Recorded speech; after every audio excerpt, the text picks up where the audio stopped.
everyone, Quantum Audiobook here. Sorry for interrupting, but if you're enjoying this content, please consider subscribing to the channel. Also, feel free to share your thoughts on this novel in the comments, and don't forget to like the video.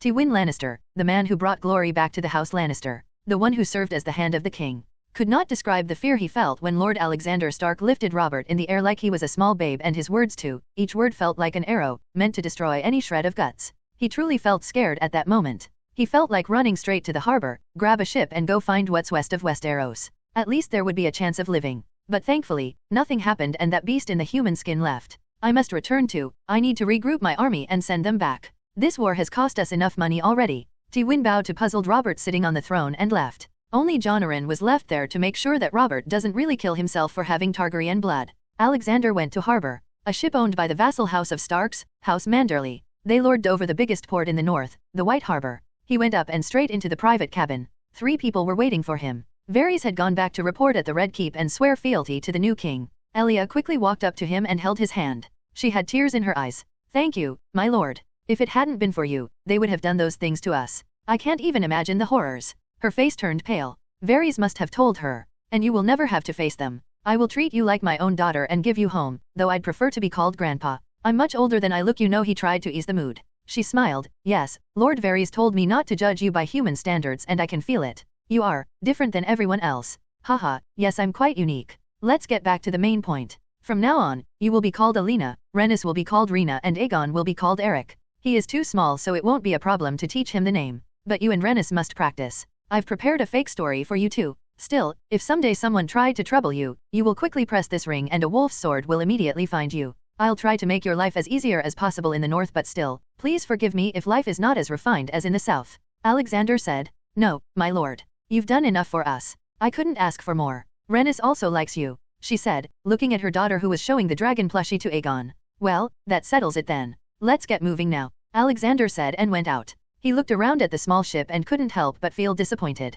This world was too slow in innovation. They hadn't even discovered gunpowder and cannons. Well, he wasn't going to invent them anytime soon though. Still, he could make magical cannons for his future fleet which could only be used by his people. It should also have a safety feature of getting transported back to me if it gets stolen. Magic was just too OP sometimes. I think I'll make some big man of war too. Imagine the fear they will bring to the pirates. Though I need to find a fleet first. Dobby, Brandon, Howland, and Ned had reached the Tower of Joy with much haste. But they found 3 Kingsguards standing guard. Sir Arthur Dayne, Sir Oswell Went, and Lord Commander Gerald Hightower. "Lord Stark," Sir Arthur Dayne said. "I looked for you at the Trident," Ned said. His words were interrupted by Dobby. "We don't have time for that nonsense. I'll give you one and last chance. Yield," he said. "And who the foo *k are you?" Gerald Hightower retorted. "Haha, you have no idea who you're messing with," Brandon scoffed. Dobby didn't say more and dashed with an unimaginable speed for someone of his size. His giant sword slashed at Gerald Hightower. Gerald tried to block it but his sword was also cut with his throat.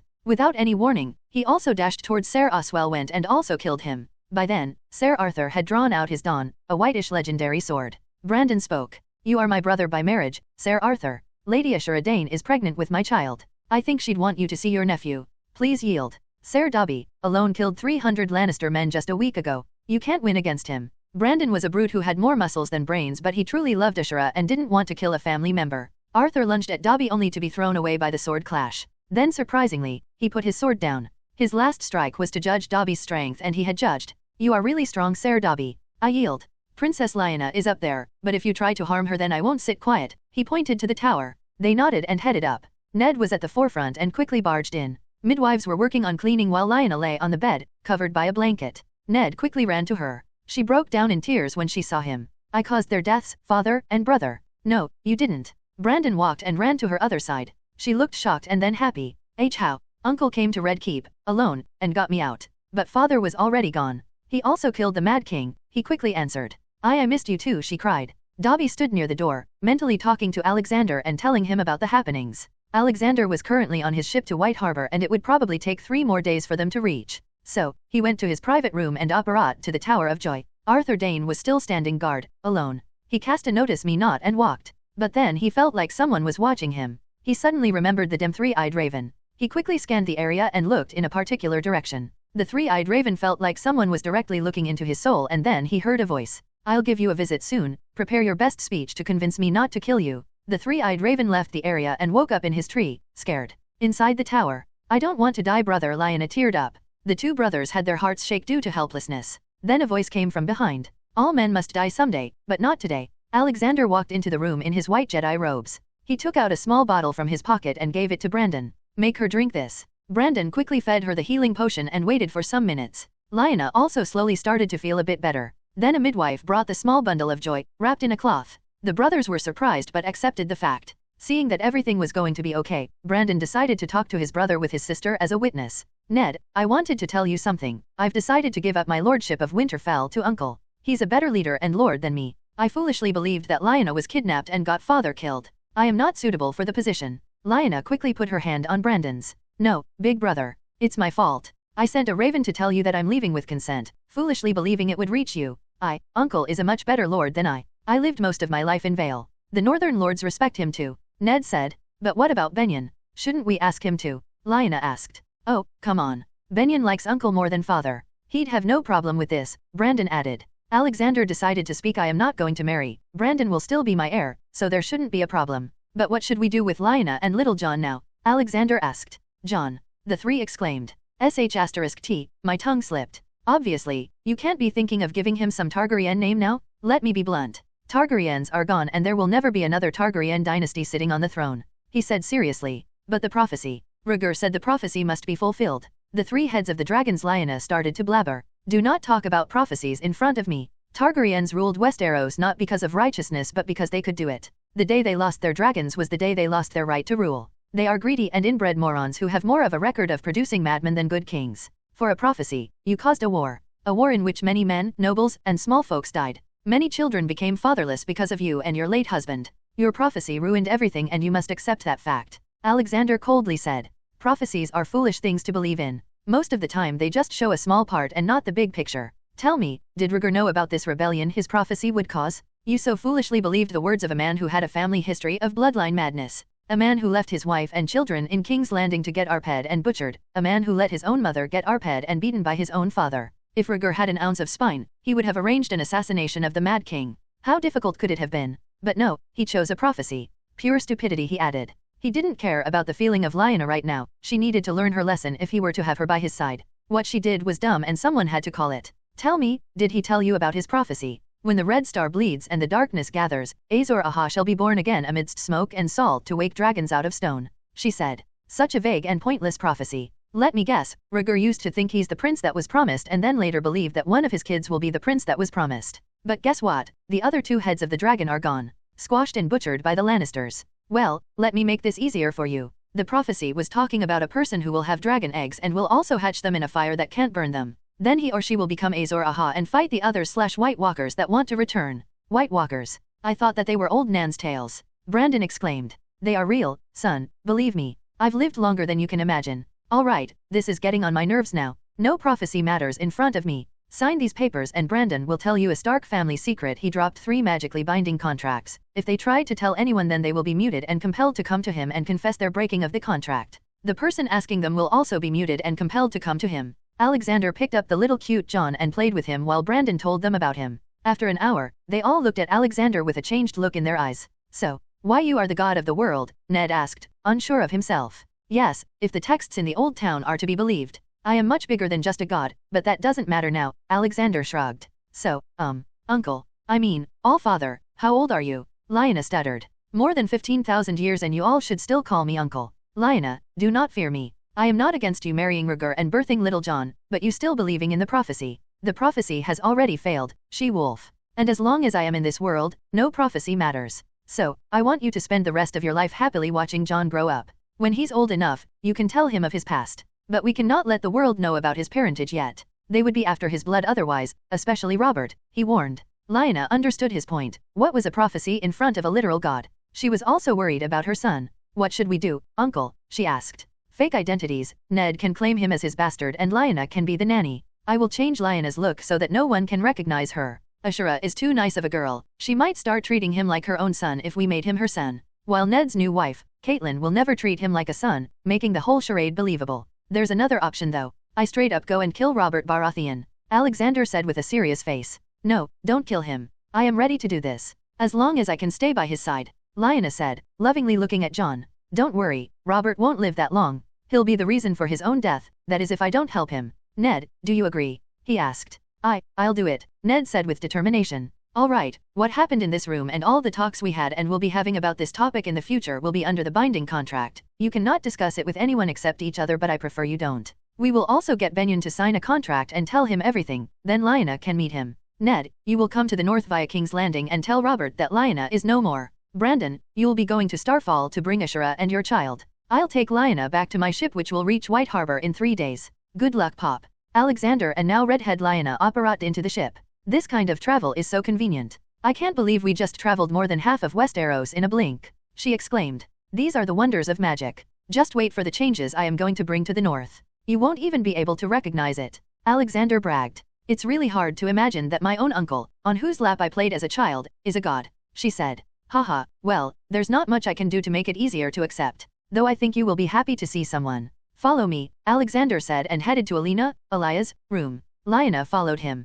Alexander knocked on the door. Small footsteps sounded and a little girl opened the door. Grandpae, she happily called. Alexander swiftly picked her up, his face full of radiating smiles. He really liked spending time with children because they are pure and untainted by the darkness and cruelness of the world. They say what they think and do what they want. What's my Rena up to, H.A.? He asked. Oh, I was playing with Eric. I am the mother and he's my baby. Come, play with me, she happily said. Alexander went to the little Eric, Aegon. Lyanna also followed him. Hey, Rena, meet big sister Anna here, Alexander said. He was lazy with the names so he just removed L and Y from Lyanna's name. Rena, Rhaenys, cheerfully looked at Lyanna. Seemingly found a new person to play with. Elia soon joined them and looked at him. Alina, meet Anna. If you two can recognize each other, I'll show you magic, he said. Yay, magic. Show me magic. Rena jumped around. Both of them looked at each other for a minute or two and finally admitted defeat. But Alexander still showed the magic. Alright, now just watch. Alexander waved his hand and Lyanna, Elia, and her kids changed back to their original look for 5 seconds.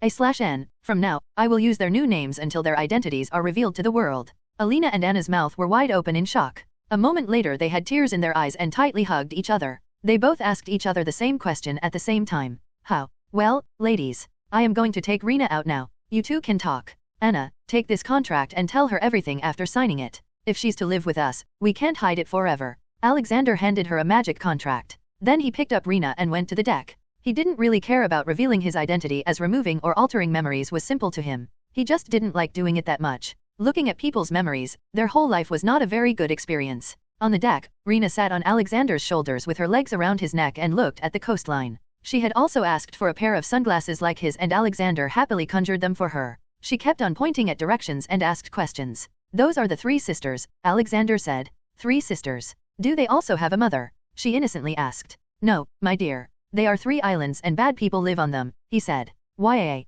bad people? Let's go beat them, she yelled with her little fist out. The seamen around them chuckled. We will, but not now. Your mommy will be in danger if we go there, Alexander said. Oh, okay then. Oh look, a magical ship. It's getting bigger, she suddenly shouted. Her words brought everyone's focus back and looked at where she pointed. A ship was coming towards them. Alexander looked at it and sure enough, they were pirates. He then suddenly smiled. He was going to take the ship as his welcome gift. Soon the pirates came to attack. The men had readied themselves for protection but Alexander was faster. With Rena still sitting on his shoulders, he jumped onto the adjacent pirate ship. Because there was a little girl with him, he didn't draw blood. Instead, he punched them all and whenever his punch landed a funny honking sound would come. Rena happily laughed with each punch. Boom * pow bam. Soon, all of them had been dealt with. According to their sins, Alexander then threw them from the ship to drown and die. Pirates had no place in this world, they were like leeches. Though, 2 guys didn't deserve to die. So he put down a rowboat and threw them on it. The ship was his now. It wasn't really big or great but still, it was the first step to a fleet.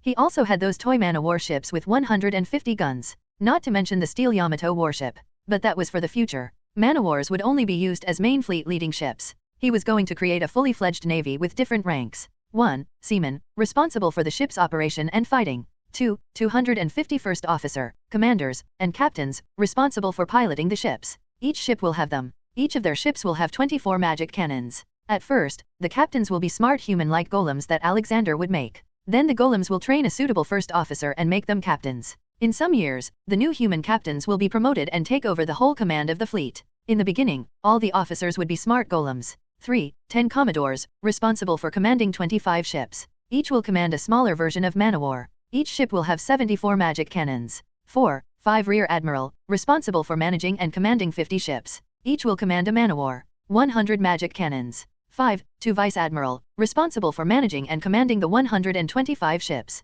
Each will command a man-o-war. 150 cannons. 6. 1 Admiral, will command the entire fleet of 250 ships. Only members of Wolf's Sword, elite warrior elves, will take this position at first. They will also train a replacement for themselves. They are free to find the most suitable candidate themselves. The Admiral will also command from a steel warship that Alexander brought. The ships were based on World War II Japanese Yamato. It was a very big ship. Alexander would have to make many changes to make it faster, better and deadlier in both long-range and close-range fight. He was planning on making 4 fleets of 250 ships, a total of 1,000 ships. He also knew where he could find that many ships, thanks to Dobby. You can see the image of fleet on illustration channel of my Discord, https://discord.gg/dghcron. Or see them on Instagram https://www.instagram.com/Mr_Immortal_Novel. Back at the pirate ship, Alexander summoned a human-like golem, from now on will be called Godroid, and told him to steer the new ship to Winterfell through the White Knife River.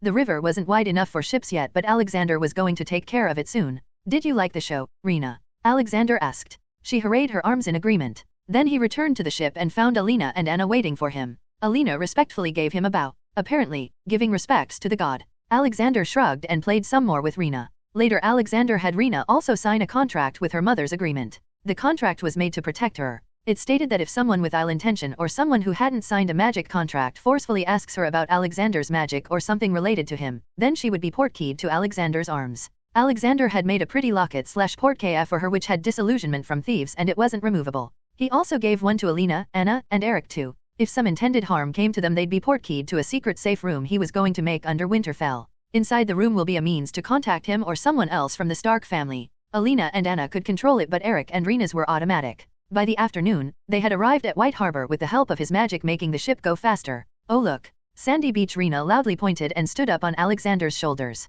She held his hair tightly. She must have never left the Red Keep and only heard about the beaches of the Dorne from her mother. Haha, let's go there then, he said and jumped from the ship. The ship was heading towards the harbor and the beach was just beside it. He landed perfectly with Rena still on his back. After letting her play there to her heart's content, they left for Winterfell. You can see the Rena plus Grandpa illustration on illustration channel of my Discord, https://discord.gg/dghcron. Or see them on Instagram https://www.instagram.com/Mr_Immortal_Novel. Lord Manderley wanted them to stay but he denied saying that soon they'll meet in Winterfell. Alexander was going to call the Lord's meeting. They were supposed to take horses to get to Winterfell from there as the river was too narrow and dangerous, but Alexander used Nico's magic phone and used a cheat. Out of nowhere, a speedboat came in front of them. It was Jetmax. Rena jumped in excitement. Not for the boat but for magic. All right, take a seat. We'll be in Winterfell before evening, Alexander said and jumped to the pilot seat. Lyanna looked at the strange boat and asked, is it really that fast?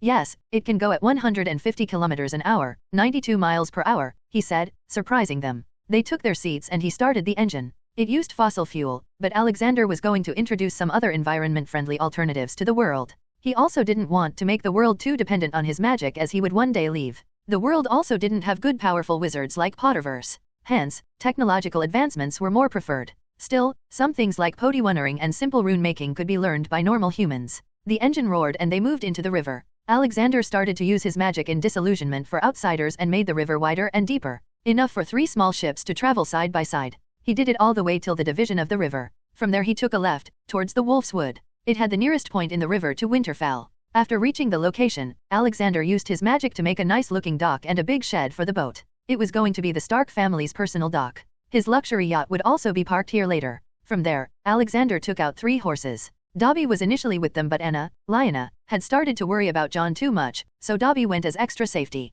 Originally there was no road there but Alexander stayed in the lead and paved a nice off-road track. Later everything would be made permanent when he will start constructing permanent asphalt roads. Their journey was fast and smooth. Giggles of Rena made it even better. Soon they arrive at the gates of the humongous Black Castle, which didn't look as majestic due to overdue repairs. Didn't matter anymore though, he was going to make it the world's most magnificent castle that even the Taj Mahal would shy away. When they entered the courtyard, Benyon and Ser Roderick Castle were waiting. By now, Alexander's deeds have been spreading all around. People named the beheading of Mad King, Old Wolf's revenge. I see, you've done a fine job as a lord. I think I'll have to find a nice castle and a woman for you soon, Alexander joked with Benyon. Benyon just shook his head and gave him a hug, which Alexander returned. Let me introduce Anna and Alina. They were attacked by robbers, so I helped them. Now they are under me. Alina can read and write, also very smart, so she'll be working in the administration work. Anna is a good warrior, but for now, she'll help the little children. Alexander introduced them. He could feel Lyanna getting emotional seeing her little brother. All right, Sir Roderick, please show them some good rooms. Let's go, Benyon. Talk in the solar, he said. The ladies started leaving with Rena looking at him, as if wanted to ask something. Alexander quickly picked her up in his arms and asked what was the matter. Grandpa, I don't want to go away, she said with teary eyes. The castle was very big, she must have thought he was sending her away somewhere in there. No, my dear, I am not sending you away. You will live with me from now on, in this big castle. We will see each other every day. Your mama is just taking you to your room to sleep, he warmly said. She looked at him for a second and then gave a huge smile. Okay. He put her back down and she skipped to her mother. Benyon looked at his uncle and the little girl. She really likes you, uncle, he said. You were just like that when you were small. You even peed while sitting on my shoulders once. In fact, you used to fight your mother to stay with me every day, Alexander said, embarrassing Benyon. Brandon had it all easy. He had already secretly married Ashura, so when he went to Starfall and told things to Lord Dane, he received a punch in the face and then a hug. He was angry at his daughter for marrying without his permission, but in the end, he was happy that she found someone from a great house. Tragedy struck him and Ashura when they received the news of Brandon's death. Their marriage hadn't been announced, so it would have been troublesome for the pregnant Ashura. But now, everything was good. Brandon was alive, and he also brought Lord Dane's son back home. No longer a Kingsguard.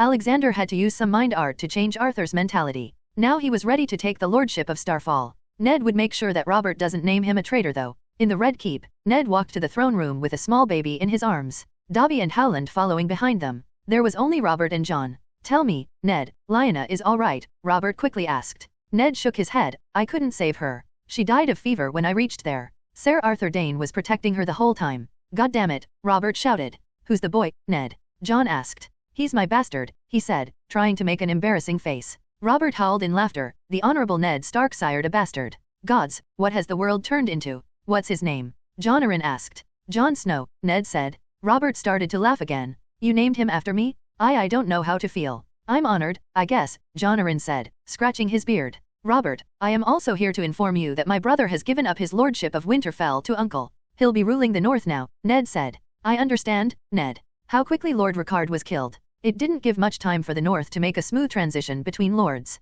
The North needs a strong leader like your uncle, Jon said. Surprisingly, Robert nodded. Yes, no matter what happened that day, I can't deny that he's a smart and strong man. Please tell him that I ask for forgiveness for my remarks on the children. What happened to them shouldn't have happened to any child. However, I still can't bring myself to forgive the Targaryens. I'll tell Uncle. I should be going now, Ned said and left the King's Landing. His next stop was Riverrun. He needed to pick up his wife. Brandon was supposed to marry Catelyn Tully, but because of his death and also the scheming Hoster Tully, Ned and Jon Arryn were forced to marry the Hoster's daughters in return for their support in the rebellion. Ned and Catelyn were basically strangers to each other. Still, they had produced an heir. She had given birth to Robb Stark just a few nights ago. Catelyn didn't know that Brandon was alive, and not only that, the lordship of Winterfell and the position of Warden of the North had been handed to Alexander. Catelyn was still dreaming about her son becoming the Lord of Winterfell in the future. But Hoster was furious, cursing Brandon, Alexander, and himself. When Ned reached Riverrun, he was joyous to see his son, Robb. But then Catelyn asked about the baby. He's my bastard, Ned hesitantly answered. Catelyn threw some tantrums, but what could she do? In the end, they all left for Winterfell. After half a moon, they arrived at Winterfell. Ned was completely shocked by what he was seeing. He had been gone for just a few months and Winterfell was unrecognizable. All the broken and damaged places were fixed. The ground around the whole Winterfell was now stone paved. There was no dirty mud or smell of it. The outside of the castle now was covered with white stone. There were also many golden sculptures of wolves around Winterfell, the biggest being on the main gate. There were so many Stark banners hanging on the walls that even a mute would start speaking the word Stark. It didn't look like the dirty black castle now. It looked regal and fit for the lord of the biggest territory in the Seven Kingdoms. Alexander knew that Ned would be coming that day, so he took little Rena and others and brought them to greet him.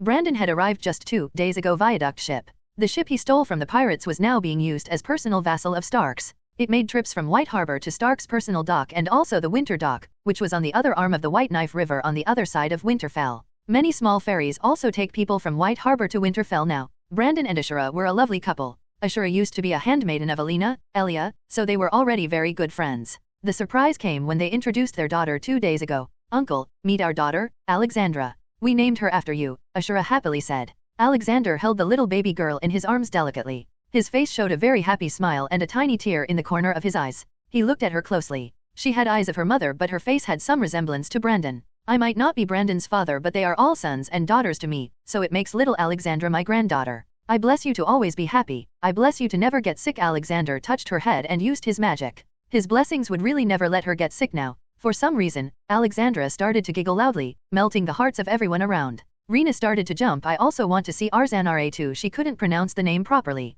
Alexander laughed and looked at Ashura. You'll need to find another nickname for her. Ned, his wife, son, and Dobby arrived in the courtyard. Alexander gave the serious man a hug. How was the journey, son? It was nice. I see you've changed the castle a lot. Ned said. This is just the beginning, Alexander said, also adding another thing to his list of things to do. Change Ned Stark's attitude. Ned then introduced his wife. This is my wife, Catelyn Stark, and my son, Robb Stark. Catelyn, this is my uncle, Alexander Stark, Lord of Winterfell and the Warden of the North. Ned's words surprised the redhead. Welcome to the family, Catelyn Stark. This is Brandon Stark and his wife Ashura Dane with their lovely daughter, Alexandra. He introduced them. For some reason, every time someone said Alexandra's name, she would giggle. Ned looked happily at his brother. You named her after Uncle. I owe my life to Uncle, Brandon seriously said. Enough guys, let's celebrate now. Where the hell is Benyon? I told him to be here, Alexander yelled. Here, I overslept, Benyon said. With home. Brandon teased him. Haha, all the Starks are here, with 3 extra.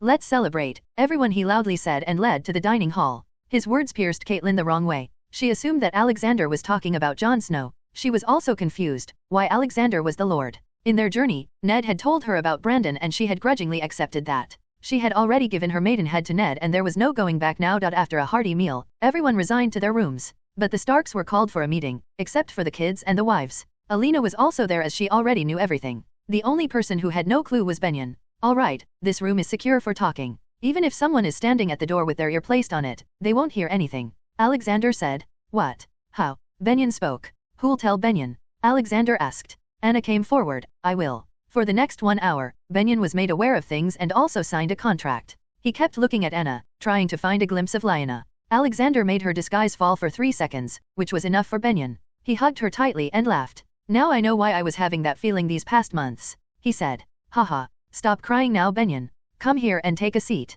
The people in this room are the only people who know about me. Wait, there's also Lord Varys in King's Landing, Alexander exclaimed. Brandon suddenly stood up. That eunuch. How can you trust him? I saved his life when he was little and taught him how to talk with birds. He's also not a eunuch. I had helped him get his revenge from the sorcerer who cut his manhood and then used my magic to heal him. He just likes to act like a eunuch. He says it's convenient. Anyway, he's like my #1 fanatic follower. He's been trying to find me for years and now that he has, his loyalty lies only with me, Alexander explained. So that's his story. He never seemed to tell anyone. Alina said. Can't blame him. If we hadn't seen the wonders of Uncle firsthand, we also would have taken it as a lie, Lyanna interjected. Knock knock. They looked at the door. Alexander smiled and spoke. Come in, Dobby. As Dobby walked in, he introduced him. Meet my right hand, Dobby the Free Elf. He's been with me for quite some time now. He's very powerful and also had magical powers. There are 1,000 of his people too, but they will not live with us. They have their own place owned by me. 200 of the elves are Wolf's Sword.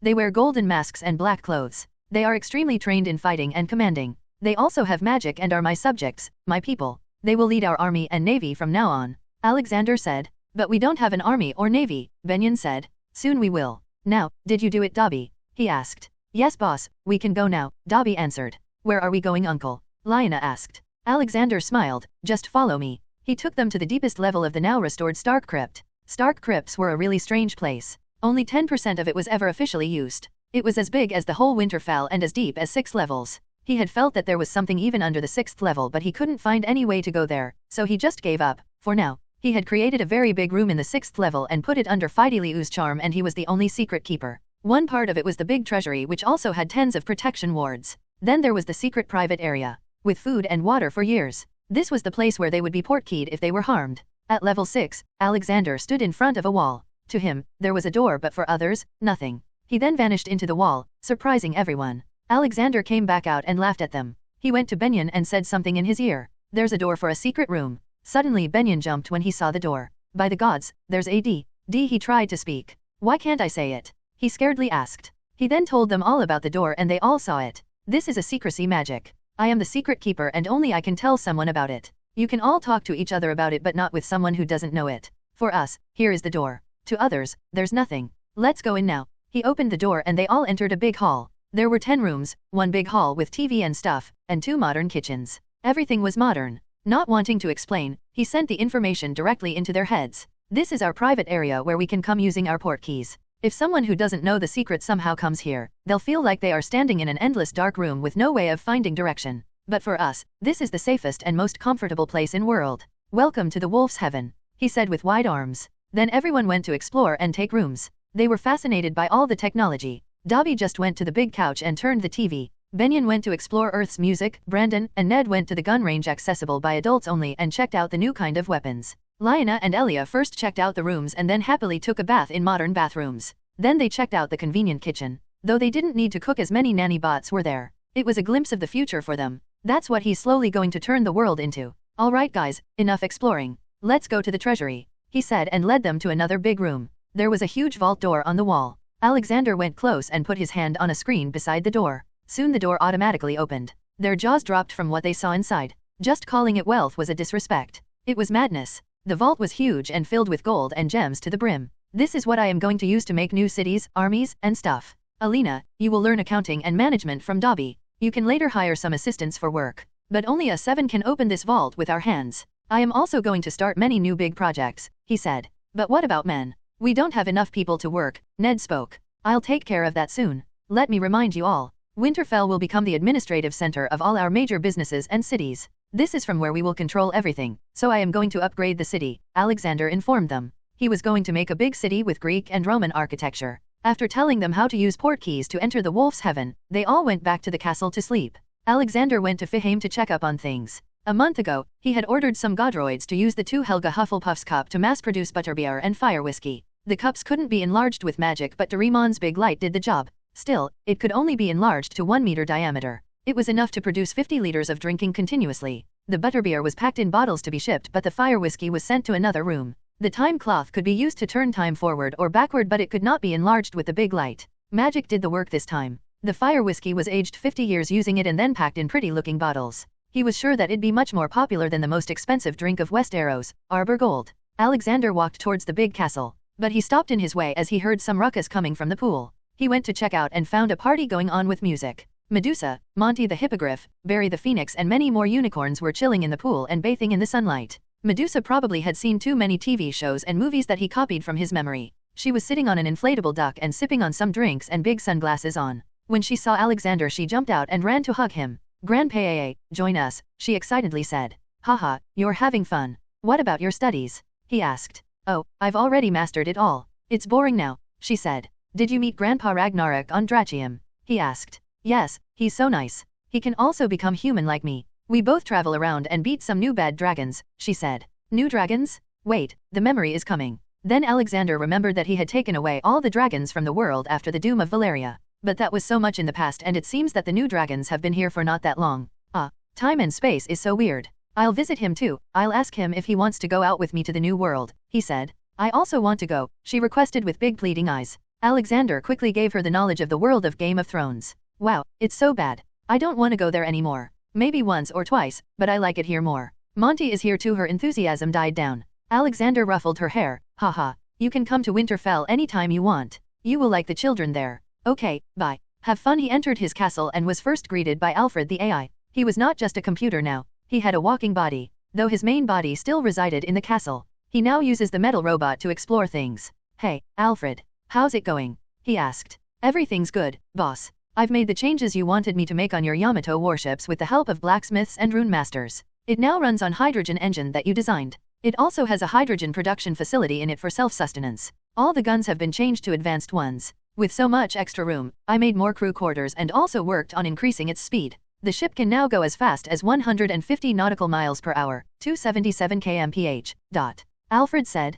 Awesome, Alfred. These were just the steel warships. I want you to do the same with all the ships I brought with me. The common ships of my fleet will not have any modern technology, so I want all the commanding ships to be good. He instructed. It will be done in a week, boss, Alfred said and left to work. Then Alexander went to the brewery/Hufflepuff Cup multiplier room. There was no human elf there as the process didn't require anything complex. Some nanny bots and godroids were able to do it nicely. The elves were currently very busy creating a bowl version of Hufflepuff with the help of the research material they received from him. He checked out and saw that the Hufflepuff cup also had some time difference in making different beverages. For example, multiplying 50 liters of butterbeer from one small drop only took 5 minutes, but fire whiskey took 15 minutes. Currently, they have 12,000 bottles of butterbeer and 5,000 bottles of fire whiskey sitting in cold storage. He had ordered for a stock of 50,000 to be maintained. At first, he had the idea that the cup might be able to multiply a 50-year-old fire whiskey as it was, but he was wrong. The cup could not replicate the effect of time. Still, it was going nice. He was going to introduce these new beverages in the upcoming Northern Lords meeting.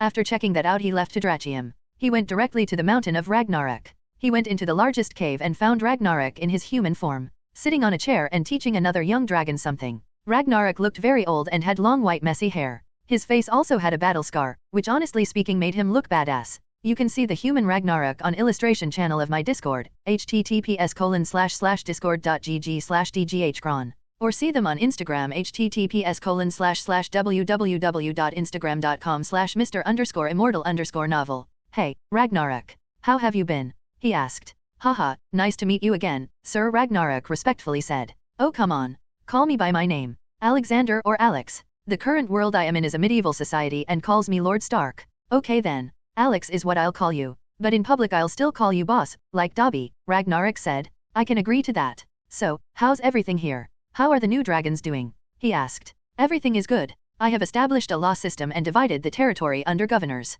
I'm trying to make them civilized. The new dragons had problems but everything is good now, he answered. Tell me if you need any help, my friend, Alexander offered. Then he looked at the dragon near them. He looked no older than 3 years, 3 times bigger than a horse. His eyes looked intelligent. Alexander felt like he had seen him. Dexter, is that you? He asked. Haha, here I thought that you forgot. Nice to meet you again, Grandpa. Or I should say Mommy. Dexter said. Alexander suddenly enlarged himself and gave him a tight hug. Acting like a big man, are you, huh? How are you? How are Belina, Bobby, and Bunty? He asked. They are fine. Mom has found a new partner, some new dragon called Bael Ryan, the Black Dread. Bobby and Bunty are dumb as always. I came here to learn from the old man Ragnarok. After seeing my talent, he decided to make me his prime minister. Dexter said in his draconic tongue. Wow, you really climbed the social ladder fast. Good for you, lad, I am happy for you. Here, take this book as my gift. It has 1,000 problems and answers that you might face while administrating, he said and gave him a big book. Dexter's eyes shone with excitement and quickly went to study it.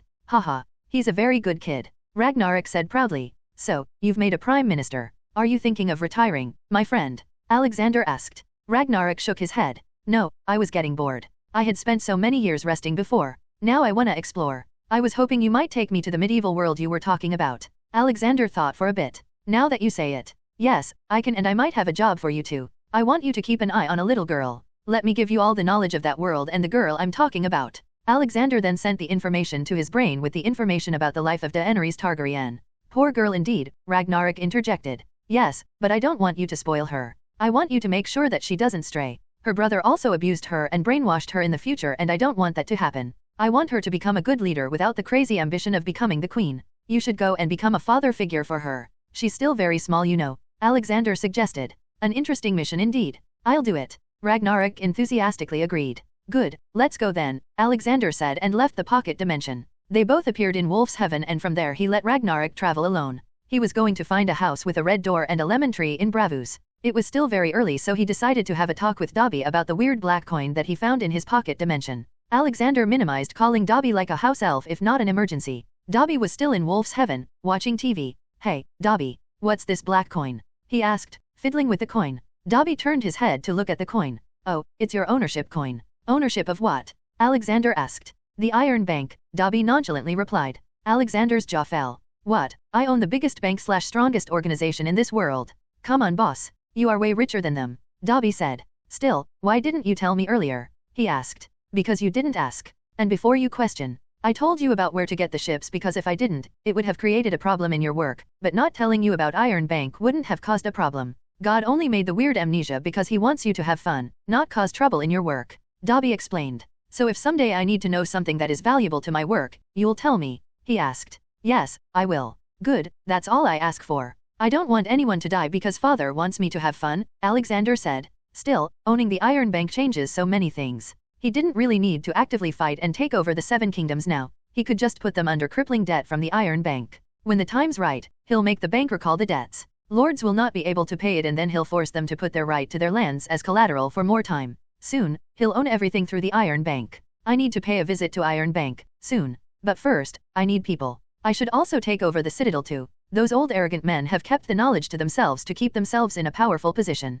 I'm going to make all of them start a big college here in the north and teach everyone. From simple math to complex smithing. In fact, I should just burn the Citadel down and make a new one here. Currently, Alexander was planning on quickly making the most essential big structures near Winterfell as the population was very low and easy to manipulate. He was going to create a new Tower of Knowledge, the new Citadel, in the center of the new Winter City. It was going to be nearly 650 feet high, 200 meters, with 65 floors. The first 10 floors would be schools and colleges for everyday use. The rest of it would be the main citadel where people can do their masteries. The building was going to be massive. It would have a hexagonal shape. 60 floors were divided into the level of mastery. 10 to 20, novice, training acolyte. 21 to 30, intermediate, acolyte. 31 to 40, advanced, becoming a maester. 41 to 50, superior, becoming an archmaester. 51 to 60, distinguished, becoming a grand maester. Each floor would have its own library with books matching the level. 61-65 was going to have his personal floor and also a hotel/restaurant for visiting nobles to spend money on.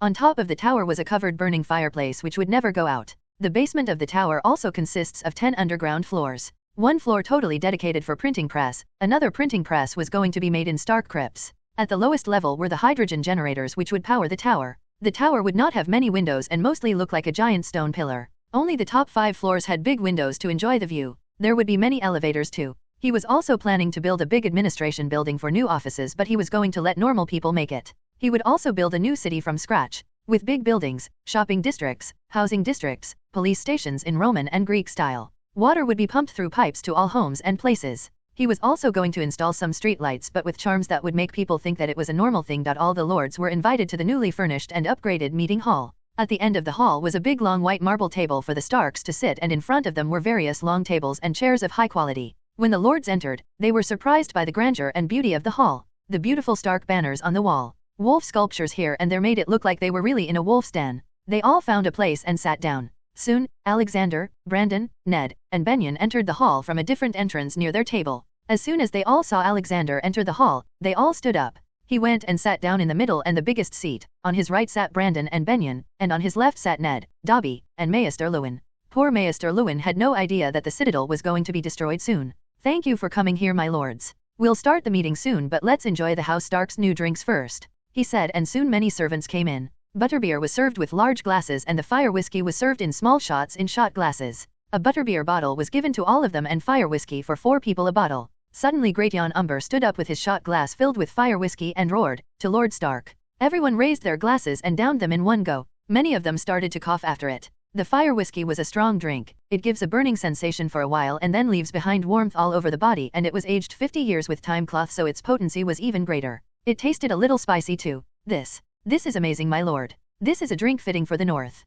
Great Jon spoke in excitement. "Thank you, Lord Umber. I'll gift all of you 1 box of fire whiskey. Now, let's try the butterbeer," Alexander said. They tried the butterbeer and felt the sweetness and amazing smoothness of the beer. It left behind a sweet aftertaste. "Such fine creations, may I know who made them, my lord?" Lord William Dustin spoke. William Dustin was supposed to die at Tower of Joy originally, but he was one of the people whose fate Alexander changed. "You are looking at him, Lord Dustin," Alexander said. William Dustin suddenly stood up and rushed to Alexander's table and kneeled. "Such fine creation is enough to convince me that you are the best lord the North can have. I, Lord William Dustin of House Dustin, promise on my faith that I will in the future be faithful to Lord Stark of House Stark, never cause him harm, and will observe my homage to him completely against all persons in good faith and without deceit. I swear it by the old gods and the new." The sudden oath of fealty came off too suddenly. Lord Dustin had a great love for alcohol, which was pretty clear now. "Ha ha ha, and I vow that you shall always have a place by my hearth, and meat at my table. And I pledge to ask no service of you that might bring you dishonor.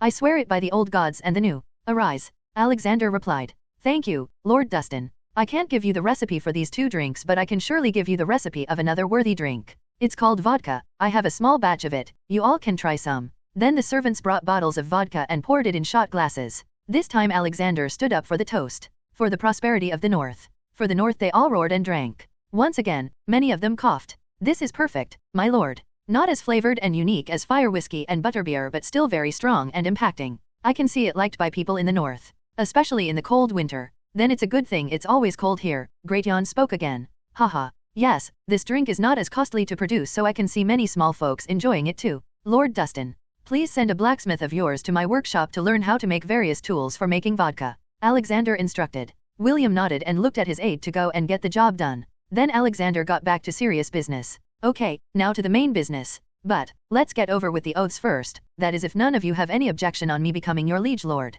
As expected, Roose Bolton stood up. My lord, I am confused. You are not the closest in the line of succession to the... His words were interrupted by Greatyon. Greatyon was a firm supporter of the Starks no matter what. It was his son who was dumb. What nonsense are you blabbering, Roose? He said loudly. Please let him speak, Lord Umber. Everyone has their right to speak here. Alexander said. Roose Bolton continued in his cold plain voice, My lord, what I am asking is, why are Lord Rickard Stark's sons not taking the lordship? His question was a genuine one. Many others also had the same question. Then Brandon stood up. Haha, I think I should answer your question, Lord Bolton. I am sure that many of you have heard the recent rumors, claiming that our dear uncle here has forcefully taken the lordship from us with some trickery. They are all bullshit. I owe my life to uncle. He came to the damned King's Landing all alone with Ser Dobby to save me. He not only saved me but also saved the small folks from those Lannisters. I saw how the people looked at uncle there. They had true respect in their eyes. I knew at that moment that he could be a better lord than me. We all know that I have more muscles than brains, and that is not a good thing for a lord, even less when he's the Lord Paramount. But uncle has more brains and muscle than anyone in this room, so I surrendered my lordship. Brandon sat down after saying that. Alexander had the urge to clap for him but controlled himself. But then he heard a faint clapping from behind his chair. He looked and found little Rena hiding there. She suddenly realized that she was caught and tried to run away, but Alexander caught her in his arms and tickled her. Her cheerful laughter brought the room's mood to normal and everyone smiled. Rena then looked at his face while sitting on his lap. Sorry, she knew she should have not entered the hall without permission. Haha, and you are forgiven. You should not sneak around places like this. If you wanted to come, you should have just asked me. Okay, let me introduce you now. Everyone, meet the lovely little lady, Rena. I saved her and her mother from robbers. She and I have really kicked off well. I never had children, so I treat all children like my children. Alexander said. Yes, I never had children. I had demons. Oh, Uncle Redbeard, Rena exclaimed, pointing at Lord Dustin. He was with them on the ship back home. Haha, yes, it's me, little Rena. He laughed loudly. Okay, Rena. We are having a serious discussion here. Why don't you go and play with Eric, Rob, and John? He said. Rena quickly got down from his lap and ran back to play with the little ones. Ned stood up and started speaking. After Brandon, the lordship fell to me and I also rejected it. The reason is simple. I spent most of my life in Vale. I have no experience in dealing with northern matters. Uncle, on the other hand, has been here all this time. He's even managed to convince the wildlings not to attack, except some cannibal tribes. He's the best Starks can offer you all. Then it was Benion's turn to speak, but he never spoke. Alexander turned his head and found him happily drinking butterbeer. When Benion noticed that everyone was looking at him, he said, What? I'm the third son. I never even had the chance to become the lord. And even if it did, I don't want it. I am happy as I am. Then he poured another glass for himself. Alexander laughed seeing that and said, There, you have the reason. Now let's get this over with. One by one, they all swore fealty. He looked into Roose Bolton's head. The guy had wished to become the new warden and paramount of the North by any means possible. They were also flaying men in their dungeons. Well, I'll deal with you soon. For now, I don't want any infighting, he said to himself. After they were done, he announced his plans. My lords, I am going to start some new projects for the North in the future. They are related to mining and some other things. The plans are still in the initial stage, but I can guarantee that they will bring immense wealth to us all. I'll prepare a plan for prosperity for each of your houses and visit each of you personally in the near future to discuss them. Till then, I ask you to focus on as much food production as possible. I have found some much more productive ways of growing food that can not only make us self-sufficient but also leave extra. When you leave, I'll give each of you some equipment and someone will show you how to use it. With it, we can make hard soil soft and grow food, he said. Then he went on to explain to them about crop rotation and its benefits. Also the use of animal dung as fertilizers. They were all skeptical about it, but a slight use of magic made sure they wholeheartedly did it. Another charm made sure that they understood not to reveal the methods so soon. Still, even if they did, nothing would change, as the main reason for the soon-to-be crazy crop growth would be Alexander's magic. With this, I conclude the meeting. Let's have some food now, Alexander said. Tens of servants brought food on trolleys and prepared the tables. Most of the food was normal, with various kinds of meat and better wine. It's just the method of cooking and various spices used in making them were different. Alexander had made a humanoid nanny bot and made it in charge of the kitchen. The bot knew all the dishes possible and could even quickly grab stuff from his pocket dimension if needed. The whole hall erupted in loud chewing sounds and praises for the tasty food. After that, just as promised, he gave them all a crate of butterbeer and fire whiskey as promised. Now all he needed to wait for the night and travel the whole north on his magic carpet he just made. He was going to make the whole north fertile for all kinds of seeds. He was also going to meet his free folk friends and tell them about his offer. The night came. Alexander, Dobby, and cute little Rena got on the flying carpet. Benyon had also come with them as he was the only one free. Others had their wives or little babies to care for. Alright, welcome to our universe. We're going to fly all over the north and make the soil fertile. Then we'll go and have a chat with the free folks. Are you ready? Alexander said. Yeah, only Rena shouted. Come on guys, show some enthusiasm. At least you should, Benyon. We're about to fly. Again, are we ready? Yeah, this time everyone shouted.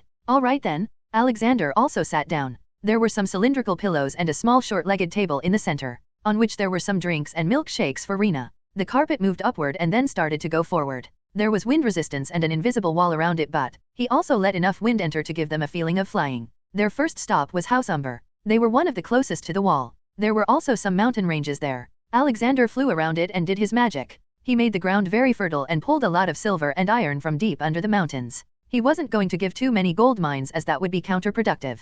Then he went to Karstarks and did the same to their land and gave them some small gold mines and a major iron mine. Arg, the Boltons. I hate them, scheming bastards. Do we really have to help them? Benyon said in disgust. I know how you feel and I also don't want to help them either, but if they are the only ones who didn't get anything, they would start making trouble. Besides, it's the small folks I'm worried about. I don't want them to face hunger. Alexander explained. House Bolton, now they were a special case. Even though House Umber and House Karstark were involved in the Battle of Bastards in the future, they weren't originally defiant. They were loyal to the Starks. But House Bolton had a history of rebellion. They were ambitious and wanted to rule North since the creation of their house. Hence, Alexander only made enough land fertile to fulfill their food requirements and also gave them a low-quality iron mine. They would most probably not even have enough small folks to mine them as he was planning on stealing them. Then he went to House Flint of Widow's Watch, Hornwood, and Woolfield, made their lands fertile and gave them small silver mines. Their land was mostly plain, so he made it fertile to grow fruits as well. He also had another motive to be there. He was going to make Ramsgate the biggest trading city in the world.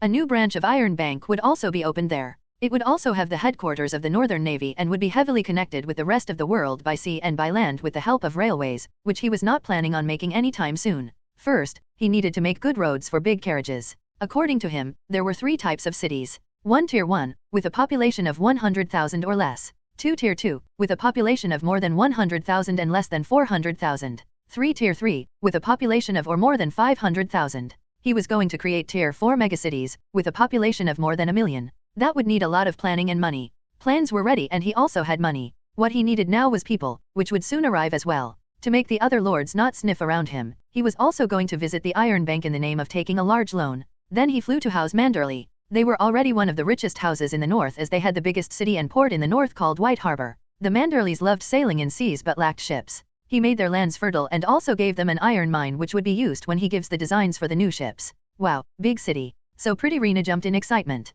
At night the city looked quite big with its torches lit. Any city looked good from the sky. The smelly King's Landing too. Speaking of King's Landing, the latest news was that Robert had stayed away from prostitutes and seriously started ruling, but Alexander still wasn't sure as Robert had agreed to wed Cersei Lannister for the gold. Yes, Rena. But soon we will have an even prettier city near our home, Alexander said while caressing her hair. Then they flew across the whole north, circling the swampland of House Reed. It really pained him to see them living in such harsh conditions. They were very loyal to House Stark and yet were made fun of for their attire, eating frogs, and whatever they could find. Northerners call them bog devils or frog eaters. Even their villages are made on artificial islands made out of logs and move around in the swamp and bogs of the neck. Even the Greywater Watch, the seat of House Reed, moves around and has no fixed address, hence no ravens can reach them and no maester is appointed to them. Alexander didn't know what to give them. They didn't have land for him to make them fertile or mountains to make mines. Then he had an idea. Alright guys, we're gonna sleep here tonight. Right on this carpet in the air. Tomorrow we'll meet Lord Reed and give him a gift, Alexander said, looking at the sleepy eyes of Rena. What? But can't we just go back and return later? Benyon asked. This is an outing, my boy. The whole point is to stay out. Now go to sleep, Alexander said as the carpet expanded. They all slept the night under the starry sky. The next morning, Alexander woke up to a little foot planted on his face. He lightly laughed. Most people would fear him if they knew his identity, but here she was, happily sleeping, without a care in the world. The sun had started to rise. Dobby was surprisingly missing and Benyon was snoring. Alexander slowly stood up to not disturb Rena and walked to Benyon. He was going to wake him up lightly but changed his mind when he heard Benyon sleep talking. Ho ho, hey, pretty lady. Alexander used his mind art to change the beautiful lady in his dream to woman version of Fat Mace Tyrell. Benyon suddenly woke up with beads of sweat on his face and furrowed brows. Alexander couldn't hold his laughter seeing that. So, how was it? Humping Mace Tyrell? Alexander asked, still laughing. For those who don't know Mace Tyrell Discord, https://discord.gg/dghcron. Or see them on Instagram https://www.instagram.com/Mr_Immortal_novel. It was you? Arg, I don't think I'll even touch a woman for some days now, he said with a horror-filled face. Then Alexander went to wake Rena up.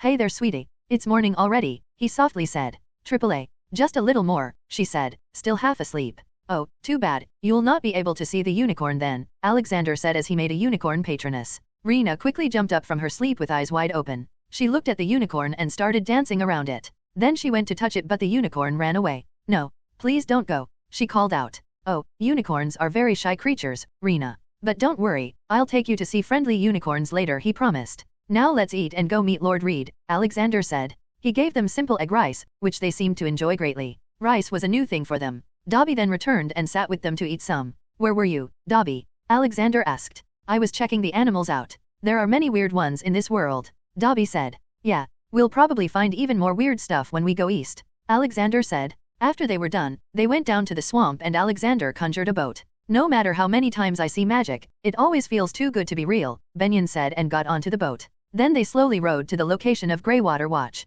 Finding it was not really hard when you looked for it from the sky. They soon arrived near the castle. Some Crannogmen pointed their arrows from the trees. Halt, how did you find this place? One of them asked. More like threatened to answer. Dobby the Steel Wall stood up and shouted. Lower your bows. Thee is your liege Lord Alexander Stark, Lord of Winterfell. He has personally come to meet Lord Howland Reed. The men hastily lowered their bows and spoke in a polite tone. Please forgive us, Lord Stark. It's very rare to see people from other places find the castle. Please follow this light stream and you'll reach Greywater Watch. It's all right, you all are doing your duty. Here, I'm leaving this crate filled with new drinks, he said, and magically a crate appeared near a guy. They all believed that they received it by Dobby's hand. Magic was convenient. Then they moved forward and arrived at the floating castle. It had a lot of overgrown plants here and there. There was some need for repair too. They were welcomed by some men at the main gate. He put Rena on his shoulders and walked into the castle. Lord Stark, what a surprise, though I am really shocked that you found us so easily without us ever noticing you. Howland Reed came. Howland was just a bit older than Ned and was already the Lord of House Reed.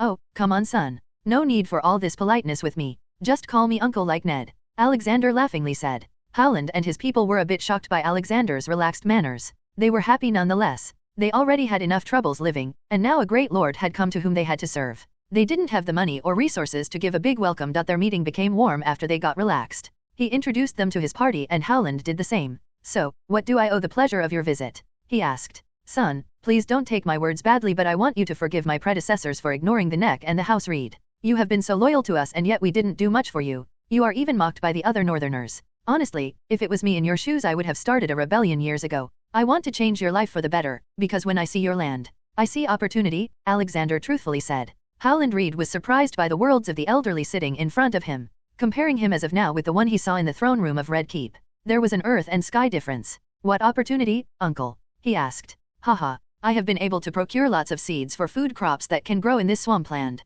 Alexander said. The seeds would have grown even without making the soil fertile, but he still made the soil of the whole Neck very fertile. Yes, look at these seeds. These are vegetables and fruits. This is rice and it can easily grow here. I'll also give you written recipes to make tasty dishes with them. You can even make enough to sell them to others, Alexander said as he showed the seeds or roots of rice, paddy, cassava, maize, fruits like cranberries, sweet potatoes, and coconut, and vegetables like sea lavender, yam, cocoyam, and pumpkin. There were enough varieties for them to never get bored. Then he taught them how to grow them and also about the time of harvesting. They will be having a bumper harvest of food in about 3 to 4 months. Cranberries would take much longer though. Alexander used his magic to imprint his instructions into their brains so they don't mess up and come to him to complain later. There's another thing I want you to do. I want to commission you to make a town near to King's Road. It will serve as your permanent trading outpost. It should be made above wood and bamboo pillars. Take this as this is a design for you. You can even open some food restaurant / in there and serve your soon-to-grow specialties, Alexander said and handed them the designs.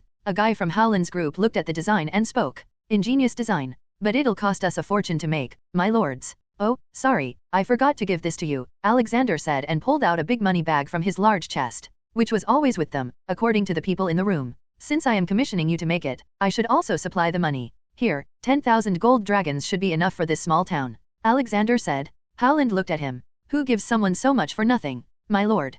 How can we take this? He said, shaking his head. It's uncle and I don't think I am doing this for nothing. If you get rich, you'll pay more tax and that is good for me. On top of that, I've had great adventures in my younger days and have made a small fortune myself, so don't worry about it. This won't bankrupt me, haha, Alexander smugly said. Says the guy who can turn any metal into gold. Benyon and Dobby thought at the same time. In the end, Howland accepted the money. Then suddenly a guard barged in. My lord. They attacked again. Howland looked angered. Alexander asked. Who attacked, my boy? He asked. It's not who. It's a what. There's a group of giant alligators. They've been attacking us for a long time now, he said. Why don't you domesticate them? Just imagine traveling by standing on their backs, Alexander said. They are wild beasts, uncle, Howland argued. Take me to them, he said. They reluctantly took him to the place where the alligators attacked. When Alexander went there, he sensed them and felt their minds. They were dumb and rage-filled beasts. So he changed their minds a little. It made them friendly to Crannogmen and follow their commands after some training. There were about 2,000 giant alligators in the whole neck and he did it to all of them.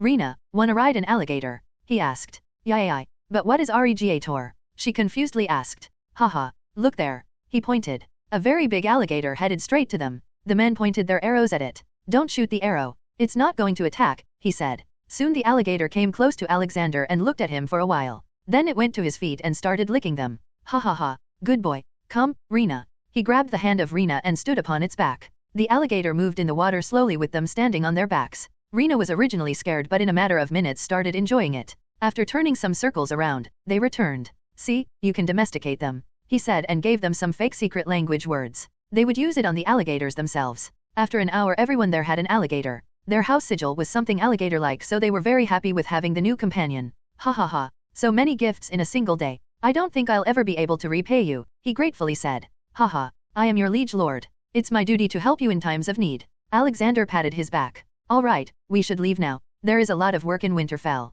I'll return when you complete the bamboo town and start selling your new delicacies, he said. Haha, you are always welcome here, my lord. Uncle, Howland said. After a while they were back on the flying carpet, making land fertile and creating some mines. They did it till they reached the wall. Truly a magical place. From there they flew across the wall into the wild north. He looked around and found the camp, but there was a skirmish going on around it. It seemed like they were getting attacked. They came down from the carpet at some distance and then took out their horses and donned their armor. They rode towards the camp. Alexander looked into a guy's mind and found out that they were being attacked by cannibals. He quickly sent Rena to Fahame to Medusa. He had told Medusa to take her to see a unicorn. Then he, Dobby, and Benyon joined the fight. With their addition, the fight didn't last long. They cut down all of the cannibals. Hormone, the leader of the small village, welcomed him with a bear hug. Haha, Great Lord Stark has come to help us now, he said. Well, someone had to come and save your ass, Alexander replied, changing his way of talking to match free folks. This is my nephew, Benyon, and you already know Dobby, Alexander introduced.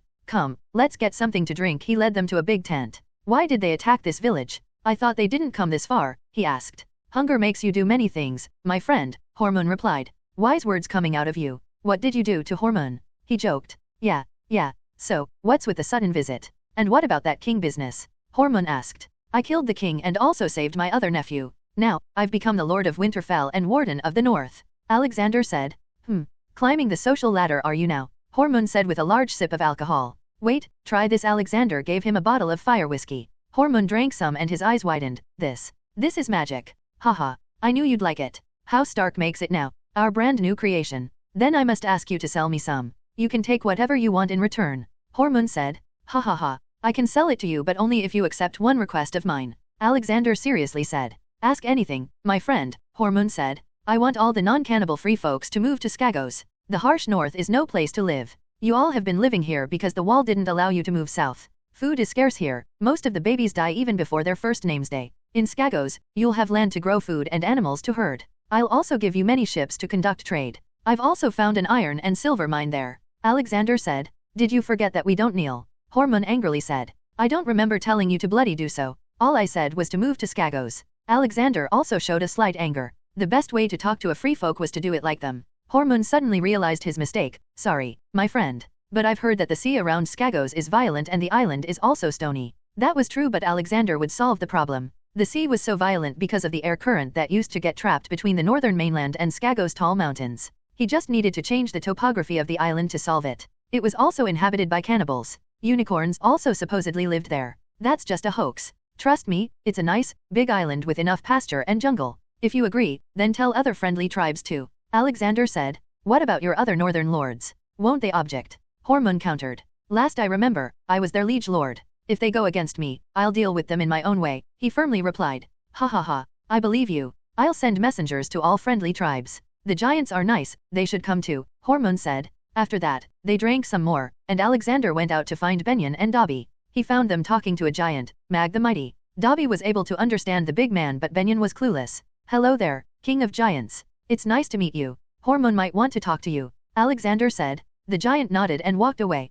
To think that giants are still alive. We Southerners are so ignorant, Benyon exclaimed. Haha, wait till you see the dragons in some years, Alexander said, shocking him even more. Then he went to Fahame to grab Rena. He found her happily playing with a baby unicorn, loudly laughing when the unicorn licked her face. Ha ha ha, you've been having fun, I see. Alexander came. Grandpa, look, his name is Rooney. He's so cute, she pointed to the baby unicorn. Alexander also walked up to them and caressed the baby unicorn. Haha, yes, he's very cute. Okay, we're going home Rena. Your mother should be worried about you, he said. Already? But I wanted to play more, she sadly said. I can bring you here anytime you want, sweetie. Don't worry. Rooney will also be here the next time you come. Am I right Rooney? He said. The little unicorn nodded and licked Rena's face. Hee. Okay, bye Rooney. She hugged him and left with Alexander. Then they boarded the carpet again and returned to Winterfell. After returning, Alexander got busy with his Winterfell upgrades and Wintertone's expansion into Winter City. He was hoping for at least 500,000 people to live there.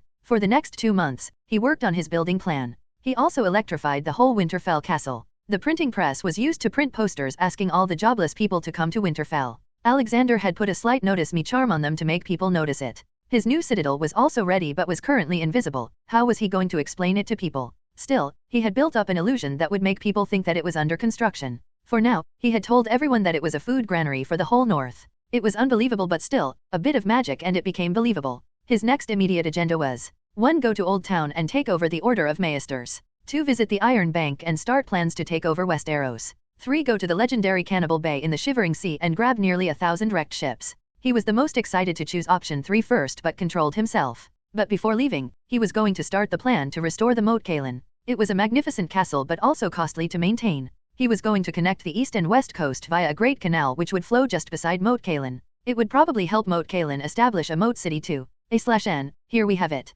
The most common thing in every GOT fanfiction. The canal. His Smith elves will lead a team of builders that they have been training for months now to rebuild Moat Cailin. Alexander sat in the castle's new living area, which only Starks and contract signers could access. It was filled with modern technology, music boxes, and a large TV. He was watching TV with little Alexandra, Eric, John, and Rena. Caitlin didn't like leaving Rob with Alexander for some obvious reason. He also didn't let her come near John. Who knows what that hateful woman would do to him if he left them alone. Tom and Jerry was the kids' favorite show. The concept of a mouse besting a cat was intriguing. Dobby, I'll be going away for a while. You'll be the administrator of the North in my stead, Alexander said to his close friend. You got it, boss, Dobby said while humming and listening a song through earphones. Alexander's interest got piqued and went to check. He took one earphone. He give it to me. Every day, every day, every day. Since when did you get into teen pop? And this song? He disgustfully asked. Oh come on boss, don't be too judgmental now, Dobby said. All right, I won't judge. We all have different tastes. In sex, Alexander said with his hands up in the air in surrender.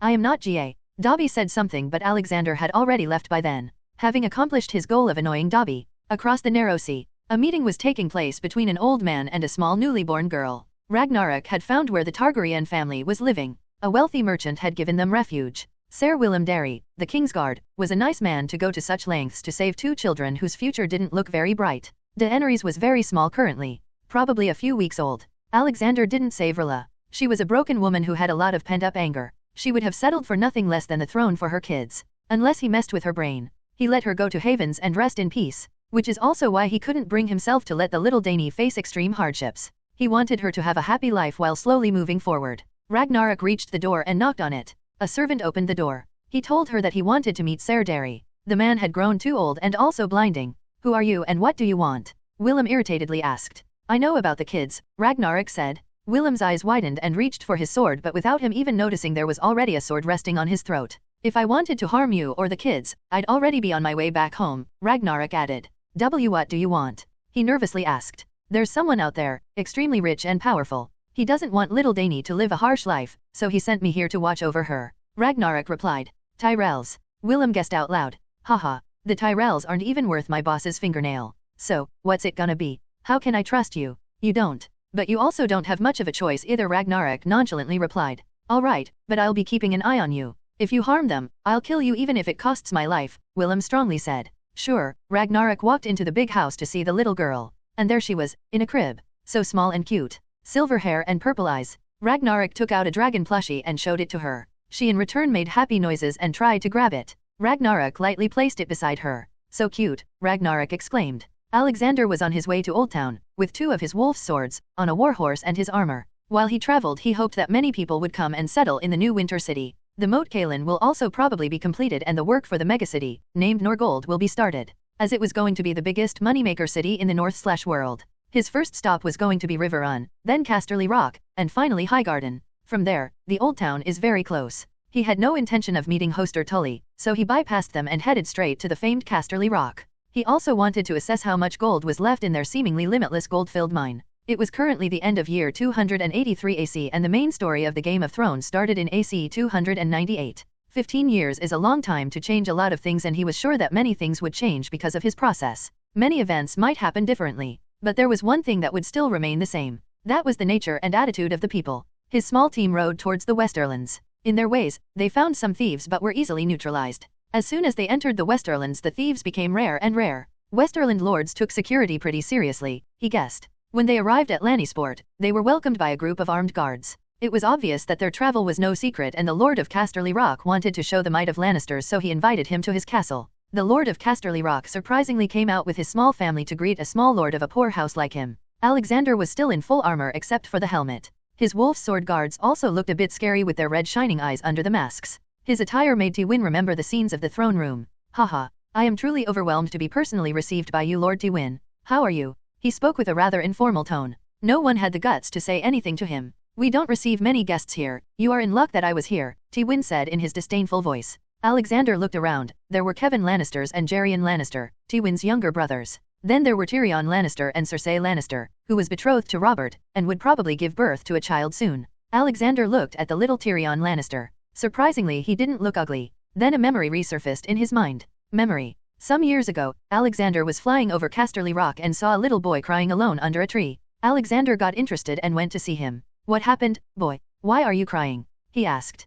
5-year-old Tyrion Lannister looked at him with teary eyes. His face was really deformed. His head was bigger, teeth were crooked. Mismatched eyes and curved legs. Dragons are dead. I can never see them ever again. I just wanted a little on. Just like me. He cried. Do you want to see a dragon? He asked. The boy nodded his head. Alexander pointed his finger and a small moving dragon materialized in front of Tyrion. He looked shocked and happy. Can I touch it? He longingly asked, to which Alexander nodded. Tyrion then happily played with the little dragon for a while and fell asleep after getting tired. While asleep, Alexander removed all the disfigurement and made him look like a decent person. He was still a dwarf though. Then he left a small dragon figure toy beside him. I'll see you later, child, Alexander softly said and flew away. Memory end. So, that's why he looks different. They invited him for dinner and gave him an abode for the night. He happily accepted it. The only person he felt irritated with was Cersei. The girl had so much hate in her that he could feel it even from meters away. The only person she really loves is probably her brother. Even that, in the wrong way. Tyrion was quite scared of him in the beginning but soon came close when he started talking about his adventures north of the wall with his favorite uncle Jaerion. Seriously? Giants are still alive? Jaerion exclaimed, while taking a sip of wine. Absolutely. I was north of the wall before starting this journey. They have a whole tribe living there. Not just that, they ride giant mammoths. But they still can't break the wall, Alexander said. For some reason, Cersei took a sigh of relief. She mostly disdained the Northerners and thought of them as barbarians but even she accepted that they protected the rest of the realm from wildlings and now these giants. The wall was a blessing. Ha ha ha. I might really have to make a trip there then. Jaerion laughed. Tyrion felt jealous of his uncle. He also wanted to grow quickly and go on adventures. Well, if you go there, go to Hormon's tribe. We have good relations with them, Alexander advised. If I remember correctly, I still have a long tooth of a winter lion. They are very huge and have long teeth, Alexander added while looking into his pouch. He took out a big tooth. The poor guy attacked me. I took his tooth and let him go away, he said and gave it to Tyrion. Here, you can keep it, son. Tyrion was very surprised but nonetheless happy. Thank you, Lord Stark. Haha. Call me grandpa, you are still too young to do lord this and that, Alexander joked and ruffled his hair. Except Tywin and Cersei, everyone looked happy seeing the smiling Tyrion. After dinner, he retired to his allocated room. At midnight, he turned himself invisible and cast a silent charm. He also put a fake body in the bed. His stop was the mines under the castle. The castle was seriously huge and the cliff on which it was situated was supposed to be even taller than the wall. No wonder their gold never seems to ever end. You can see the Casterly Rock on illustration channel of my Discord, https://discord.gg/dghcron. Or see them on Instagram, https://www.instagram.com/Mr_Immortal_Novel. Alexander entered the underground mines and surveyed them. He was surprised to find the lack of men working. His final conclusion was that the Lannisters were going broke. Their gold would probably last another 10 years. Let's make that 8 as Alexander helped them a bit. He was going to give the money to Iron Bank and then loan it back to Lannisters. 6,000 years of mining finally made the Golden Lion rust. He was aware of the Lannister pride, so Tywin would surely take loans from Iron Bank in the future. The next day, he left for the Oldtown. He felt quite happy that he came to Casterly Rock as Tyrion really liked him now. The boy was even shouting goodbye from the castle till they disappeared from his vision. His next stop was Highgarden. He personally didn't like them. They were cowards and opportunists and still acted like brave men. On top of that, their family was messed up too. Only the old Olenna Tyrell had some brain. Her son, Mace Tyrell, Lord of the Highgarden, had a walnut for a brain. Mace's son, eldest Willas, got his legs injured because he was forced to participate in a tourney at a young age. Alexander also bypassed Highgarden and went straight to Oldtown. He didn't have time to waste on fools. Reach might be the one selling food to the north, for now, that too at a higher price. But that was going to change soon. 2 more months and the harvest begins. We'll see what the Tyrells will do with their extra food then. Oldtown was a very big and the oldest city in Westeros, the seat of the House Hightower and Citadel headquarters. The buildings were connected with various bridges over the river, making it a giant hub of knowledge. Alexander straight up headed to the main building and asked for a meeting with the conclave. Surprisingly, they agreed. Now he didn't have to go and find each of them, but he also had to wait for a week. He just booked a room in a high-end inn for a month and locked himself up. Then he operated to Winterfell to play with Rena. He really missed her. Behind the scenes, Alexander had told Dobby to send a box of fire whiskey to every great house in Westeros. They have already started receiving many more orders since then. A week later, an acolyte came to him to inform him of the meeting. Alexander went on time and knocked on the door. "Lord Stark, it's a pleasure to meet you. Please take a seat," an Archmaester said. "Can you tell us the purpose of your visit?" An Archmaester who had mastery in mathematics spoke. Yes. I wanted to see if all I've learned in my life is enough to earn me some links here. I want you all to ask me any questions, and if I can't answer, I'll donate 100 gold dragons to each wrong answer. If I can answer all of you, then I want you to give me unrestricted access to all parts of the Citadel," he said. His claim was arrogant, but the conclave was more greedy. "Why are you doing this, Lord Stark?" one of them asked. "Because I'm bored," he said nonchalantly. The Archmaesters felt disgraced, so they decided to accept the offer and show this lord his place. The first to question was the Archmaester of Healing. He asked some dumb questions about the human body and how to treat some diseases. Then he asked how to treat grayscale, thinking that Alexander would not have an answer. But Alexander gave him a full method of how to perform surgery on the skin, remove it and also heal it. "But there's no proof that it will succeed," Archmaester retorted. "There are thousands of written healing methods to treat grayscale and none of them guarantee." "Don't ask questions whose answer you don't know," Alexander replied, shutting the guy up. Then it was the Archmaester of Astrology and Stuff. As expected, he answered flawlessly and also gave some more knowledge to them. The same was repeated with the others. They had shocked faces by the end of the meeting. They all were older than him, but he had more knowledge than all of them combined. While they all were frowning and regretting accepting Alexander's offer, they were all going through a mind search by Alexander. Most of them were sinners.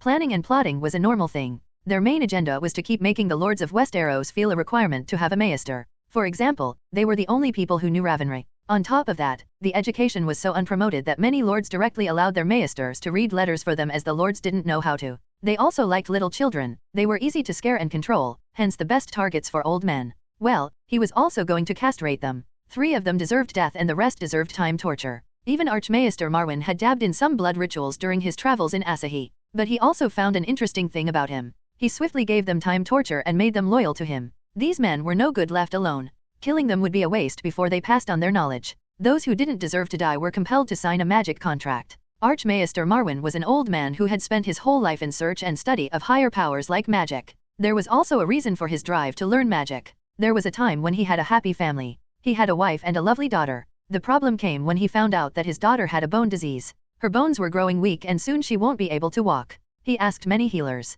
Many ignored him, and those that did help him said that she was untreatable. That's when he turned to magic. He had heard that there was magic in the East that could do miracles. So, he left all his savings to his family and went away. He was disappointed though. He found out that most of the magic he could learn there was for doing bad things. But he still didn't give up and kept on learning and experimenting. When he again found himself lost, he decided to go to Oldtown and search in the biggest library in the world. To read the most secret books he had to rise up in the ranks and become an Archmaester. However, disappointment was what he found there too. There was no book that had knowledge of magical healing in it. He wanted to go home and see his precious daughter again but decided against it. The pay of an archmaester was good, also, his wife and daughter were a secret. He could make his wife and daughter's life better this way too. His daughter had also grown past her marriage age, so he had to take care of her or at least leave enough money behind. But here he was, sitting in front of probably the most knowledgeable person alive. He had also asked some easy questions about magic, but surprisingly he received an answer even better than he expected. It was like the man really knew how to do it. Then he felt a slight magical aura in the man.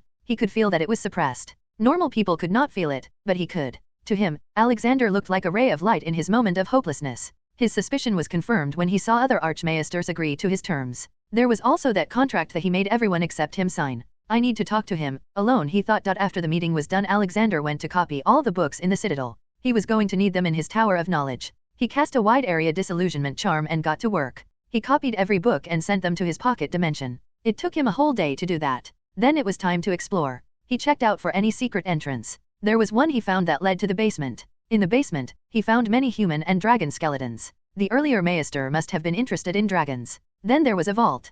Cobwebs indicated that it wasn't opened in a long time. He entered and found many more books. Most of them were about different kinds of magic. Many were about water magic, which was thought to have become extinct because of the bloody Valyrians and their dragons. The water magic belonged to Rhoynar that used to live beside the river Rhoyne. The Order of Maesters must have been trying to rid the world of magic. So much good magic was lost, and what's left behind is blood magic and dark magic, which does more harm than good. Alexander took away all the books. Among the books was also a book for healing with water magic. Then there were also some rare old currencies and worthless things. After emptying the vault, he put lots of wildfire in there with an attached timer. It would explode in 1 year. All of Westeros probably already knew that he was constructing a mighty tower. Completing it in 5 months was crazy but still possible, as long as he used the right illusions. When he was going out of the Citadel, he saw Archmaester Marwyn waiting for him. Lord Stark, can I have a word with you? Marwyn spoke. Alexander smiled, already knowing what the old man wanted to talk about. Sure, Archmaester.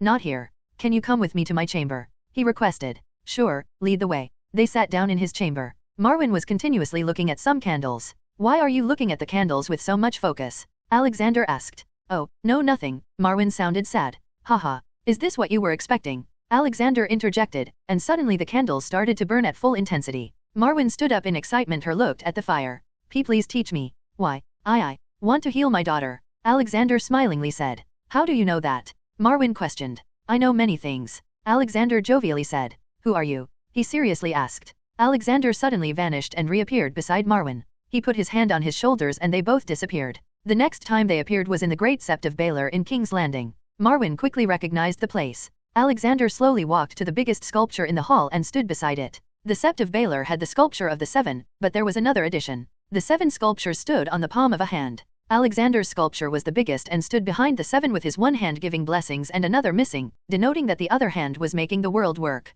Now, tell me, do you recognize me? Marwyn suddenly got down to his knees and started praying. All-Father, you are All-Father, the King of all gods. His eyes started to tear up and started prostrating. Please, heal my daughter. I'm ready to give you anything in return. Please, I will heal your daughter. In return, all I ask for is service. I will teach you Potiwunnering and rune mastery. You will learn it and teach it in my school, Alexander said. He could give him magic, but what would be the point? Some random organization was able to do this much damage to the magical development of the world. What's the guarantee that it won't happen again? That is why the technology route was best. Anyone can learn it and make tech, so there won't be anyone special. Yes, I'll do it. For as long as you want me to. Marwyn quickly replied. Then sign this and follow me. He gave a paper and a quill. Okay, let's go and heal your daughter now. They again vanished. They appeared in a small village, in front of a small farmhouse. Marwyn excitedly entered without even knocking. Bam! He received a pan to his head. Thief! Thief! A woman started to scream. Hey, I am your husband, woman. It's me, Marwyn, he shouted.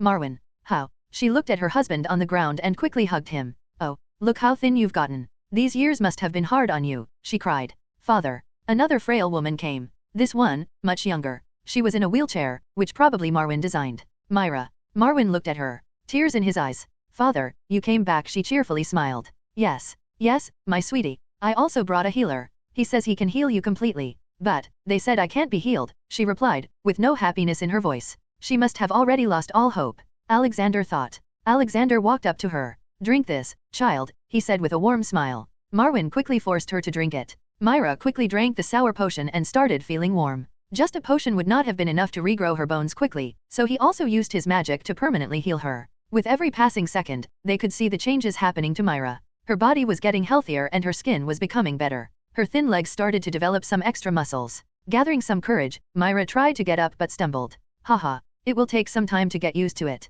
But your bones are healed now, Alexander said. Marwyn quickly grabbed his daughter's leg to check this. Thank you so much. His wife bowed to Alexander. It's fine. Marwyn, I need to go, so let's talk somewhere else. Yes. Please. Marwyn took him to another room. When in private, Alexander told him about his task. I want you to send your family to Winter City. There are good houses and good work for even women. You will soon join them, but for now, you need to compile 3 types of books. One with basic knowledge of counting, biology, and history that children of 6 to 10 can understand. Second with more complex subjects for people between 11 to 15 and third for 17 to 20. Use any book you need in the Citadel and complete it in 5 months. Yes, I will complete this task. You can count on me, Marwyn said. I should leave for the Iron Bank now. I've already spent a lot of my time, he thought. Say goodbye to your family and when you're done with it, touch this ring and say activate. It will take you back to your chamber in Citadel. It's only one use item, so you won't be able to come back. I need to go now. Good luck with the work, he said. Next, he went back to the Oldtown and hired a ship to get to Bravos. It would have taken him nearly 2 months, but due to magical winds, they arrived there in 2 weeks. It was crazy, but the people on the ship had no other answers except calling it good wind. Bravos was a pretty nice place. Its population was more than King's Landing. Although slavery was banished, many forms of slavery were still present there. You can see Bravos on illustration channel of my Discord, https://discord.gg/dghcron. Or see them on Instagram, https://www.instagram.com/Mr_Immortal_Novel. He walked towards the moon pool. The bank was just beside it. It was quite a nice tall building. He entered the bank and arranged a meeting with the management. He was a big lord from Westeros, so he was quickly allowed into a large hall with a big stone table at the end with 3 big seats, and in front of it were 2 benches. The setup would surely overwhelm any person. The person asking for money was given no big seat and sat lower. He also went and sat down on a bench. Soon, the big doors opened and 3 men in neat and clean clothes entered. They quickly took their seats and the middle one spoke. What can we do for you, Lord Stark? He asked. I was wondering, are you the most senior authority in the Iron Bank? Alexander asked. No, we are the second most senior authority. Above us are the elders. There are only 5 of them and they hold the most power, he answered. You might want to call them after this. Alexander stood up and gave the middle one his black coin. Show this to your elders and tell them, he's back, Alexander said and sat back down with his legs crossed. The middle guy, who also looked pretty young, was surprised and shocked by the coin. I must tell father about this. If this is real, we'll lose everything, the man thought, which Alexander also heard. We have a bad boy here. Magic it is then, Alexander thought to himself. He used a compulsion charm to make him just go and tell the elders. The 3 went away for a while only to come back with 5 old men with 1 foot already in the grave. Alexander quickly mind-sweeped and found that they all were quite corrupted. They all knew what the black coin meant, but they just didn't want to give their power away. They had already sent someone to hire the faceless men to come and kill him. Hello, old people, I am also old but not to the point that I look like a wraith. As you've seen the coin, I am the owner of Iron Bank. So, are you going to surrender or fight? He straightforwardly asked. How do we know that it's not fake? One of them questioned. Isn't your job to know that? Anyway, if you were to go to a vault with a black door and use the coin to open it, it would open. Yeah, that's the key, Alexander said, surprising everyone. The vault with black door was the oldest vault in the Iron Bank and no one knew how to open it. Then one of them slowly walked forward and kneeled. He wasn't a guy from Iron Bank though. Valor Morghulis, the man calmly said. Haha, Valor Dohyrus, my boy. Now get up and remove that dirty face, Alexander laughed. Jaqen Hgar showed off his normal look, or normal mask. The faceless men were pretty different in this universe. As Alexander was the one who made them, they were not allowed to kill any child, or a good man or woman. As long as the person had committed some notable crimes they could kill. Good thing they lived in a world where most rich people had done something bad and they were always the one to hire them against someone like them. We hired you to kill him. Why are you kneeling to him? The elders shouted. Alexander then removed the memories of the 5 old men and the 3 accountant and made them loyal to him. They all had their hands bloody by investing in slavery, which he despised. They would surely die, but only after they pass over their knowledge and responsibilities. Alexander assigned 5 wolf swords in disguise. The 5 old men would choose them as their replacements. Follow me, Jaqen. Let's go to your temple, Alexander said. It's your temple, All-Father, Jaqen replied. Ha ha ha, I guess it is, he laughed. He went through a nice tour of the House of Black and White. It was creepy. They had a huge statue of him in a hall, to whom they prayed to. Before leaving, he gave them his modified uniphone. There was no magic in the air to create connectivity though. There were no signals on the phone yet, but soon there would be. He had a mecha maker from Doraemon. He just needed to design it and put some metal in the machine. The satellite can be made in probably minutes. Putting it in orbit was easy too. He was also interested in looking at the planet from space and also finding out the reason behind its weird season cycle. Being done with his work in Bravos, Alexander hired a ship back to White Harbor. He paid a lot of money to hire the ship for his personal travel. When the news reaches other big lords, they'd think that Alexander likes to spend money on lifestyle, even if the money is loaned. It will also make them think that they can buy him. When the ship started its week-long journey, Alexander decided to go to Cannibals Bay. As he didn't know the location, he used the anywhere door. He opened the pink door and a gush of chilling air came. He quickly crossed it and closed it. He was greeted by a plain white sheet of white ice. He could feel that just some feet below him was the Shivering Sea. The legend has it that there's a part in the Shivering Sea where the sea freezes from time to time. By the time the ships turn around, they find themselves trapped. In short, the place was a cold graveyard of ships with a cannibal population. He walked around and saw many ships but no people there, only skeletons. The whole world knew that going deep into the Shivering Sea was dangerous, so no one really goes there anymore. Which would also mean that all the cannibals would have died by now. One by one, he started absorbing all the ships he could find. There was quite a good amount of gold too. In total, he found 1,100 ships. After that, he went inside his pocket dimension to Fihame and started using Restoring Beam to make the ships usable again. But they were very old models, so it wouldn't be very helpful in the seas. So, he used Deluxe Light. It turned the ships into a better version of themselves. This meant that he now had 1,100 common ships that would be the backbone of his navy. Each of these ships houses a crew of 41. He only needed 1,000, so he decided to give 50 out of the remaining 100 to Coast Guards. They would use it as their flagship. Their common ships were smaller than the navy. The remaining 50 were to be used for transport and trade for now. He created a lot of Godroids as its temporary crew and told them to bring 100 ships to the new megacity Norgold every 3 months. His wolf swords were already recruiting men on a large scale. They all were bounded by a contract to at least work 5 years. However, they could still complain if they didn't like something. Then he returned to his ship to White Harbor and enjoyed his trip. But, due to sudden great wind, the ship would only need 3 days to reach the destination. Once back in Winterfell, Alexander convened a Stark meeting. Alina was included in that category as well. She was a Stark in all but name. "Alright guys, what's the progress? I want reports," Alexander said. Their meeting took place in Stark's only living room. All the others sat in their seats in front of him. Alina spoke first. "I was trying to count the coins in the treasury but just gave up after 10 million. However, I have put that 10 million aside as our main fund. It will give us a better sense of expenditure. I don't want us to become reckless thinking that we have infinite money. Haha. Job very well done, my dear. We'll use the 10 million and multiply it with our efforts," Alexander praised. Then Dobby spoke. "On my part, the repairing of Moat Cailin has been done. We also have built a small town with good planning. It can be easily expanded into a Tier 3 city later. A long concrete dock has also been built. We didn't wait for you and created the canal on our own and disguised its formation as an earthquake. Though it created a new problem. King's Road was cut. So we built a big arched bridge. It's pretty high, your steel warship can pass easily. We also constructed a 3-man obliviation team. They changed the memories of anyone who thought that the bridge was too quickly made.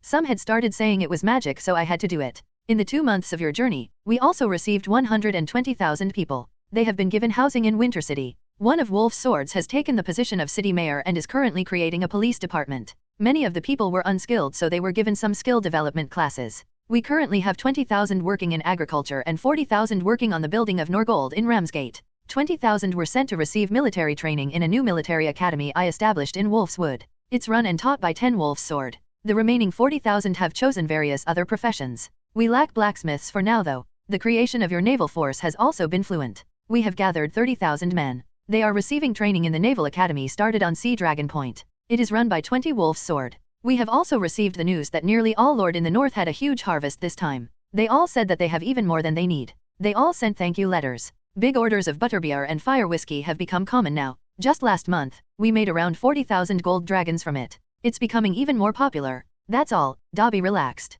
All the people in the room looked at him with shocked faces. "When the hell did you do all that? I saw you in front of the TV most of the time, and whenever you were not there, you were playing with Rena," Benyon asked. "Magic is very convenient, my friend. Besides, I don't really need to sleep much," Dobby nonchalantly replied. "Too efficient, Dobby. You even did the things that I was just planning on." "Thanks, man," Alexander praised him. "I guess, some traits of old house elves are still there though. Alright, everything's good, I guess. Ned, in the name of all the gods, I name you Lord of Moat Cailin. From now on, you'll be known as the Stark of Moat Cailin. I don't want you to change your name like the Karstarks," Alexander said. Ned looked surprised and asked, "But, what about Brandon? Shouldn't he receive it?" "No, he's my heir. Also, I'm giving him the Norgold. It's going to be a city even bigger than Bravos and King's Landing. But don't take Moat Cailin as a joke, Ned. It's the first line of defense, and now with the canal connecting east and west, a city as big as King's Landing would be built there. Your duty will be to collect small money from ships passing the canal for maintaining it. I'll send a wolf's sword to teach you about management and creating a good police department too, Alexander explained. Ned stood up and kneeled. I will uphold the honor and justice. I will do my duty to the best of my ability, uncle. You can count on me. Haha, good. Now get up. Alexander patted him on the shoulder. Now, the next thing is, I have created many changes to the north. I don't want to do more before we properly absorb the current one. So, our job for the next 5 years will be to become the most powerful and richest house in the world. Make the north the most powerful kingdom. I want those 10 million gold dragons turned into 100 million. After everything becomes normal, I'll start bringing more revolutionary changes. Let's do it, guys. Meeting dismissed. As he said that, they all started to walk around and get to their job. Ned went to tell his wife about his new job. If I remember correctly, the crown in the T.V show had more than 10 million debt by the end. Let's see how much I can increase it this time. Robert has married Cersei already and she was pregnant too. Now, we need to know what will happen after the honeymoon period passes. Varys has indicated that Robert is returning back to his former self slowly. Should I help him? Alexander talked to himself. Grandpa, let's go out. I want to learn how to use a ballerina. Came running to him. Oh, why do you want to learn it? He warmly asked. It will make me stronger. I want to beat the cat lady. She said she do not like Jon and never let me play with Rob. She pouted. Well, I am sure many want to put an arrow in her. She's too annoying. Okay, sweetie. But you must promise me to never use it on the cat, or any other person if he's not a very bad guy. You can use it on targets though. Let's go. Alexander took her to the courtyard and made her a soft and light bow. She looked very cute trying to hit the target. Alexander quietly clicked some pictures to show them to her when she grows up. It had been 1 year since Alexander's return from his short travel. Things have been smooth. 300 ships have already arrived and commissioned into Northern Naval Service. 12,500 men serve on the ships as of then. They were all contract-bound. The captains were godroids for now, although they had already started to train their first officer to become a captain. As only one fleet of 250 ships was completed, he had assigned 10 godroids as Commodore, 5 as Rear Admiral, 2 as Vice Admiral, and 1 Wolf's Sword as the Admiral. The ship models he brought from Dorieman Word had been made big and real with big light and upgrade light. Magic cannons and other things were installed and then commissioned into the Navy. The steel warship was currently under construction in the Navy's shipyard at the Sea Dragon Point, though it was all an illusion. He already had them fully complete. It was going to be officially introduced to the Navy later. The shipyard was also heavily guarded by constant patrol ships and magic cannons on guard towers. He gave away the remaining 50 ships of 300 to Coast Guard for securing the borders. They also had a Wolf's Sword as commissioner. His current fleet was already the biggest fighting fleet in Westeros, and many big lords had heard the news of North's new mighty fleet. Currently, his fleet worked in some escorting work for big merchant ships of the North. He had also given Manderleys a new design for trading ships and they were too happy to make it. He was to have another delivery of 100 ships in some time, but that was for later. As for today, Alexander was going to be at another lord's meeting. How have all of you been? Alexander asked while sitting in his chair in the meeting hall. My lord, the last time we met here, you gave us the wonderful means to make food. Now, not only do we have enough to feed ourselves, but we also sell to the east with Manderley's new merchant fleet. We are richer than ever, my lord. Great Jon Umber respectively spoke. Manderley stood up and started speaking. That is also due to Lord Stark. He gave me the new design for the trade ships. They are faster and store more. There's also the Northern Fleet which provides us the safety of travel. I am afraid, so much money is coming, I'll have to create another big vault. Ha ha ha. I might have a solution for that. All of you must have seen the new great city on Ramsgate, now called Norgold. It is due to open in a week and you are all invited. It's going to be the biggest trading city in the world. I also talked to the officials from the Iron Bank. They have accepted my proposal to open their branch in Norgold. You will all be able to store your money there. The city will also be safeguarded by a huge amount of police and navy. The Northern Naval Headquarters will be there, so it's going to be quite safe. All of you are also gifted a manor there to live. House Manderley's White Harbor will become a manufacturer and industrial hub from now on. So, no one will lose anything, Alexander informed. Alexander was also going to start Merchants Guild in the city. It will work under the jurisdiction of the city mayor, who will work under the lord. A proper chain of command was going to be established to make sure that the city flourishes. My lord, my sale of vodka has been bringing a lot of money to my house as well, but I've recently come across a problem. I received a raven from my biggest buyer in Reach that they are not allowed to buy my vodka if I do not buy their crops. Lord Dustin spoke. Yes, my lord. I received the same threat for my rice and rice wine. Howland Reed spoke. It was rare for him to come out of the neck. Many other lords also voiced their problems coming from the Reach. Silence. I've heard you all. I will deal with Reach. Do not stop your production. When Norgold opens, you can open your shops there and sell it from there to the rest of the world. We must have put a big dent in Reach's coffers by not buying their overpriced food. They are foolish to think that the threats will work. All of you, send ravens to every big house in Westeros. If they do any kind of business with the Reach, we will not sell them our drinks, crops, and other products. If all they want is food, they can buy it from us at a lower price than Reach. Also, if they still do business with the Reach, we will stop protecting their vassals from pirates. Alexander loudly proclaimed. Reach could have found hundreds of other ways to deal with their food. Sell them to Assai, they always need food there. But no, they wanted to pressurize the North. My lord, what if they still keep on doing business with Reach? Won't we lose money? Roose Bolton spoke up. What do you want then? We bend ourselves to cater to Reach? Buy food from them even when we don't need it? Don't forget we are hardened, northern warriors. Those flower lovers have nothing on us. We have the mightiest navy, we have money, we have strong armies too. Why should we fear anyone? Also, have you forgotten who Robert's best friend is? Crown lands will not do business with Reach. Vale too, I have helped Lord John Arryn to get rid of some pirate problem. Stormlands might side with Reach. I have good relations with Dorne as well, so they might just stay neutral. We still buy some food from Riverlands just to keep them happy, so they will not go against us. We have nothing to lose but much to gain. Alexander's words silenced any voice against his decision and the hall erupted in loud cheers. They all happily went away to prepare to go to the opening of Norgold. Highgarden, Reach. Mother, did you read this? Such audacity. I say they want war with us. Mace Tyrell showed a letter to his mother Olenna, sitting in the garden. Shut up, you stupid oaf. If they wanted war they would have already done so. No one in Westeros can fight their navy. Lord Stark also has a firm grip on each house in the north. Even the Boltons are afraid of doing something wrong. It was you who declared war by sending those letters. Why did you think you could force them to buy food from us when they do not need it? Sometimes I really wonder if you are my real son, but then I remember giving birth to you. Sigh, it seems I'll have to go and meet this Lord Stark. Let's see if he is as the legends say. She went into deep thoughts. But we can raise an army of 100,000. Mace refuted. And you do know that waging war on another kingdom without the consent of the king is treason. And even if we call for all banners, what then? They have rebuilt the Moat Cailin, even better than before. The same Moat Cailin which protected the north from Undals for thousands of years. Now, they also have a big canal dividing the north from the south.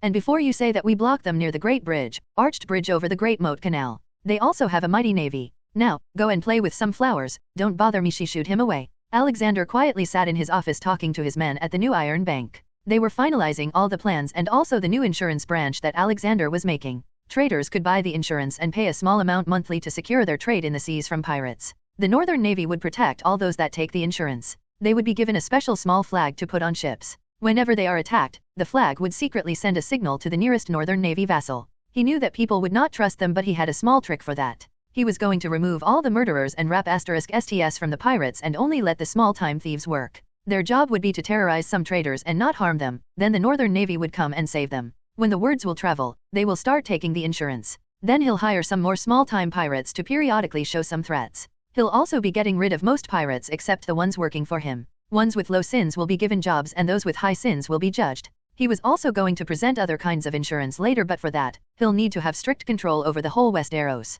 Knock knock. Alina entered. Boss, I just received word that the Citadel is burning in green flames. Our men secretly helped them to escape. Marwyn and other Archmaesters have convinced everyone to come here to Winter City and establish a new citadel in the Tower of Knowledge. Another thing, the first batch of 300 doctors and 1,000 nurses have graduated. 100 doctors will remain here and work in the city hospital. 150 will go to the new Norgold City and operate from 3 different hospitals. The rest 50 of them will go to Moat City. Good, good. When the next batch of doctors and nurses graduates, tell all the serving members of the government, police, and defense that their health benefits service has started. Also, send a rear admiral and 50 ships under his command to Oldtown to bring the Maesters here. Alexander instructed. Olenna Tyrell took the ship to Winterfell. This would not have been possible if not for the sudden discovery of the new route on the White Knife River. While heading towards the White Harbor, she noticed a big city in the distance. It was supposed to be the biggest city of Westeros, Norgold. It wasn't open though. She had brought her eldest grandson, Willis Tyrell, with her. The boy had accidentally injured his leg in a tourney and now couldn't walk without a cane. He mostly indulged in reading and gazing at stars nowadays, as he knew that he would not be the next Lord of Highgarden. She wanted to bring him out for a while as he was her favorite grandson. A day later, they arrived at Winter City. It was truly beautiful. Big beautiful buildings, fountains, no smell of overflowing sewage like the King's Landing. By far the biggest attraction of the city was the big tall tower in the center of the city. It was the new citadel from what she knew. The wildfire accident at Citadel was truly a saddening thing, but nonetheless a blessing in disguise. The Citadel was a leech that only sucked money out of Reach and gave nothing in return. Then she, with her servants, walked towards the big tower. The top floors of the tower was supposed to be a high-quality inn and also the second residence of Lord Stark.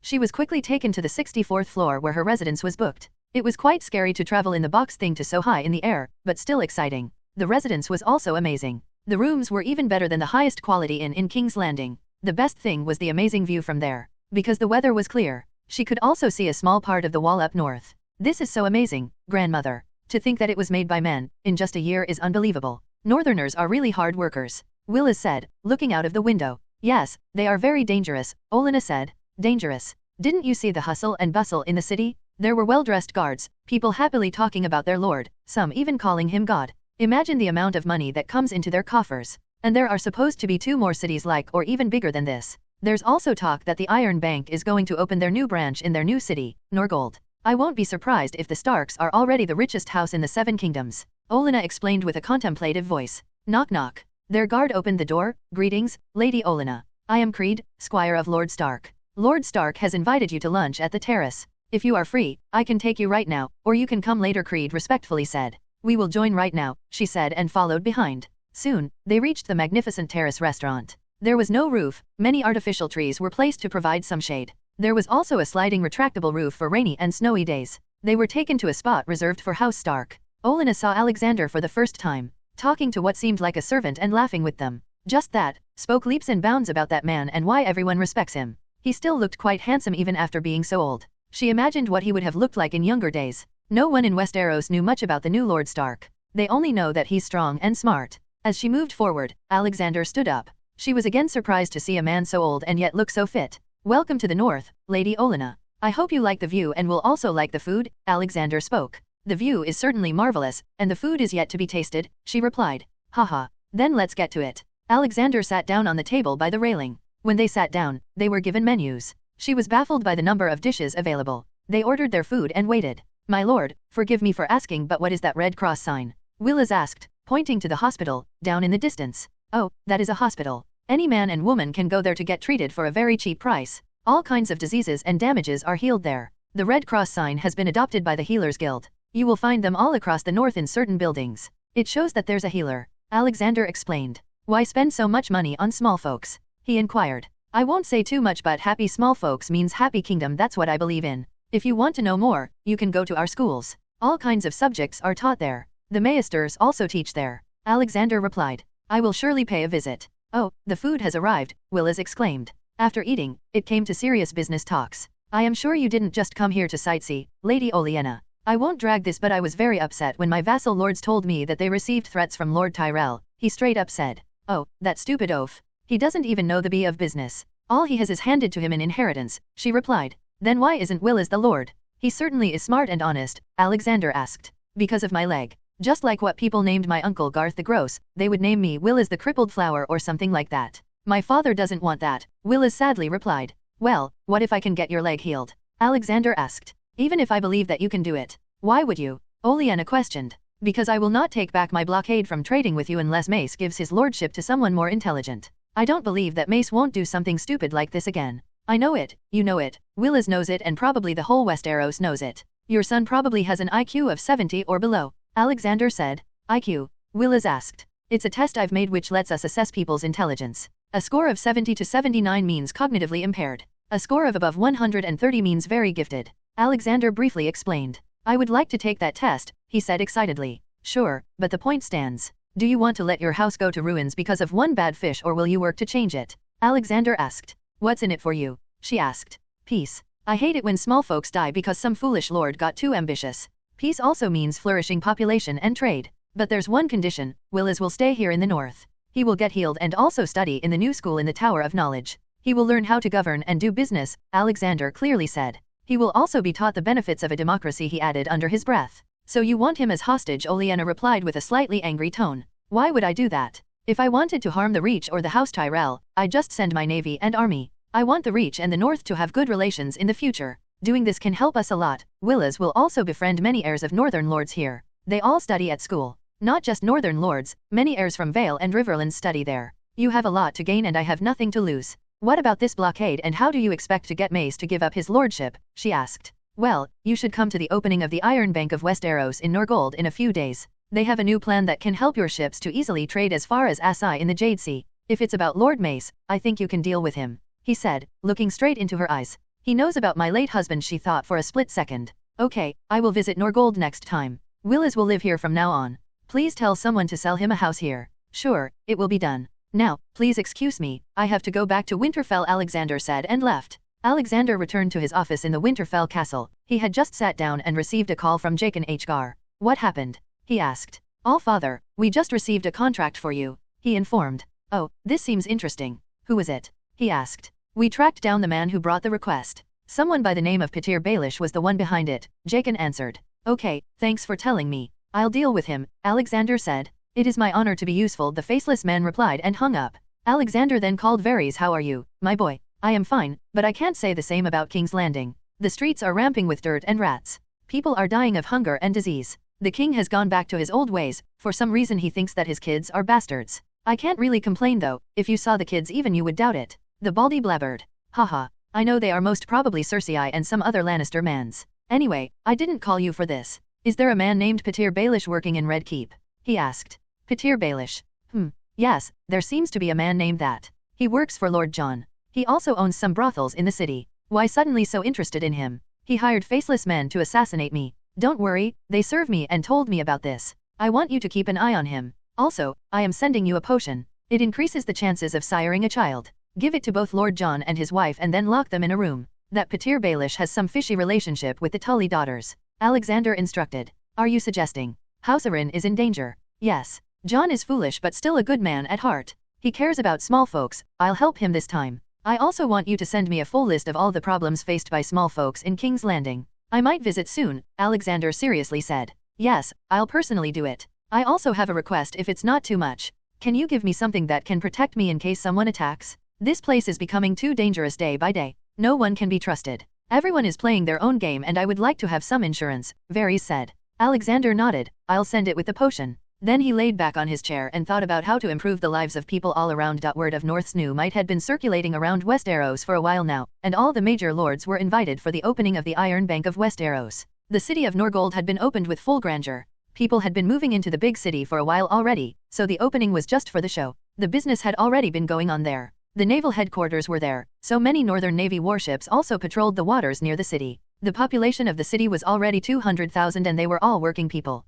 The northern lords were told to buy a shop in the shopping district and a big warehouse as a large amount of trade would happen from here. The fact that the Bravus was also not very far away from Norgold also made sure that more people visited the new city. He had been staying in the city for the past week and helping organize things. He was just waiting for other lords to arrive and open the bank tomorrow. For the ease of travel, Alexander had given the method of making concrete and asphalt. All the northern roads above the neck were newly built with it. The best and widest of them was King's Road. However, he expected many lords to come from ships. Only those who want to assess the north would come by road. Boss, I received word from Hormone. He said that many tribes have agreed and are headed to Hardhome. Dobby informed. Good, redirect the new 100 ships coming here to Hardhome. Their first task is to take them to Skagos. I will join them the day after tomorrow, he replied. One by one, people started to arrive in the city. Robert was still a bit scared of Alexander so he didn't come. Instead, he sent his lord hand, Jon Arryn. Tywin Lannister arrived with his brother Kevan Lannister. He didn't bring Tyrion, as he saw him as his family's disgrace.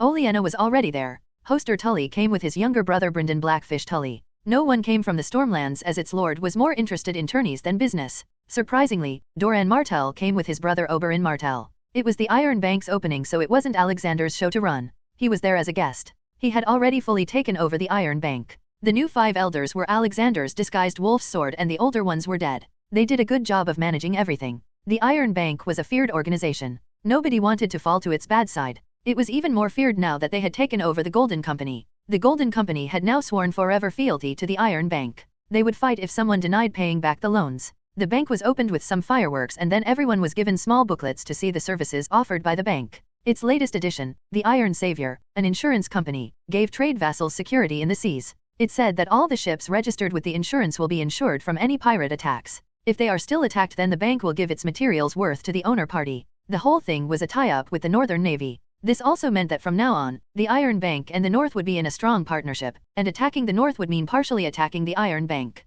After the opening was done, it was time for a garden party and mingling with each other. Alexander was talking to Olenna with a butterbeer bottle in his hand. So, this is what you meant by another way. If what the pamphlet said is true then it would surely help us sell our food in the Far East, she said. And I advise you to move fast. What if someone else makes a deal with buyers there before you? Alexander warned. I certainly will, but for now, let's enjoy this tasty food, she said and took a bite from a lemon-flavored pastry. Then she went to get some more. Lord Stark, what a magnificent city you've built. Not just that, but you've also attracted the Iron Bank. This will surely help many houses in Westeros. Jon Arryn came up to him. Haha, just call Alexander, Jon. We're both old boys here, Alexander jokingly replied. Haha, yes. So, how's King's Landing doing? He asked. Fine, I'd say, but I can't say for how long. The warning you gave Robert that day worked wonders for a while, but since he married, he's been getting worse. He returning back to being his old self. Whoring and organizing tourneys. All the hard work we did all these years went to waste. The crown has started to lose money and unemployment is rampant. Jon sadly replied. I can't do much for Robert, but I can do a lot for the people of King's Landing. I'll come to King's Landing sometime in the future and talk with you there. How about that? I'll be eagerly waiting, Alexander. Jon nodded. Now, to the happy news. I heard that your wife is pregnant. Alexander changed the topic. Jon happily smiled hearing that. Yes, let's just hope that it's a healthy child. Oh, surely will. When the child gets old enough you can even send him or her to be fostered here. There's no better place to learn how to be a good lord than the Tower of Knowledge. He bragged. I might just do that, he said. Then Oberyn and Doran Martell also joined them. Doran didn't have gout yet, so he could walk just fine. Lord Stark, thank you for inviting us here, Doran spoke. Yes, so many of us, Oberyn said looking at Tywin. Alexander was about to reply but something bumped into his leg. He looked down and saw little Rena. She was so engrossed in eating her ice cream that she didn't see where she was going. Her ice cream cup was about to fall but Alexander caught it quickly. Hey, sweetie, don't walk while eating or it will fall. I made a lot of ice cream for you so there's no hurry, Alexander said and picked her up while she continued eating. Sorry, Grandpa. I'll be careful, she replied and ate another spoonful of cold dessert. This must be the cute Rena. The great Lord Stark and his beloved granddaughter have been the talk of many ladies in King's Landing. There are even some paintings of you and Rena sitting on your shoulder, Jon exclaimed. Haha, many people usually see me playing with her so they must have started talking. Still, no harm done, Alexander laughed it off. Oberyn continuously looked at Rena. Alexander also noticed Alina in the background looking at him nervously, worried that Oberyn and Doran might recognize Rena as Rhaenys. What is ice cream? Oberyn asked. Oh, it's cold and tasty, Rena cutely replied. Haha, then I must try it. Will you show me where this ice cream is, Rena? He asked. Sure, just follow me. Rena got down from Alexander's arms and ran towards a table with her empty cup. She probably just wanted to get more for herself. No need to worry, child. No one can recognize you, he sent a mental message to Alina. She nodded her head and walked off to talk with someone. After that, Alexander returned to his office. There were enough people there to help any lord in setting up whatever business or deal they wanted. He wasn't needed there. His main focus for now was the free folks. He needed to go to Skagos first and change its topography. Leaving Norgold, he alone flew to Skagos. It was really a barren land. Not many people lived there either and most of them were cannibals. The talk about unicorns was fake too. There were some weird species of horses that the people of the island used. The horses had two sharp straight horns on their heads. The horses were also trained to use them in fights. He purified all those that deserved death and corrected others with time torture. He couldn't really kill everyone. If he started doing that then most of the world's population would be gone. After dealing with the local people he started changing the island's topography. He flattened the barren mountains and in their place created grasslands, forests, small hills with mines. Rivers were already present. Now, all that remains is bringing the free folks here, he said to himself and again flew up to catch up with his fleet of 100 ships. The ships took 3 days to reach Hardhome. By then, all the tribes had gathered there. They were reluctant to come to Hardhome as they considered it a haunted place but still came as it was the best place to board the ships. Haha, how are you, Hormone? It seems you've become a big leader here, Alexander greeted. They unanimously agreed to let me lead this time. This also makes me their target if things don't go as promised, Hormone replied. Then you should be happy as the island is better than one can even expect. Alexander patted his shoulder. Then they started to walk off to the tent where other leaders were present. But suddenly, out of nowhere an arrow came, targeting Alexander. He quickly caught it with bare hands before it even touched him. This craftsmanship is from Vale. Bring that guy to me, Alexander said and pointed to a man in the crowd. Soon, the attacker was brought into a small room and was tied to a wooden pillar. Name? Alexander questioned. Bronn, the man said. I didn't think I'd see him here. He quickly looked into his memories. Bronn had been bullied since he was small. His own parents used to beat him. First killed a person at the age of 12 in order to protect himself. Since then, has done various deeds to make money. He was probably slightly better than many people in Westeros. So, Bronn, who sent you to kill me? Alexander asked. Roose Bolton, he gave me 50 dragons to kill you. 25, advance and rest the after killing, Bronn quickly replied. You are being very easy to talk to. Why? Well, I'm a sellsword. I work for money, but you know what sounds better than money? My head over the shoulder, he replied. Wise words coming out of a sellsword. So, what do you think I should do with you? I don't know, set me free, he said in his sarcastic voice. Sure, go. Alexander untied the rope. Bronn just looked at that all surprised, but before he could say anything, Alexander picked Bronn's sword and tore it from the middle like it was a piece of paper. Good luck reaching the wall without any weapons. Though do tell me, haven't you heard that I and my first sword fought hundreds of men in King's Landing before I killed the Mad King? Why did you still take up the request? He was seriously amused by Bronn. The whole already Westeros knew not to mess with him, but here he was. Yeah, I had heard them. Like most legends and rumors, I thought it was also exaggerated. I also didn't have much money to buy food, so I took it. There aren't really that many sellswords who would agree to this job, so Lord Bolton gave it to me. Bronn truthfully replied.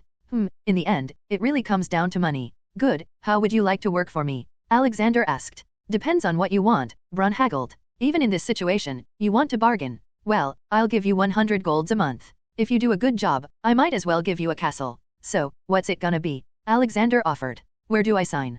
Bronn happily asked. Alexander quickly gave him a page and a quill. He signed quickly. Then for a split second, his body shone in white light. What did I just sign on? His face looked pale. You, my friend, just sold yourself to me. From now on, you cannot betray me. If you try to tell anyone about me or my people or my magic, you'll feel a lot of pain and will be forced to come to me and confess. Though, I am also duty-bound to pay you, and if you do good then promote you. Alexander briefly explained. That's not possible, Bronn scoffed and quickly got out of the tent and started shouting. Lord Stark is a and can asterisk. The most important words just didn't come out of his mouth, and he also felt pain in his body. Then his body automatically went back to Alexander. I tried to tell everyone that you're a sorcerer and can tear a sword like a piece of paper. Fuck, you weren't lying. What sorcery is this? Bronn cursed. Welcome to the club. Don't ask about my magic though, Alexander shrugged. What's my job? He asked. Entertain me and teach young lords and heirs swordsmanship, Alexander answered. He knew that Bronn's fighting style was less knightly and more street style, which in Alexander's view was better. Beating pompous young lords and heirs? That sounds like a dream job. Bronn grinned and then asked. Can I get out of this contract someday? Yeah, sure. Earn my trust and I'll give you a contract with no such harsh punishment. Now, let's go. I have work to do. Alexander stood up and left the tent. Outside, all the free folks had nearly fully boarded the ship. Hey, Tormund. How long till everyone's on board? Alexander asked the tall boy. Almost everyone's done. It's just the giants. Their mammoths are showing tantrums. All right, I'll go and help them. You go join the rest. Alexander and Bronn went to Mag the Mighty. He was trying to calm down the 10 mammoths with his tribesmen. Alexander let his aura disperse around so that the mammoths could feel it. Then he sent a gentle message. Easy, your riders are taking you to a better place. There are many trees and grass here. Better than here. Behave or else they might leave you. The mammoths suddenly calmed down and started to board ships on their own. It was you, wasn't it? Bronn asked. What do you think? Alexander left him scratching his head. Settling them in Skagos was easy. They were very happy when they saw the island and its surroundings. Alexander gave them a map and an owl to contact him if needed. The natives had already built small port towns, so it would help them a lot. He also warned them not to kill the natives and just treat them like other free folks. He then lent them 10 trading ships from his inventory and returned to Norgold. The moment he popped out into his office, he was greeted with children's giggles. Someone probably brought the kids there. Alexander's office, no matter where, was probably the safest place on Earth. Anna kept an eye on them. The kids, Alexandra, Eric, John, and Rena were playing with toys and Rena was acting like their mother. Hey, wolf girl. What happened? Why are you all in here? He asked Anna. Oh, some guy with a sword attacked the kids while they were playing together. The wolf's sword caught him even before he could come near them, but they were all spooked and started crying. They wanted to be with you, so I brought them here, Anna explained. Alexander knew that someone would attack them, but not this soon. Everyone knew that Alexander loved the kids as if his own children. The attacker must have thought that hurting them would make the old man like him go crazy. He warmly looked at the children. All the small ones had turned 1 or slightly more. They all could walk. He sat down on the big couch and flew them all into his arms. Then he entertained them for a while. Grandpa, why did the bad man try to hurt us? Rena asked, looking at his face with big eyes. Oh, my dear sweetling. He's a bad man and wanted to make me angry by hurting you. I am sorry you had to see that, Alexander sadly apologized. No, Grandpa, it's not your mistake. I'll train more with the bow and beat all the bad guys, Rena said with her fist clenched tight and face fully serious.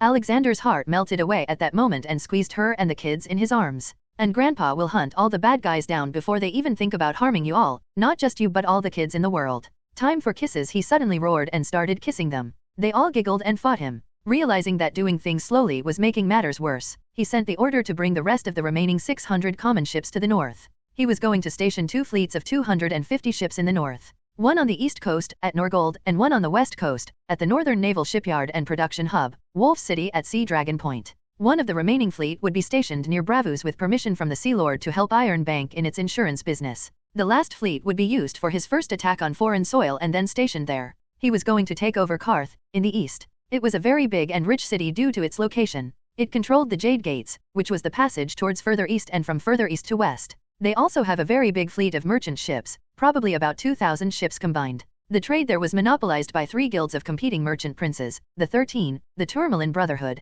and the Ancient Guild of Spicers. There was also the warlocks of the House of Undying. They dabble in black magic and dark rituals to do magic and to extend their lives. They all had their lives forfeited the moment he came to the world. If he takes that city, he'll have the power to promote trade around the world and bring development faster. There was also the problem of slavery which he would have to solve soon. So much to do. Sigh, at least the North is on track. Once everything settles, I'll start the phase 2. He went to the dungeons of Norgold. The attacker was held there. Brandon was beating the guy himself. Who sent you? Tell me, he yelled.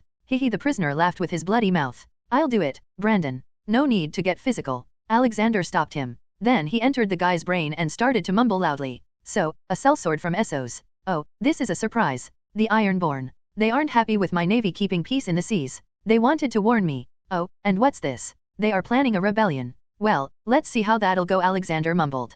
How do you know that? The shocked man asked. I have my ways. Now, forget everything he said and put the man to eternal death. Even I wouldn't fall so low to attack children, Bronn interjected. Well, Bronn, what would you do in this situation? If I had the world's strongest fleet, I'd go straight up there and teach the fuckers, they reap what they sow, he nonchalantly said. Haha, I see what you did there. Their motto is we do not sow. Still, if I attack them then it'd be seen as a rebellion. Then I'll also have to fight all the other houses for no reason as they would fight me to take away my wealth. Which I don't want to do yet, Alexander replied. Yet? You mean you will in the future? Bronn asked. He wasn't really serious when he had said that. I will neither confirm nor deny that. Let's go on now. We have to prepare for the siege of Qarth, Alexander said and walked away with Brandon. What the **CK, when did that happen? Bronn cursed loudly. It took some time to place his fleets in the right place. Thankfully, his chosen admirals from Wolf's Sword were very trained in commanding. The Eastern and Western fleet had taken their position. The Sentinel fleet was also positioned near Bravus. Alexander's attack fleet which he was going to use was waiting for him near the Summer Isles. His fleet of 250 warships, 15 man-o-war, 2 ship of the line, and Yamato warship were quite intimidating. He was also bringing 4 more Yamato steel warships. But before that, he was going to King's Landing. Alexander's printing press was running at full speed. Various books about laws and stuff were being spread around the world. Many posters of Alexander were also being spread in all poor parts of Westeros. He was being hailed as the king of small folks. To strengthen his image he was going to help the poor of King's Landing. So, Dobby, you'll join me when I start the siege of Qarth. When you're not here, Alina, Benyon, and Anna will watch over the administration of the North. I'll be taking Bronn and Creed with me, Alexander told his people and left. Never really thought I'd see a day when we'd siege a city in the east, Anna exclaimed. Well, he's a god. He can do whatever he wants, Benyon replied and everyone nodded their heads. Brandon had been made the Lord of Norgold, so he and his small family were living there. Though they had a port Kea and came to Winterfell every day, Brandon was taught how to be a good lord for the past whole year, so he was doing good now. Ashura and Alexandra mostly spent their time in Winterfell. Ned was not so lucky. He couldn't tell his wife about Alexander and he didn't want to either. He also comes to Winterfell once in a while to see Jon. His wife was also pregnant again. Small Council, King's Landing. All the members sat silently waiting for the king. The small council had 7 members in it. 1 Hand of the King, Lord Jon Arryn. 2 Grand Maester, Pycelle. 3 Master of Coins, currently vacant. 4 Master of Laws, Lord Renly Baratheon. 5 Master of Ships, Lord Stannis Baratheon. 6 Master of Whisperers, Varys. 7 Lord Commander of the Kingsguard, Ser Barristan Selmy. It was a rare meeting as today the king was going to come to. Normally, the king was required to come to all meetings but the current king was too incompetent and would rather spend that time with pleasure women. The gate suddenly opened and the slightly fat king entered. Robert had started gaining weight since last year. Behind him was his Kingsguard, Ser Barristan Selmy. Surprisingly the queen was also behind them. Normally the queen wasn't supposed to be there, but Robert had allowed it to happen. After all, it was Lannisters paying for his pleasures. Sit down, all of you. You all know, Lord Stark is going to visit us.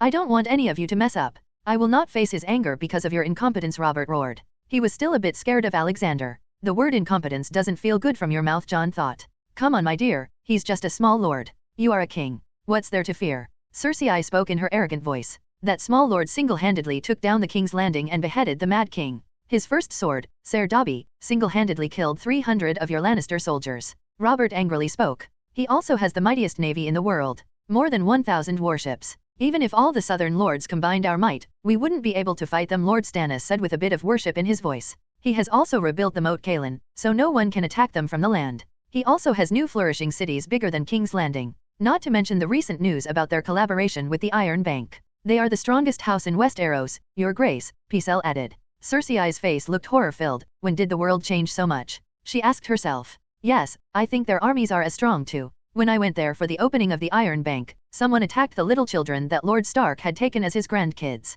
The man was neutralized even before he reached the kids by those masked wolves' sword.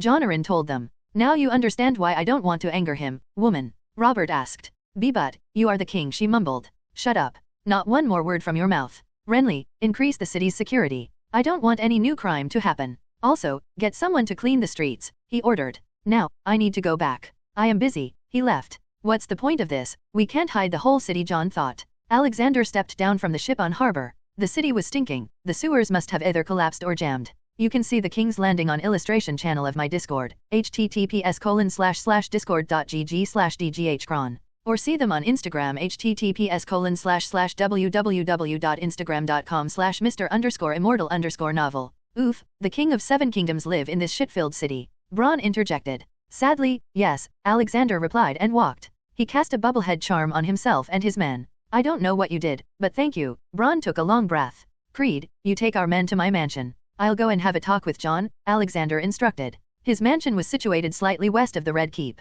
Bronn, I want you to go to Flea Bottom and assess the situation there. The standards of living, crime, and helpfulness of the city watch. Things like these? Why do I get to go to the shittiest part of the city? He complained and walked off. Alexander then headed to the Red Keep with two wolves' sword behind him. It was all the same as he saw the last time. Surprisingly, an old man with a balding head and long white beard was waiting for him. Lord Stark, welcome to King's Landing, Pycelle greeted.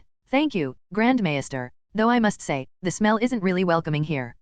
Yes. The sewers haven't been cleaned in a long time. Lord Stark, I must thank you for giving the Order of Maesters a place in Winter City. Yes, I need to meet with Jon. I'll talk to you later, Grand Maester. Alexander ignored him and went away. He's too unfit for the job of Grand Maester. He's practically under Tywin's hands. His time has come now, he thought, and placed a curse on him. Pycelle would slip from the stairs in a few days and break his neck. Jon, my friend. How are you? He asked as he entered Han's chamber. Alexander. Nice to meet you again. I've cleared my schedule to help you with whatever you need, Jon replied. Haha. I don't need much, Jon. All I ask is to allow my men to buy some buildings in Flea Bottom. They will build some food storage and work distribution centers. All homeless women and children will be sent to Norgold.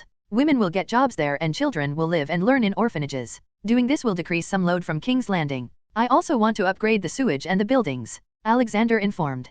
This will cost a fortune. I can give you permission to buy, but the money, Jon contemplated. I'm not asking for money, Jon. I am sponsoring all the work. To recover the costs, allow me to open some shops in the upgraded Flea Bottom in the future. I'll recover the cost myself, he proposed. It is a good plan. I will write the papers. How long will it take to bring your men? Jon asked. They are already here and have started to draw plans. Just make sure that City Watch doesn't create problems. My men will stay in my mansion so you don't have to worry about their lodging. They will also hire men from Flea Bottom so there's no problem too. I'll leave one wolf's sword to protect them, he answered. How strong are his wolf's swords that he's just leaving one, Jon thought. You aren't going to meet Robert? Jon asked. Alexander shook his head. No, I'll probably get angry. Robert has disappointed me. Let's hope his children are good. That is if they are his children. Should I tell Alexander about my doubts? No. He'll probably get too angry and kill Robert, Jon thought. All right, Jon. I'll be leaving for Flea Bottom now. You should start writing things, he said and left. He walked the streets of Flea Bottom.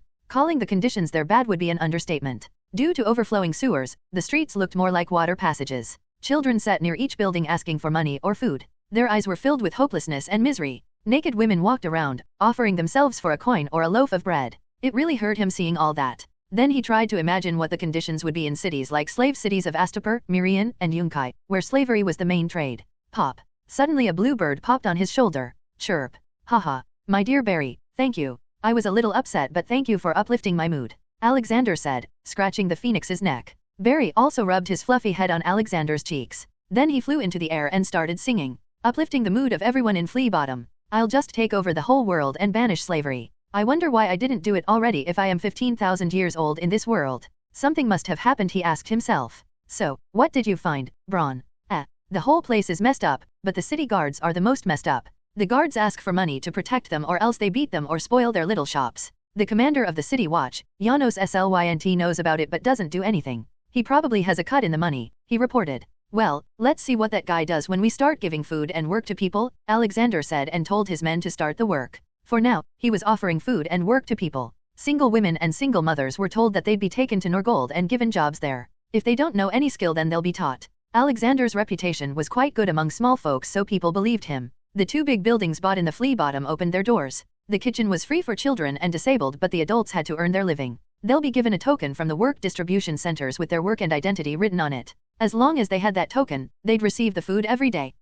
This world really needs something to entertain and uplift the mood. Music is the best option, but it'll need electricity. Gramophone will do for now. I'll make phonograph records for various hit songs from my world. But it'll not be that amazing without all the bass and stuff. Winter City, Norgold, and Moat City can use electrical speakers though, he thought. Things ran smoothly for the next 4 days. People loved Alexander. He talked to them, laughed with them, and played with their children. He treated them not like some peasants but equal humans. It only took 4 days for them to start calling him Grandpa. Alexander had pushed his full name to people. A name which people rarely knew, Alexander Maxim Universe Stark. He also made people call him Grandpa Universe. Grandpa Stark sounded too weird to him, but he had started to hear news about some gold cloaks. They recently destroyed some small inn which Alexander had helped repair. He sent his wolf's swords after them. The 4 men were arrested and locked down in their cells after breaking their arms and legs. Those who took pleasure in others' misery were not humans. He told other gold cloaks that if they wanted the men free, then their commander would have to come himself. After some hours, his wolf's sword told him that the commander was coming to him. Alexander donned his armor to look as intimidating as possible. Who dares to harm the city watch? Janos Slynt shouted. I do. Alexander walked out in full armor. Many people had seen Alexander's armor in the last rebellion, so they recognized him and cheered. Who are you? Release my men, he demanded. I am Alexander Stark. Your men destroyed an inn that I just renovated. They asked for protection money. Tell me, who do you pay when you need protection, and do you also take money from small folks? Alexander asked. Janos Slynt, Category 3. Murder, 30, 5 children. R*P, 87. Torture, 289. Extortion, 689. Blackmail, 854. Sin percentage, 58%. So, I am talking to a dead man. Alexander sent a probe into his mind and saw all his secrets. He had a small chest filled with money under the floor in a secret compartment in his house. He then made the guy confess. So what if I do? Who gives you the right to judge the men of City Watch? We only serve the king, Janos screeched. Bam. And I serve the common people. Even the king serves the common people, and that makes the common people your superior, Alexander said. People, will you allow me to judge this man? He loudly asked. Yes, yay, many shouts came. He tied a rope to Janos's legs and started to drag him. Janos tried to stand up but couldn't. He first took the guy to his house and retrieved the money chest. Then he started dragging him towards the Red Keep. The crowd followed behind him. You don't know anything, the king isn't the most powerful man here. It's Lord Tywin. Most of the gold cloaks are Lannisters. If you hurt me, he'll not let it slide, Janos started mumbling, making people become even angrier. He dragged him straight into the Great Hall of the Red Keep. The court was currently in session and Robert was on his rare visit to the throne. Some poor peasant was crying in front of the king with his little daughter, nearly 7-year-old, in his arms. His daughter was all beat up. Your Grace, the gold cloaks beat my daughter because she bumped into them in the tavern. Look at her, she hasn't woken since then. You must give justice. I demand justice, he nearly shouted. Know your place, you are talking to the king. Pycelle shouted in his grumpy voice. Bam. Out of nowhere, a wild, flying helmet appeared and smashed right into Pycelle's head. And you should know you place, old fool. Go back to your corner and write ravens. Alexander came in, fully donned into his armor. Janos Slynt being dragged behind. He really hated it when people used their position to torment common people. Varys gave an unnoticed light bow to him from the side. What the F***ck did that fool do? Robert thought in his head. Feeling a little scared now, Alexander looked at the poor common man. He threw Janos to the king's feet and walked to the father and daughter. The man felt scared of the tall armored man, but when he saw his face, he relaxed. Alexander removed his helmet and kneeled down beside the little girl. Such monsters, to do this to a little kid. She has internal bleeding. Thankfully, no bone is broken, but if she's left untreated, it could be life-threatening. He calmly said while checking her. My lord, can you heal her? The man asked. Absolutely, but I'll need something, he said, and then looked at Pycelle. Old fool, bring me all these things in 10 minutes. He took out a small notepad and wrote something on it with a ball pen. Pycelle had subconsciously traded Tywin's place to Alexander's in his mind. He quickly brought those things. Alexander quickly made a fake harmless potion and then added another potion which was the main magical stuff. He made the girl drink it. Then he quickly discharged the clogging blood from internal bleeding with the help of a syringe. He also used his magic to heal her 99.9%. She would still feel very light pain here and there for the next 2 days though. Everyone in the court silently watched everything. No one had the guts to either say something or leave. Even Robert looked at it with interest. When the girl woke up, she scaredly looked at her father and started crying. Papa. They hurt me. She wailed loudly. Everything's fine, dear. I will punish the bad people. Here, take this. He gave her a sweet and sour lollipop. Can you tell me what they looked like? Alexander asked the man. Tell their faces to my men and they'll find them, he said. The man told his wolf's sword the face of the 4 attackers. His warrior elves just used legilimency and saw the faces of them. They quickly went away to bring them. Then he suddenly remembered why he was there. I'm getting old. How are you, Your Grace, he said to Robert. Robert suddenly stood up and came down from his throne. Please, uncle. It's Robert for you, he said. Well, Robert, I have no problem with your bad habits, but you should at least hire competent people who can run the city. Your gold cloaks had been extorting money from small folks in the name of protection money. You either pay or get beaten. Even your city watch commander is involved. I found a chest full of money in his house. Seriously, Robert. It's just one city. I can't even imagine how you're running the 7 kingdoms. Alexander disdainfully said. What? Janos, is that true? Robert roared. Why yes, Janos meekly replied. Then death is what you'll get. What you did is treason and... Robert was interrupted by screams of 4 newcomers. Who are you? Let us go. If Lord Tywin finds out about this he'll never let you go. The 2 wolves' sword and Bronn brought 4 men tied in iron shackles. 4 men to beat a small girl. I see you Lannisters have kept up the tradition since the rebellion, Alexander snorted. How dare you say that, and let them go. The girl is okay and there's no need for punishment now. Cersei entered to save the Lannister pride. Jaime quickly walked up to his sister lover. What are you doing? Don't mess with him, he whispered. Jaime still remembers how easily he was defeated the last time he met Alexander. What do we have here? Robert, the last time I remembered, you were the king, and only you had the power to judge. Since when did the queen start to hold such power? He mockingly asked. Shut up, woman. That girl would have been dead if not for uncle. He saved her. And the 4 men and Janos will be publicly executed tomorrow, he shouted, further angering the arrogant queen. My father will hear about this, Cersei shouted. Then she tried to go back, but then suddenly found a sword flying just a few centimeters away from her and plunging into a pillar. How dare you talk to Robert like that? He calls me uncle and I very much desire to act the part. You are just a queen. Queen is nothing but a word and holds no power. I would not have gotten so angry at you if you had shown even a bit of sympathy for the little girl. Small folks are nothing in your eyes, right? He angrily said. He was just trying to bring Robert on the right path by showing that he had someone who had his back. Good thing he knew some acting. He had looked into the mind of Robert Baratheon. The guy had been under immense pressure since the day he became the king, trying to keep each house happy, needing money and for that marrying Cersei, only to find what kind of hateful woman she was later. Then there were also the kids. They had no Baratheon features and he had doubts that they were bastards. But he couldn't say anything. If he did, he'd lose the backing of Tywin, or worse, another war. And he knew that no one would come to support him this time. He missed his old days when he could just relax and do whatever he wanted. When he heard Alexander's words, he once again felt like he had a family. His parents were dead. Stannis was more of an emotionless plank than a man. Renly was too girly. There was no elder to whom he could turn to in the time of need. Jon was like a father but he was too honorable. On the other hand, Alexander was old. Robert knew him since he was small and considered him his role model since he found out how strong Alexander was.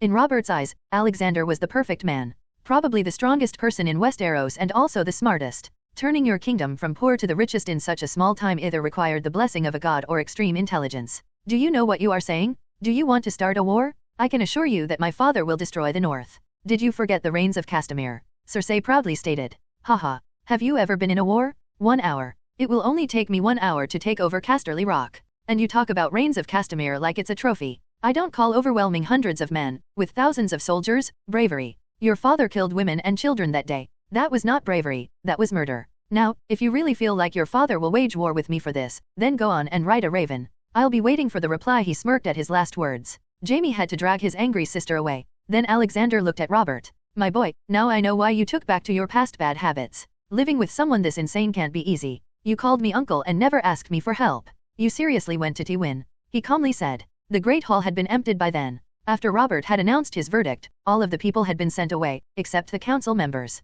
Jon also joined in. I told him to ask you, a lot. But I guess he was too scared of you after that lesson you gave him in the throne room. You can't blame me. If it was someone else, they would have already shat their pants. I remember Tywin's scared face back then. Haha, Robert embarrassingly replied. Son, if you promise to better yourself, I'll help you. You won't need to depend on Lannister's money. I'll help you organize the city trade in such a way that you'll automatically start making profits. Don't ever forget my words, Robert. Happy small folks means happy kingdom. Alexander gave him some wisdom. Thank you, uncle. I will not disappoint you. I've also gained some weight, so I should start with some training too. But uncle, I don't have good men in the city that can help me. Everyone here is trying to play their own game. Robert showed his concern. I'll send some old wolf sword members. They'll take over the city management and the city watch. They will work directly under Jon and the king. They are also hardened warriors, trained by me, so they are very strong and loyal too, Alexander offered. He wasn't really going to send his wolf's swords. The elves were much more valuable than that. He was just going to send some old-looking godroids. That is an amazing offer, uncle.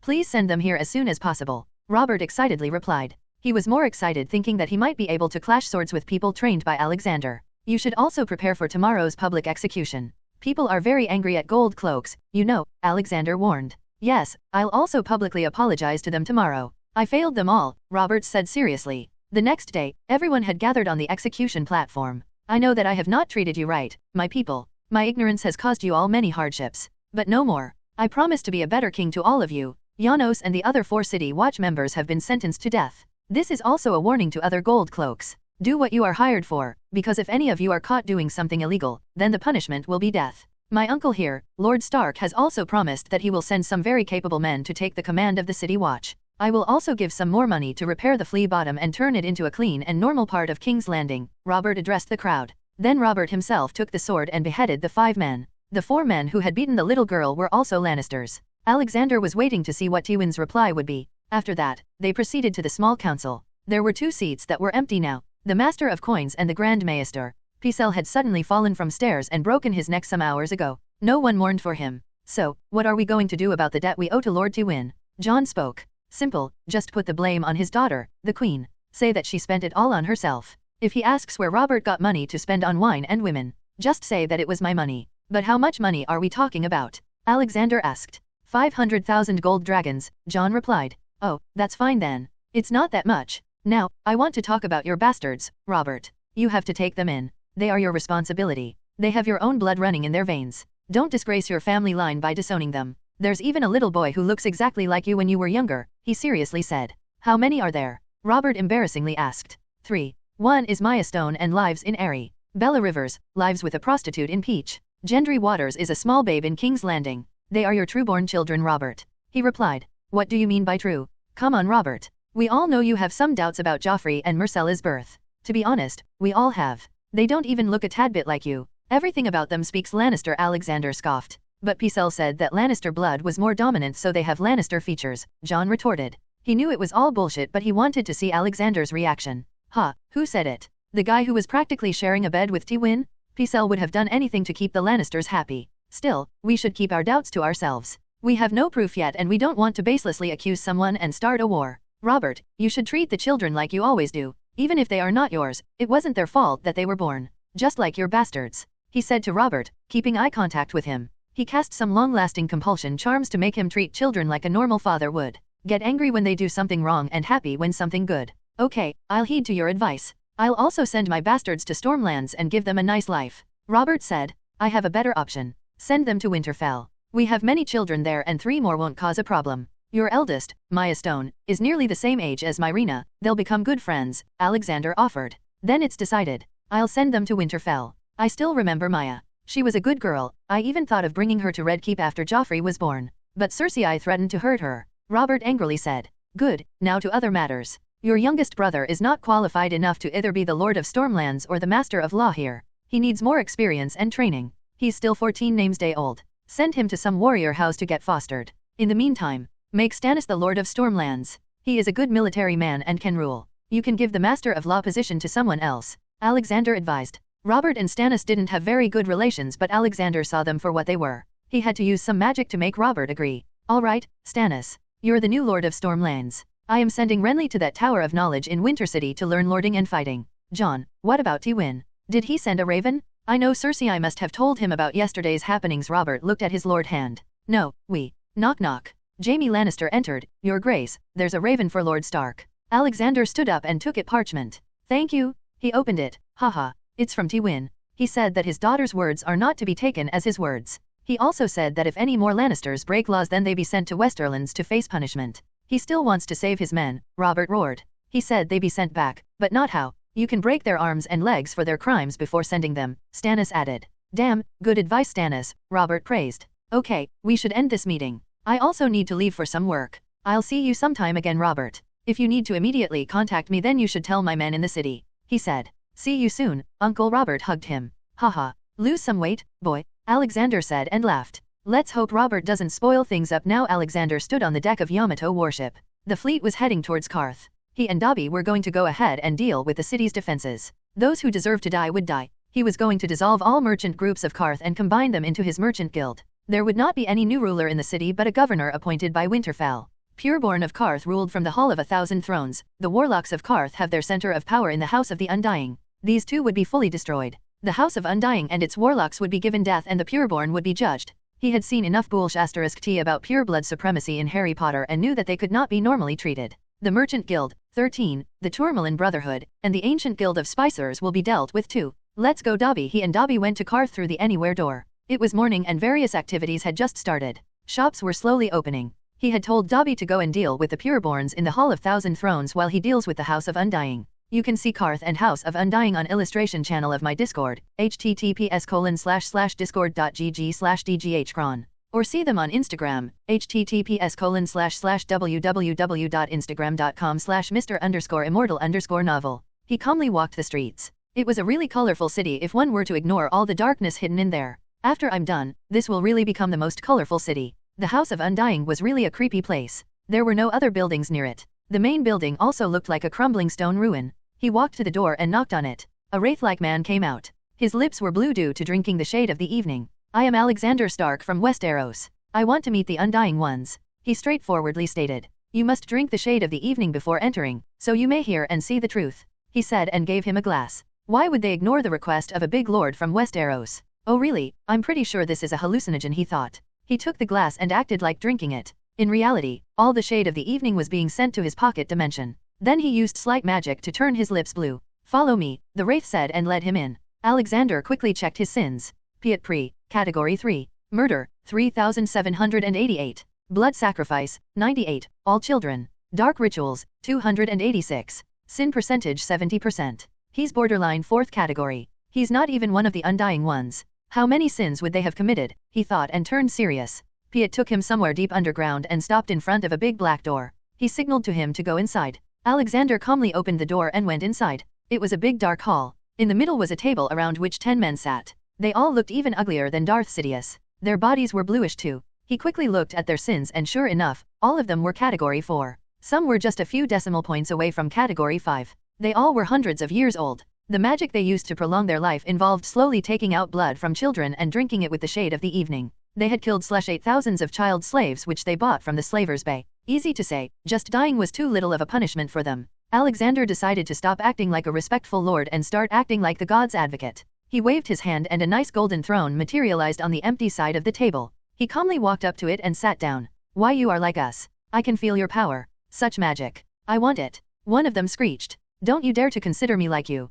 I don't kill babies to get stronger. Alexander angrily spoke. He waved his hand and the metal chair the ugly man was sitting on, transfigured. The chair now had various tight cuffs and buckles holding him. Not just him but every other Undying One. I'll start with you. I don't even want to look in your mind. I know it's as filthy as Morgan Le Fay's, if not more. Then the man's body started burning. But every time his body burnt, it also healed up. It was Alexander's way of torturing him physically. The man was also going through time torture in his brain. He was not burning there too but also getting stabbed by each person he killed. He went through 500 years of torture in his mind while in the real world, his body burned for an hour. The other warlocks were trying to free themselves but couldn't. They tried to use various kinds of magic but nothing helped. This is the doom of the House of Undying. The cult that you have created over the dead bodies of an unquantifiable number of people will end today. Ha ha ha. We warlocks are spread all around the world. You cannot end us by just killing the 10 of us. They will come after you and your family. You have doomed your own house, Alexander Stark. One of them said. Then I'll kill you all. As his words fell, they all started to burn and go through 500 years of time torture.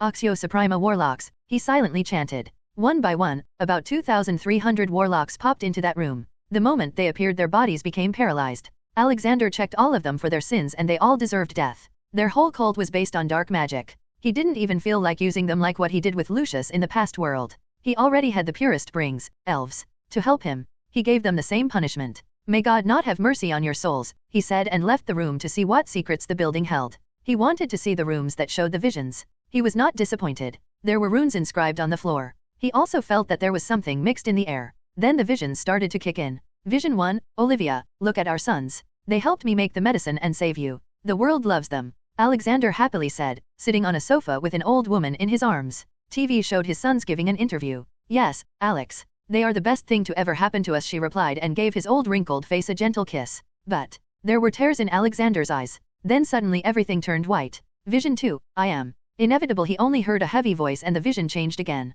Vision 3, what's your name, son? Alexander inquired. A small, malnourished blonde boy replied, Stephen Grant Rogers, sir. Vision 4, it showed him being stuck in a death loop. The area around him was all black and whenever he res beyond his body would painfully disfigure and die. The process repeated for hundreds of times before the vision ended. Vision 5, we missed you so much all these years, Grandpa. Hermione cried with Edward standing behind her. Vision 6, it showed him in a castle made of ice. The people living in it all looked as white as ice. There were some kids too. They all looked sad and weak. Vision 7, and I am. Iron M. He could only hear that much before he felt something trying to break into his mind. He fought the invasion. He shielded his mind to 100% and looked around for the source of the invasion. After a while of searching, he finally found it. It was a tree with consciousness. He used his eye of judgment on it. The ancient tree of death, category 5. Murder by sucking up the life force while showing visions, 1,876,989. Sin percentage, 97%. This is pure evil.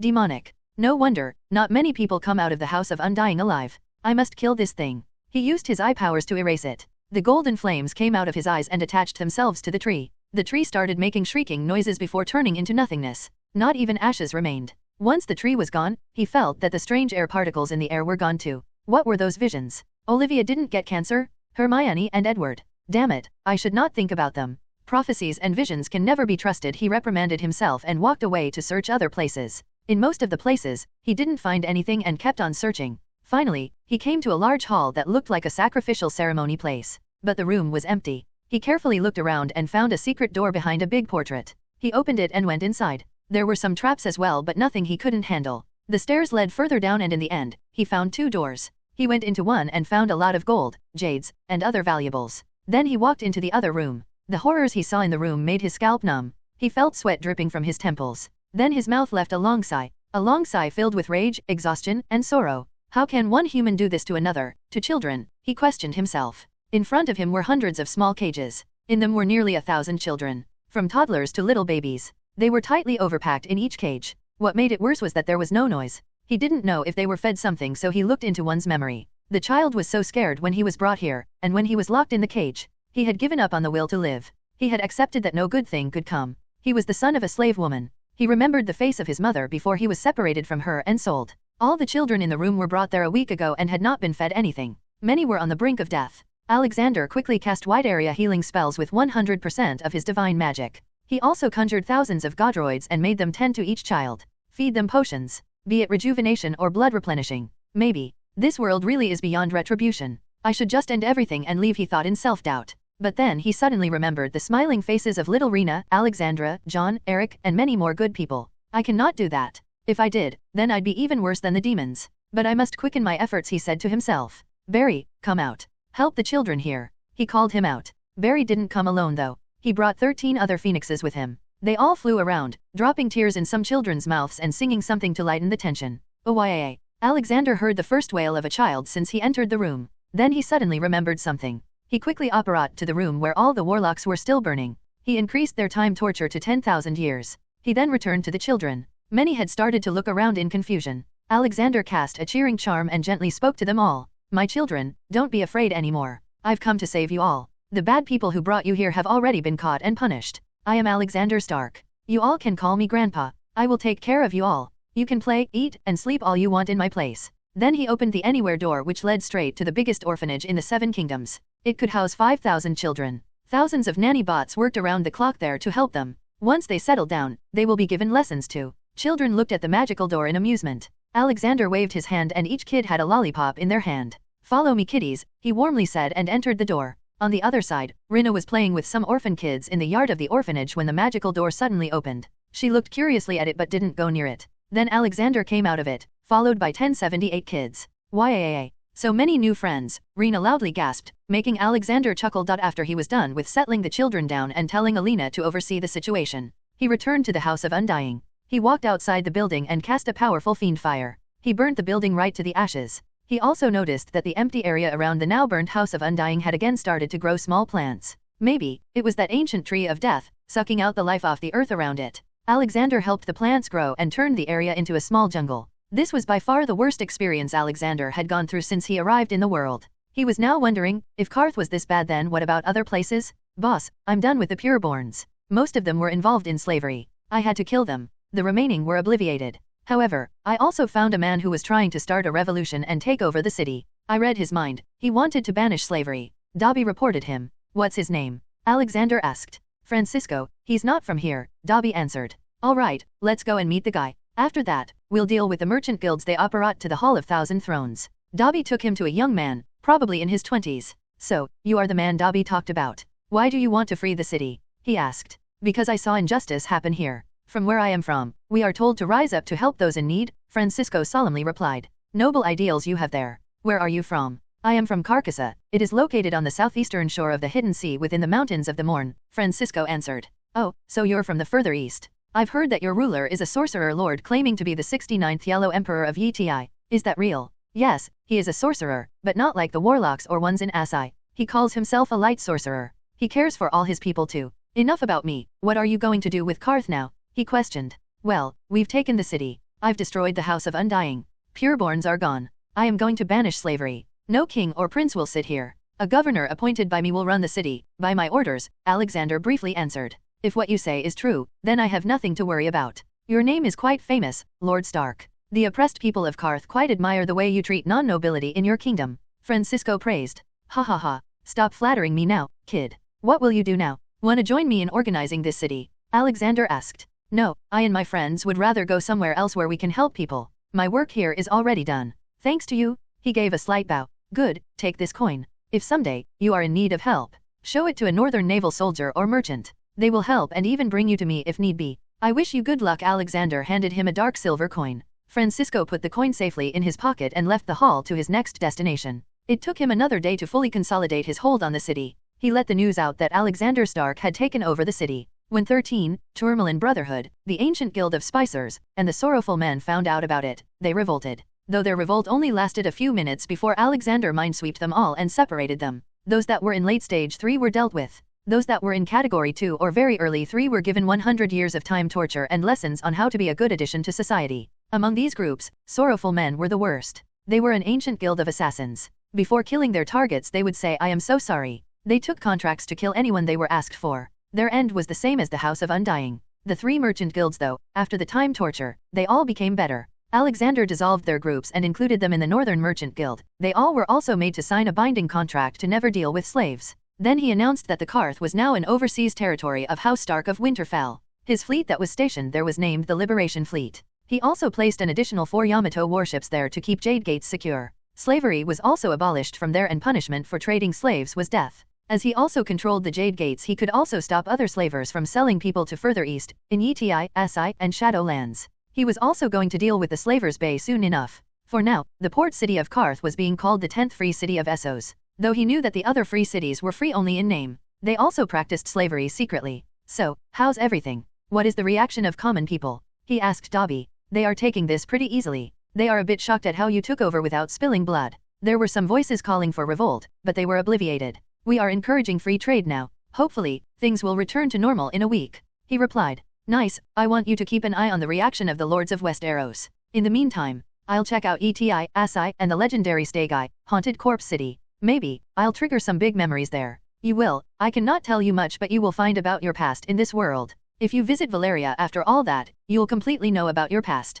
This is as much I can tell, Dobby informed. Alexander nodded, this is helpful. I really want to know, why the world is still so messed up. The news traveled fast, at least with the weekly newspaper that the North publishes. The newspaper was called The Planetos. It was widely circulated around Westeros and some parts of Essos. It usually had all the weekly news that happened around the world. The world found out about the recent successful conquest of Alexander Stark. Casterly Rock. Tywin Lannister sat in his workroom with his 2 brothers, reading the newspaper. I can smell big ambitions from this man. Taking over Qarth with such ease, Tywin spoke. What does he want? He's already the strongest in terms of everything. Does he want the Iron Throne? Kevin interjected. Haha. You won't understand what he just did if you haven't sailed the seas. You have no idea how hard it is to take over Qarth. They are very strong and don't forget their warlocks either. But by far the biggest thing is Jade Gates. Now, Starks will control the trade throughout the world and will make more money than we can imagine. Though I'm happy that he abolished slavery. Jerian spoke in his always happy face. Yes, you are right, Jerian. North was already impenetrable with all their defenses. Now they are invincible. If someone attacks them, they can simply destroy their trade. We must do something. The lion must make a move, Tywin said, not letting much out. I hope you won't do something that we'll regret, Geryon straightforwardly said. And I don't need advice from the family joker, Tywin coldly retorted. Son's pair, Dorne. Still don't want to talk to Lord Stark? It's probably only him who can help us get justice. Don't forget how angry he had gotten with Robert in the throne room that day. Oberyn persuaded his brother. Now he has reconciled with the usurper, Doran replied. Seriously, even I can see that what Lord Stark did was to save the realm from Lannisters. You weren't the one who talked to Rena. That little girl told me some things about Lord Stark. He's a man of honor and justice. He's a man who if sees something bad happening, would jump to help without thinking twice, and now, all of Westeros fear him. Oberyn retorted. What he heard from Rena, about Alexander taking in hundreds of orphans and sheltering them, made him see Alexander in another light. Still, we should wait longer. I don't want to cause our demise due to some foolish decision, Doran calmly responded. When will that Dornish blood boil? How long will Elia's murderers roam freely? You should be ashamed of calling yourself her brother, Oberyn angrily yelled and left. He had enough of it. The newspapers had reported multiple times about more crimes being committed by Gregor Clegane and Amory Lorge. Anywhere door was a very convenient gadget. Alexander went to Assai through it. The city was extremely big with big building structures. He couldn't imagine how it was created. The buildings had a deep black color and seemed to absorb the little light that fell on the city. But the surrounding air spoke about the nature of the city. Depressing and dark. Most of the streets were always empty and those people that he saw also covered their bodies. The sky above was so black that it allowed close to no sunlight inside the city. He wondered what might have caused it. Even the river flowing through the land was poisonous. He calmly walked the streets, judging anyone he saw. Till now, he hadn't been able to find someone below Category 3. He then became invisible and started investigating. The city allowed anything and everything, from dark to evil practices. Worshipping of any god. He surprisingly found that the biggest temple in the city was dedicated to him, All-Father, so he thought about checking it out.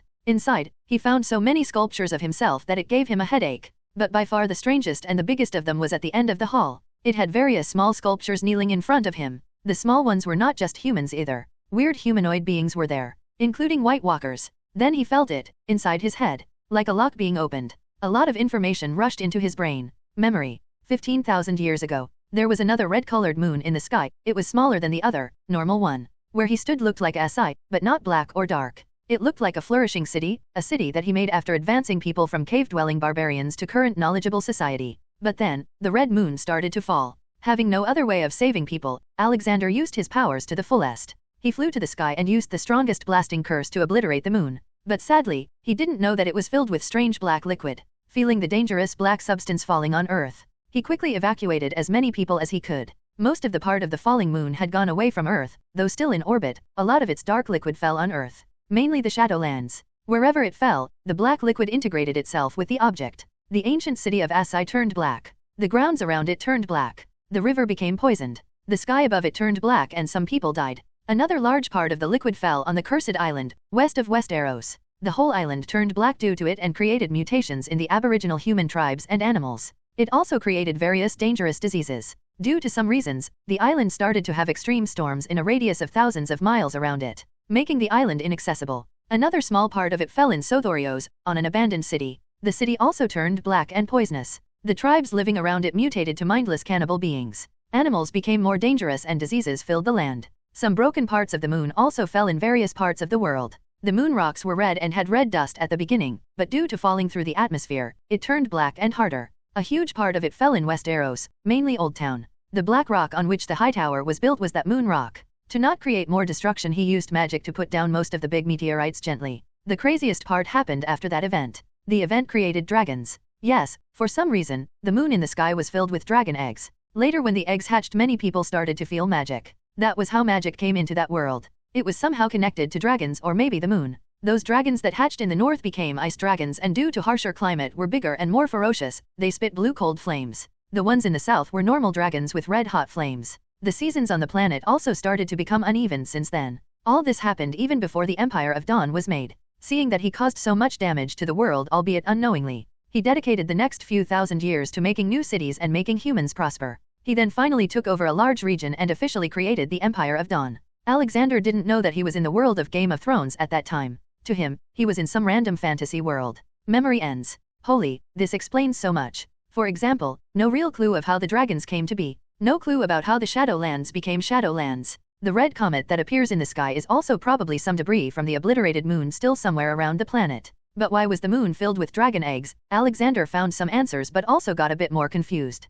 He looked at his big sculpture. He still didn't get any clue about why so many different species were portrayed as kneeling to him. Father sure made all this interesting. But let's get to business. I need to purify this land. I don't know if I can remove that black liquid from the surroundings though. He started remembering things to small details. Things that he did to purify the land in the past. In the end, he concluded that he had tried everything he could come up with right now. Arg, what should I do? He scratched his head in frustration. Wait, what if I do the same thing I did with Horcruxes? I put the whole Shadowlands in my space pocket for a split second. But to not kill the people, I'll have to put the Shadowlands on an uninhabited planet in my solar system. Yes, this sounds nice. He loudly talked to himself. He flew high in the air, even above the black clouds. When he was in clear sky he threw a wide area confusion charm and quickly put the whole Shadowlands in his space pocket. In a split second, it appeared again. But this time, without black clouds stopping the sunlight. The ground became a normal sandy color and the river became normal too. But the buildings were still black. So, Alexander just painted them all white. Now, it looked like some awesome Greek-styled fantasy city.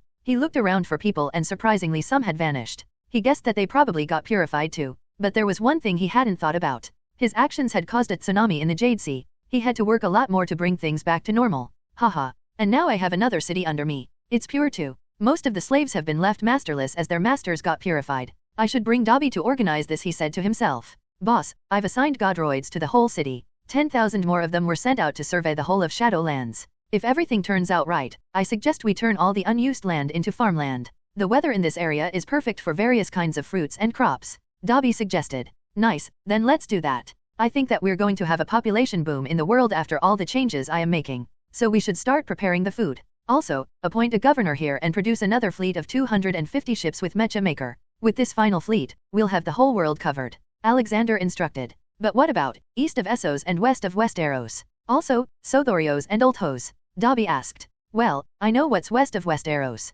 There's a crazy reverse storm there. If you somehow cross that storm then you'll come out into the Sunrise Seas, which leads to right here. Sothorios is probably a huge continent with various mysteries, which I'll uncover later. Oltos is the same as Sothorios. Also, I think that Sothorios and Oltos are connected. At least that's what it looked like from space, Alexander answered. Okay, boss. Where are you going next? Dobby asked. Yeti, but first, I'm going back to teach Rena archery. She must already be angry at me, he said with a wide smile on his face. He took out the anywhere door and crossed it. On the other side, he found his precious little Rena watching Tom and Jerry with other children in the Starks' living room. Rena, I am back, he loudly said. Rena's ears stood up as soon as she heard his voice. She looked towards him with a very excited face and nearly jumped towards him. But then she remembered that she was angry at him. I am not talking to Grandpa, she pouted and puffed her chubby cheeks. Oh, but why? Alexander asked, shedding some fake tears. You promised to teach me how to use a bow, but you never came, she replied. Ah, my sweetie, I am sorry. How about I make it up to you? I'll take you with me the next time I go away. We'll travel to the far eastern kingdom of Yeti, Alexander suggested. Yaa, really? She exclaimed with stars shining in her eyes. Yes, Grandpa promise. He gave her his pinky finger and made the kid's version of the unbreakable vow. Then he suddenly caught her and tickled her. Ha ha ha ha, Grandpa, ha ha ha, I will tickle you too. She started trying to tickle him but instead pulled his beard. They played for the next hour or so with other kids too. Little John was the quick one and Alexandra was the cheerful one. She would laugh at nearly anything. Eric was more of a calm boy but still naughty. The next day, Alexander brought little Rena with him to Yeti. She was greatly excited to see a new kingdom. They crossed the anywhere door while being invisible. When they came out on the other side, they were greeted by a flourishing market. So many people were walking the streets. Many were wearing straw hats. The building and scenery looked like he was in some mythical ancient Chinese world. Tall pagoda-like buildings were everywhere. The people also looked a bit like Eastern Asians and they wore clothes like in ancient China. He flew around with Rena in his arms, looking around the cities. He was surprised by the sheer scale of the cities in Yeti. There were so many of them and all were of the same or bigger size than Norgold. The palace of the God Emperor was also bigger than the whole King's Landing. But each city he visited, he also found his temples. They were crowded with people too. And all of them were similar to the ones in Asai. Why do people in the East worship me so much? He thought to himself. Then, once again, he had a memory resurface. This was a lot bigger than the last one. Memory. After what happened in Asai, he created the Empire of Dawn and then trained a boy to become its emperor. At that time, the city was inhabited by nearly the majority of the world's population. But not all of them lived there. Some chose to go to the now dark Asai to practice magic as the magic was stronger there. Maybe due to that strange liquid, in later years, many types of magic came into existence. Blood magic, necromancy, Due to prolonged exposure to that dark city and weird magic, some humans mutated into weird creatures. For example, bloodless men, winged men, etc. The city had turned into a hub for dark magic. That is the only kind of magic that was in the world. Alexander didn't stop them from practicing it, but he put strict rules. Like no innocent person should be hurt because of magic, and that no child should be hurt either.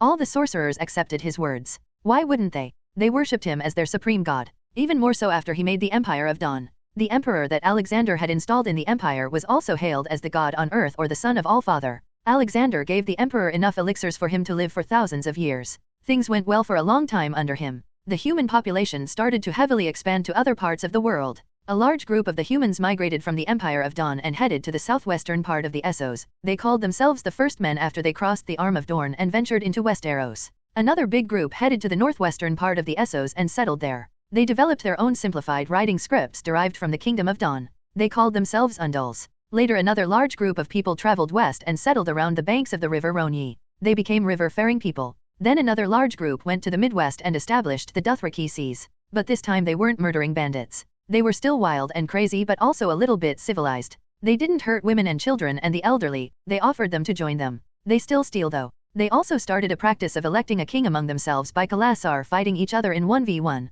All these people combined created the population of Essos. Many new cities were created and many fell. The population increased rapidly. But still, there was one thing very common among all these people. They worshipped Alexander as the supreme god. Many of them had made up new gods for themselves like the Seven or the Old Gods, but still, they all acknowledged the fact that the All-Father was one above all. Hence in every temple or sept they made for a god, there would be a place to worship him too. They made big statues of Alexander and they were very accurate as well. Long hair and beard with loose robes. A book in one hand and a great sword in the other. They worshipped him as the supreme god of creation and destruction, and also believed that the other gods were also his creation, but they refrained from openly praying to him as they believed that Alexander was too holy and should not be disturbed for petty wishes. Rather, they prayed to smaller gods in the hope that their words would reach the one above all. Another reason for that practice was that there were many records of the Supreme One descending to the world when a worshipper worshipped directly when they were in a dire need of help, for example in mortal danger. There were also records of Supreme One punishing the evil men who wished evil things from him. Over time, many new names were given to him, but the one that circulated the most was All-Father. Everything was going well until the god on earth, Emperor of Dawn, died. For some next generations, his descendants rightfully ruled the empire, but each new rule lasted less than before and brought more turmoil. Then Amethyst Empress was murdered by the Bloodstone Emperor. He then began a reign of terror and slavery on the people. He started practicing dark arts and necromancy, took a tiger woman, mutated girl, for his bride, feasted on human flesh and cast down the gods of Yeti, Alexander, to worship a black stone fallen from the sky, a part of the moon that Alexander destroyed. The event was later called Blood Betrayal, in the annals of the further east. Then, the long night came. Back then, Essos was connected to the north, aka the land of always winter. It connected with the cold ice desert called Grey Waste in Essos. The others/White Walkers were very strong. Even though they numbered less, as they marched closer, the world got colder. You can see full theorized map of Planetos on illustration channel of my Discord, https://discord.gg/dghcron. Or see them on Instagram, https://www.instagram.com/Mr_Immortal_novel.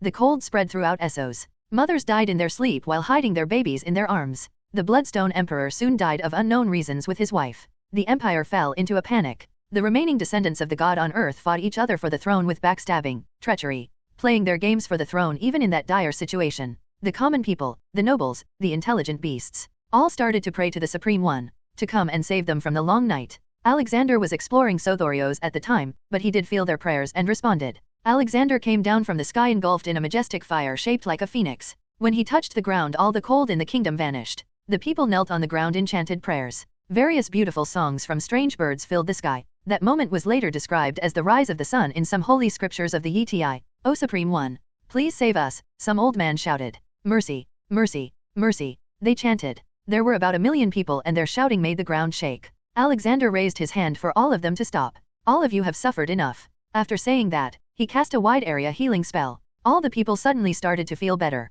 Those who were shivering in the cold stopped shivering. Children who had stopped crying due to a lack of energy started to cry again. Everyone realized that is was doing of the God King. It was a blessing directly given to them. Tell me who is the strongest, the most righteous and intelligent fighter among you, he asked. The people looked confused for a while, but then an old man looked up from his kneeling position. O Supreme One, there's only one boy with the qualities you speak of. He is known as Arthur Dayne. He is the first sword of the Empire. Arthur Dayne, come forward, he ordered. A 6-feet-tall boy about 25 years old, dark hair with violet eyes and fair skin came running to him and kneeled. Stand up, child, I grant this great sword called Dawn to you. You will wield it and lead the fighters to fight the long night. From now on, you will be called Arthur Dane, the Sword of the Morning. You are the hero, the Azor Aha. Arthur took the sword and kneeled on the ground once again with his sword pointed into the ground and both his hands on its hilt. Alexander then put his palm on Arthur's head. You have my blessings. As he said those words, the sword started burning with red fire. All the people around gasped and once again started chanting prayers and the name of their new hero. All of you must be hungry. He waved his hands and a huge wooden pot filled with stew appeared near him. With another wave, a huge basket filled with bread appeared.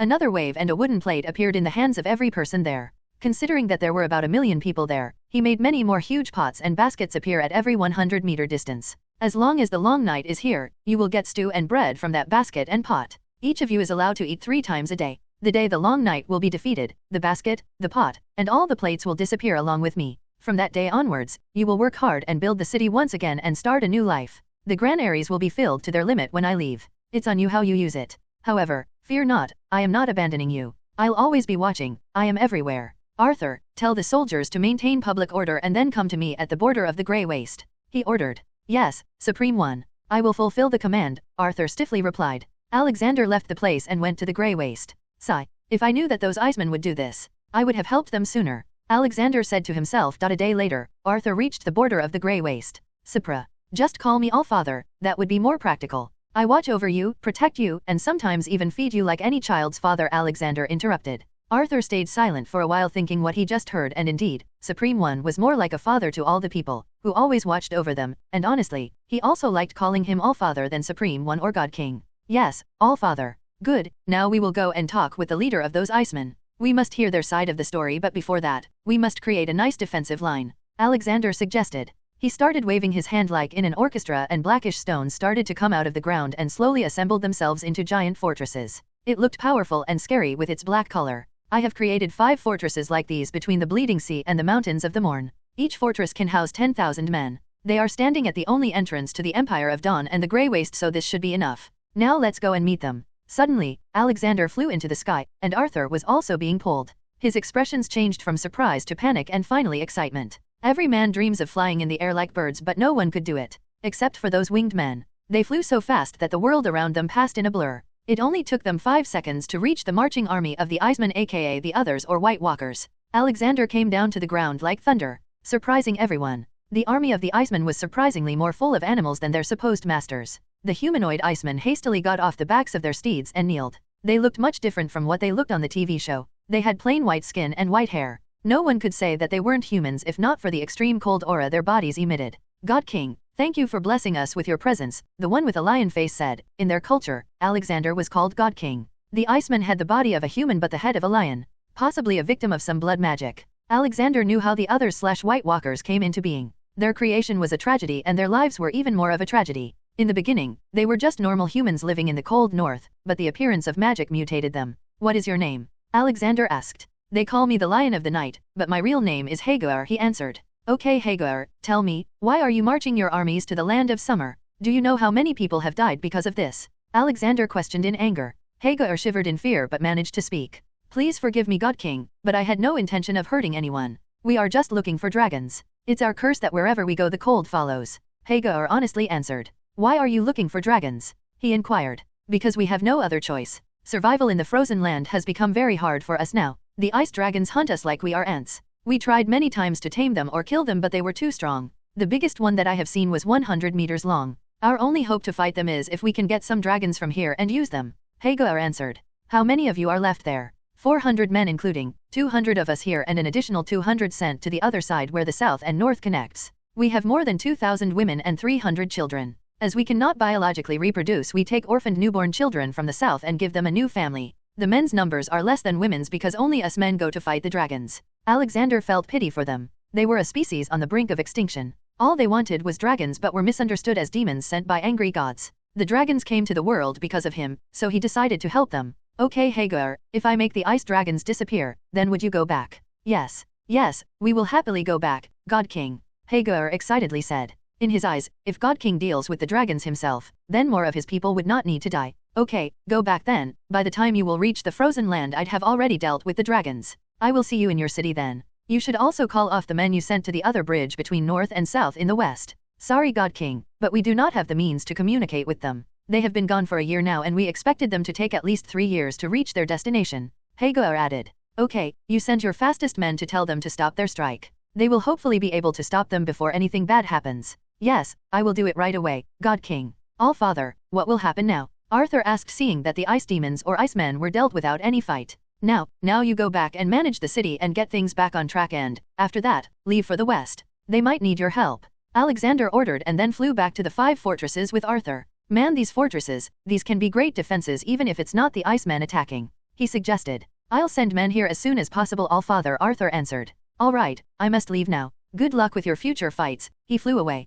Arthur just stayed there for a while, kneeling in a knightly pose. Even though they didn't have knighthood in Essos, he still felt like doing that. Unknown to Alexander, all he did that day would be remembered for a long, long time. The faith of the people in the Supreme One, the God King, the All-Father, would grow even more. After that, Alexander defeated all the ice dragons in the north and sent them to Drachium to learn how to be a good dragon. Then he went deep into the north, to the city of Frozen Winter, the seat of the King of Iceman. To call their lives harsh was an understatement. They were simple beings with immense power. They ate whatever grew in the icy lands. The only reason they never attacked the south was because their bodies needed the cold to survive. Alexander then went to meet with Hagar. I have dealt with the ice dragons. They will never trouble you again. In fact, I can help you. I will open a big shop in your city. It will be run by a magical golem. You will be able to buy nearly anything from there. Food, clothes, modified seeds that could grow in winter, books. You can pay for all of them with any valuable thing you can find. Things like gold, diamond, jades, beautiful stones, or you can also barter the things you make. You can barter extra crops for something else or some craft you made.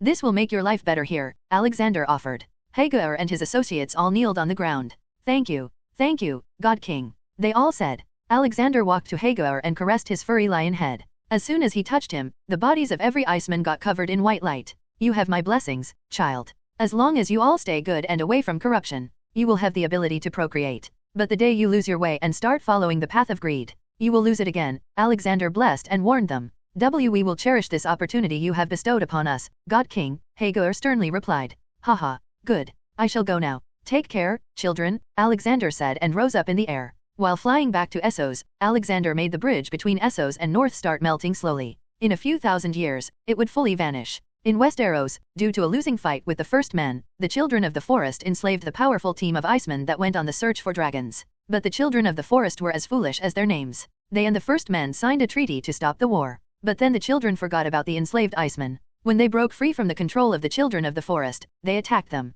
Men died like flies under their ice spears. They were angry, enraged that someone tried to take away their freedom. But thankfully Arthur reached in time and fought their leader with his burning sword. Soon the messenger from the Lion of the Night, Hagar, also arrived and told the Iceman about what happened in Essos. In the beginning, the leader looked skeptical but soon felt elated because Arthur also explained to him about the happenings. They were still angry at the Children of the Forest though, and as a punishment, they were to be confined into the inner forests for the rest of their lives. The First Men and Icemen/White Walkers came into an agreement that a big wall would be constructed, which would define the boundary between their land of Icemen and the land of the Summer Men. But it was not possible to make the wall and keep it from falling down. Hence Arthur suggested that they should pray to All-Father. All the kings of Westeros, Bran the Builder and the Icemen prayed to their supreme god for 3 whole days without stopping. And sure enough, Alexander appeared like a burst of lightning. They all kneeled in worship. Unlike Arthur, for the First Men and the Icemen, it was their first time meeting him. I know why you have called me. What is your name, child? He asked the leader of the Icemen. It's Rojak, God King, he replied.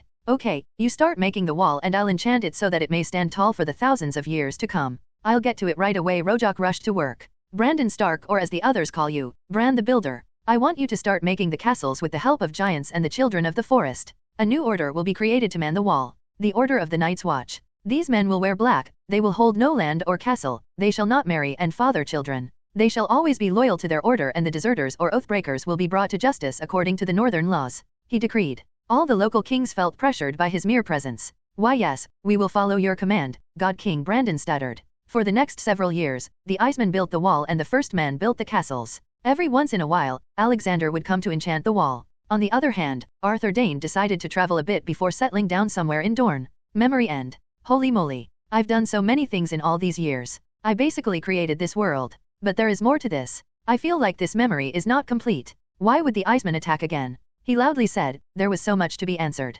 Who are you talking to, Grandpa? Rena asked, sitting in front of him and eating some rice balls from a shop in Yeti.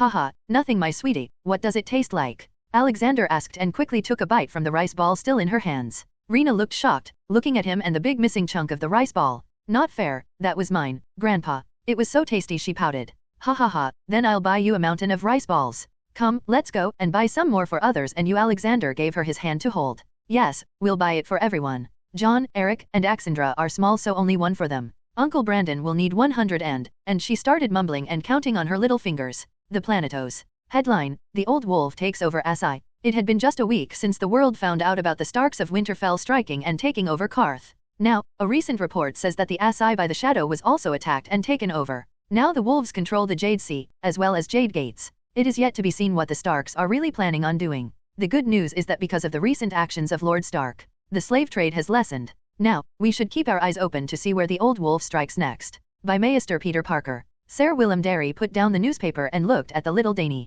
She was now 1 year old and able to slowly walk. The old man Ragnarok was a blessing in disguise. He never harmed her, but showered her with love. They also didn't have to worry about money or safety anymore because of him. Daenerys was happily playing with her dozens of plushie toys on the carpet. Ragnarok sat beside her and occasionally laughed. "Gapa," Dany said while giving the small dragon toy to Ragnarok. "Haha, yes. Just a little more and you'll be able to say Grandpa," he happily said and took the toy. He was very happy when the first word she spoke was to call him. Haha. Alexander would be surprised when she suddenly calls him Grandpa. In their first meeting, Ragnarok had been showing pictures of Alexander to Dany and also telling her stories. Robert Baratheon had turned a new leaf. He had started regularly visiting the small council since the day Alexander left. Currently, he sat in his solar, listening to some jazz from the gramophone and sipping on some fire whiskey. He had stopped drinking too much and also whoring. Knock knock.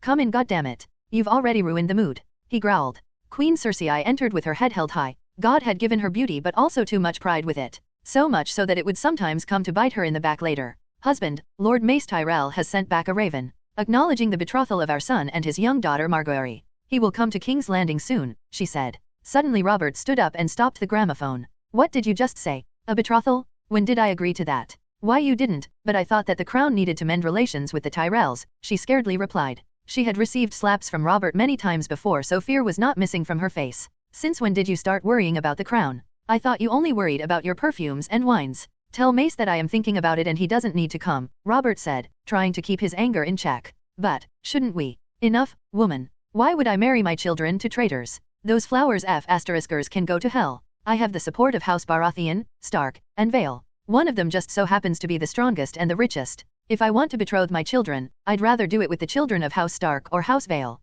Now go back to your little parties and stop using your brain, Robert angrily ordered. Cersei knew not to anger him anymore and left. She didn't know what to do now. She was ordered to do this by her father and also understood the importance of it. House Stark now had too much power and say in the kingdom. If not for that damned old Stark, I would never sell my sweet Joffrey like this. Yes, it's all because of them. She again started forming some scheme. Grandpa, what's that? Rena pointed at the distance while sitting on Alexander's shoulders. They were currently roaming the jungles of Yeti. Medusa was also getting bored, so she joined him. In the end, she also had the mentality of a child and she was missing her grandpa. Her best friend, Monty the Hippogriff, also followed her. Ah, such little snakes, Medusa said and ran to pick it up. Haha, Rena, they are basilisks. They are very deadly snakes, Alexander said. B.A. Vasisk? Just like big sister Medusa? She asked. No, your big sis is more like the queen of all serpents. Y.A. Big sister, you are a queen, Rena shouted. Medusa looked back in confusion. A queen? Me? Haha. Yes, you are. Aren't you the strongest serpent in the world? That makes you their queen, Alexander said. Wow, but where are my people? Wait, there are so many basilisks here. I'll take them as my people, she started muttering. You can, but you have to promise me to look after them and never let them harm anyone. If they do, I'll be angry, he warned. Yes, Grandpa, I'll be very careful, she said and went to look for her new subjects. Ow, I want to be a queen too, Rena sadly sighed. Alexander made her levitate in front of her. You already are a queen, you are the queen of your grandpa's heart. Look at your dress, he said, and suddenly her clothes changed into a beautiful silver regal gown. A small crown also appeared on top of her head. Ha ha ha, yay, look at me. She started to move around in the air and showed off her dress to Monty. He let them play for a while. Haha, okay, girls, it's time to go now. Back to Winterfell. Alexander clapped his hand. What? Already? Medusa complained. Well, Rena's friends are waiting for her back at Winterfell. You also need to organize your new subjects. Yes, I need to show them the dress too, Rena chirped. Yes, I am a queen now. I must take care of my subjects, Medusa said seriously, being too much into the character. After leaving Rena back in Winterfell, Alexander returned to Asai. Dobby was still organizing things there. He wanted to see if he needed something before finally heading off to Valeria to complete his memories. Hey, Dobby. How's everything? Everything's good, boss. The city was empty to begin with, and now because of your purifying it, it has even fewer people. I am going to publish an ad in the newspaper for people to migrate here. There's also a weird merchant who's been asking about you. Then there's the problem of the Arhealer, the Lord of Light worshippers. Dobby briefed. Okay, send the merchant and I'll deal with Arhealer worshippers. A deity that asks for human sacrifices is no god. It's a devil, he disgustedly said. All right, boss, Dobby affirmed and called for the merchant. Alexander sat in a large office in the X-Hall of the Thousand Thrones. Now it was called the Stark Essos Administrative Headquarters, SEAH. A well-built man walked into the office with a big bag on his back. He had a wide smile on his face and had a jolly vibe going around. Haha. Greetings Lord Stark, I should probably call you King Stark now, haha the man said.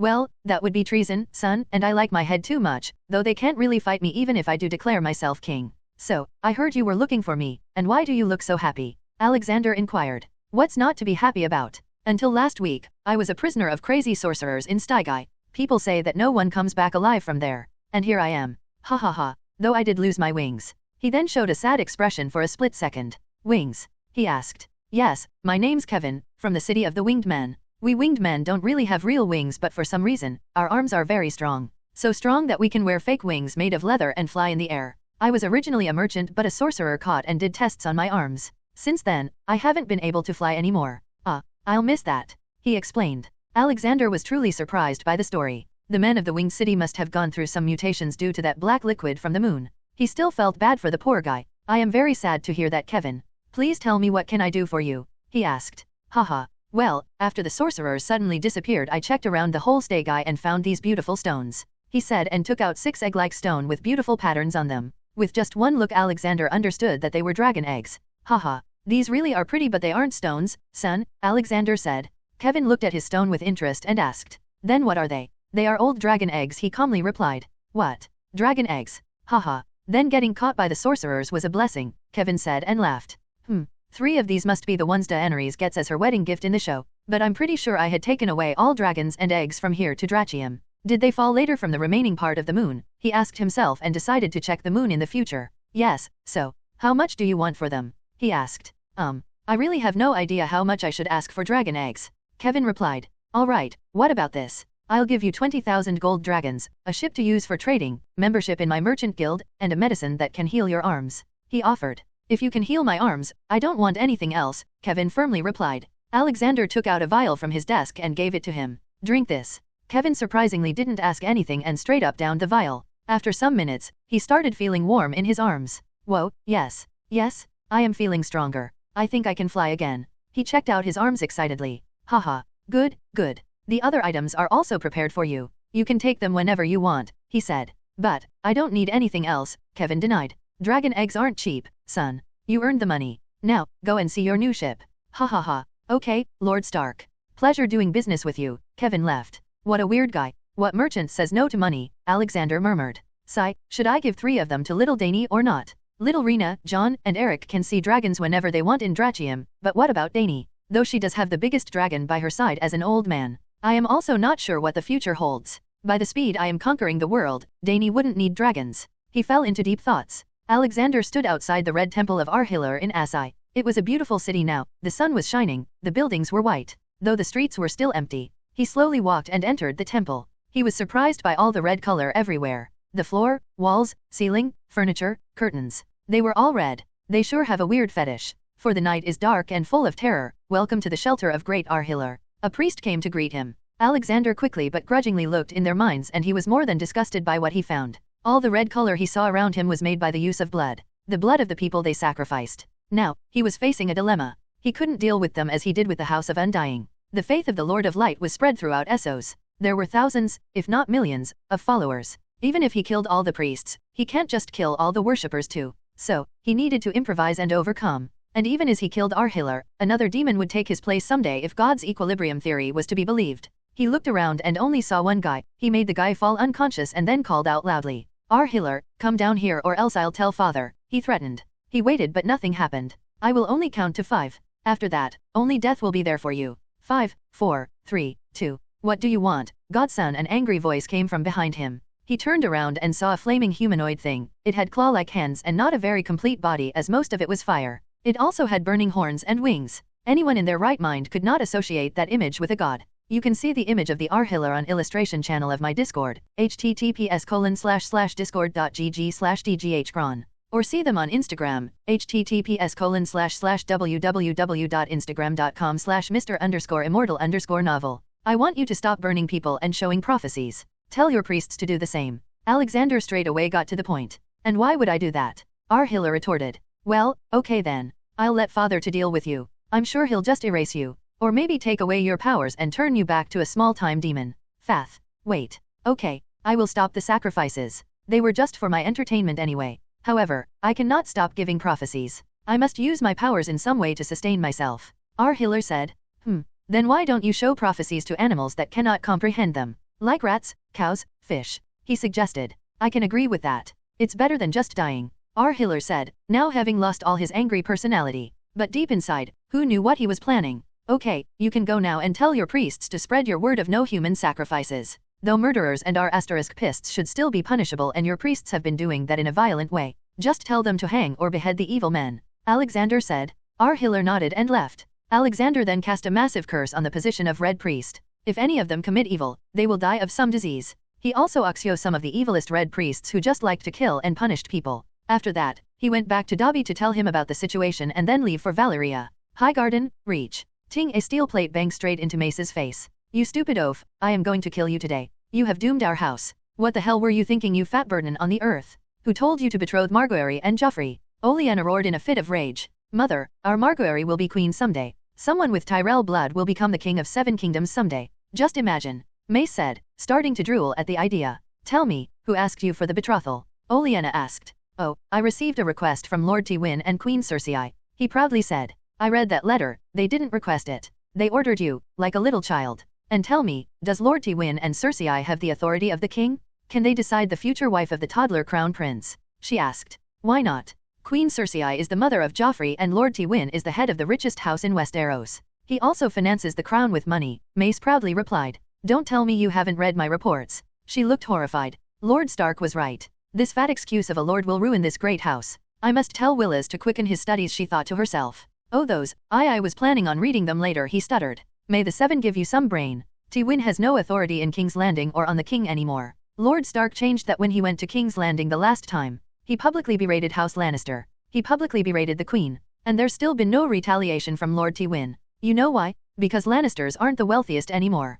We are not the strongest anymore. It's the North. Robert has also reconciled with Lord Stark and now receives help from House Stark. The betrothal they set up was so the Lannisters could garner support from us in the battle against House Stark if it came to that. You just got used like a pawn. Olenna snarled at him. Come on, mother. The North can't be like that. I am sure things are exaggerated in the newspaper. It's published by the North after all. Mace retorted. It was me who went to the North. Not you. I saw everything, and believe me, the newspaper is downplaying the strength of Lord Stark and the North. Now go and send a raven to both, the Queen and Lord Tywin, she said while rubbing her head. The appearance of Alexander in the world had changed nearly everything. He had made the North too strong and also, the Northern lords loved him. He gave them methods of making money, a place to sell their goods, and a great army that can protect them on both land and water. Better ways to make roads, better trained blacksmiths and masons to build bigger castles. The small folks loved him too. A stable and healthy tax rate. Job for all. Schools for children, no matter noble or not. An abundance of food, clothes, and warm houses.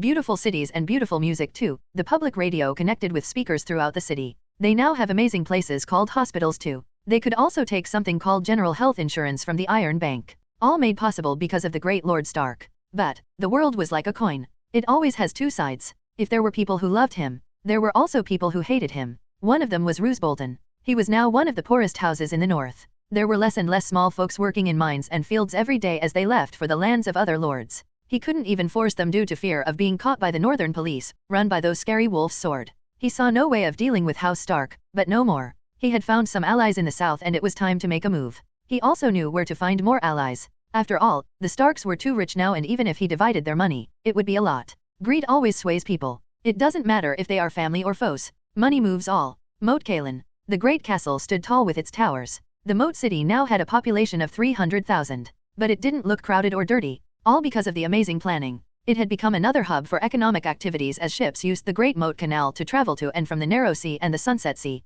Ned stood in front of a closed door. On the other side of the door was his wife, giving birth to his second-born. In his arms was Robb. His son was the only child in the castle, so many times the boy felt lonely. But thanks to the constant gifts and visits from Alexander, the loneliness decreased a bit. Door opens. My lord, it's a girl. A beautiful girl, the midwife announced. Ned rushed into the room and saw his wife holding the little babe. She's beautiful, Ned. Catelyn warmly said.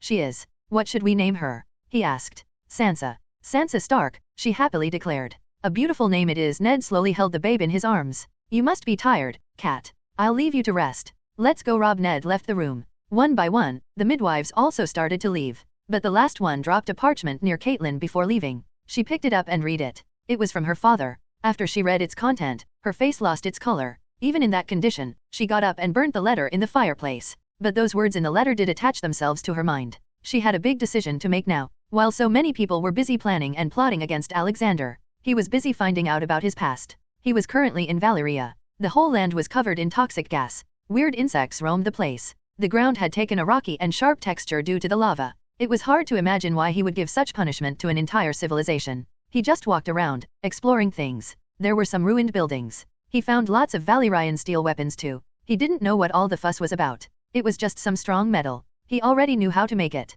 You needed to fuse high-quality metal and obsidian/dragon glass at a very high temperature. Temperatures that can either be achieved by modern mechanical tools or dragon fire. Though, there was one good thing he found out. If you use magical fire in the process, then the end sword would also have some magic properties. Arg, where do I trigger my memories? He kept on looking around. In some places he also found disfigured gold. Probably melted due to all the heat. Finally, when he reached the center of the island, he saw a giant castle ruin, though it was still in better shape than others. The moment he entered, he saw some memories resurface. Memory. 1 month before the doom, Alexander was on a visit to Valyria. He hadn't been there in a long time. As he was busy exploring Oldtown, he was disheartened by what he saw. The people who learned to ride dragons now considered themselves stronger than dragons. Instead of creating friendship, they had started to enslave the dragons with magic. Then they grew more ambitious and started conquering and destroying, enslaving whole cities to work in deep volcanic mines of the 14 Flames Mountains. He went inside the mines to check the people and found them working in inhumane conditions. The mines were so hot due to all the magma inside the volcanoes.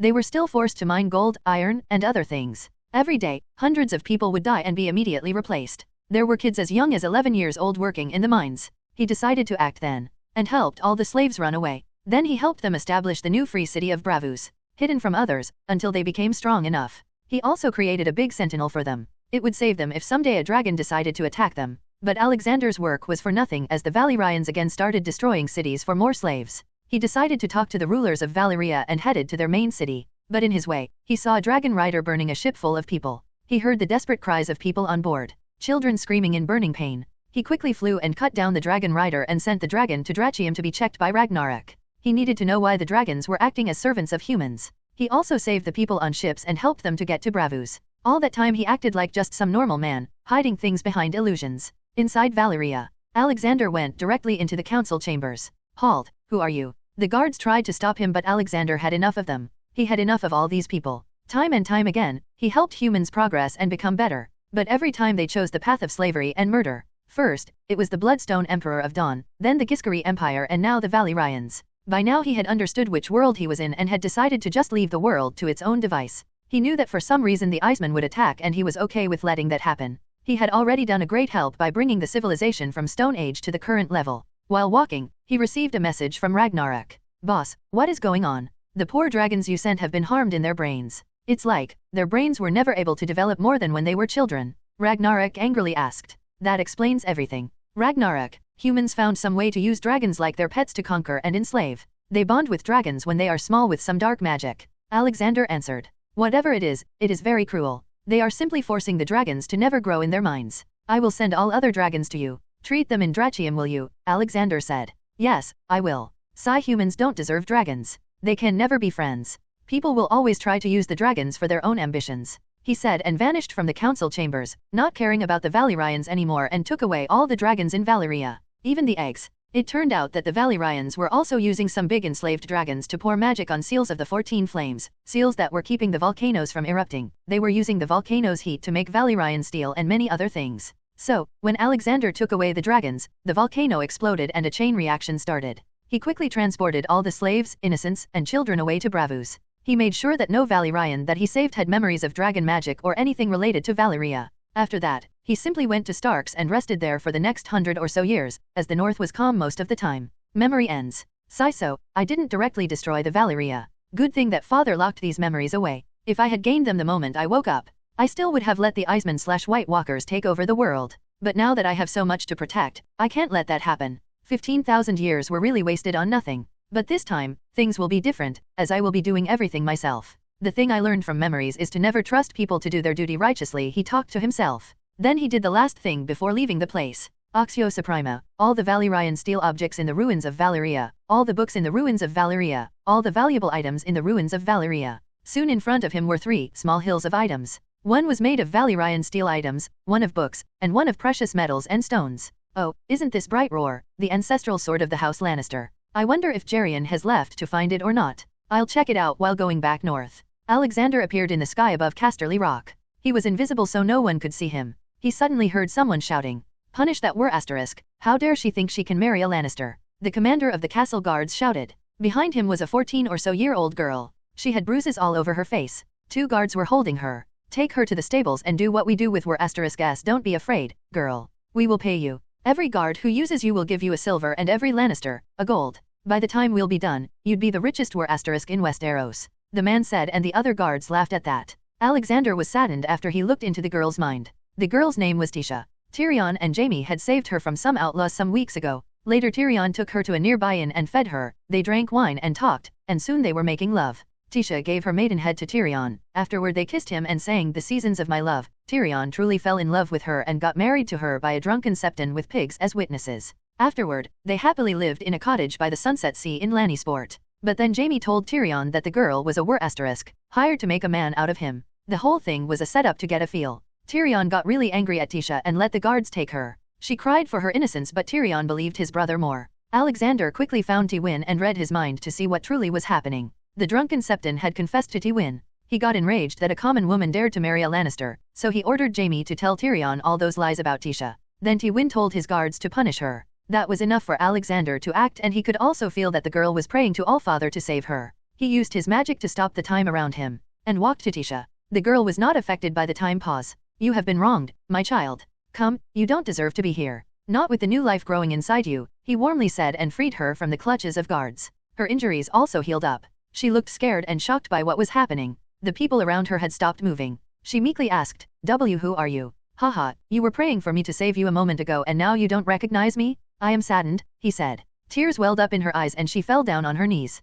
Alexander quickly held her and caressed her head. She then started wailing loudly. "Why did this happen to me? I didn't do anything wrong." "Why Allfather?" she asked. "My child, Tyrion, really loved you. He is being lied to by his father and brother. He's been told that you were hired to make him a man. It's not your or Tyrion's fault. Come, I'll take you to a place where you can live happily and healthily with your child." "My child." She shockingly looked at her belly, then smiled warmly. "Thank you, Allfather," she bowed. "Haha, these days, people call me Lord Stark. But you can call me Grandpa. Let's go." They both flew in the air. When time resumed, the guards still found a fake conjured Tisha in their arms. They took her to the stables and tortured her. When it came to Tyrion's turn, Alexander made him fall unconscious. Then the fake doll died. 3 days later, all the guards that were involved in the torture of Tisha died of cruel diseases. In total, 200 guards died. He brought Tisha to Winterfell and told Alina her story. She was angered by the Lannisters. She helped Tisha clean up and settle. Alexander also changed her looks a little. Tyrion would have to prove himself if he wanted to ever see her again.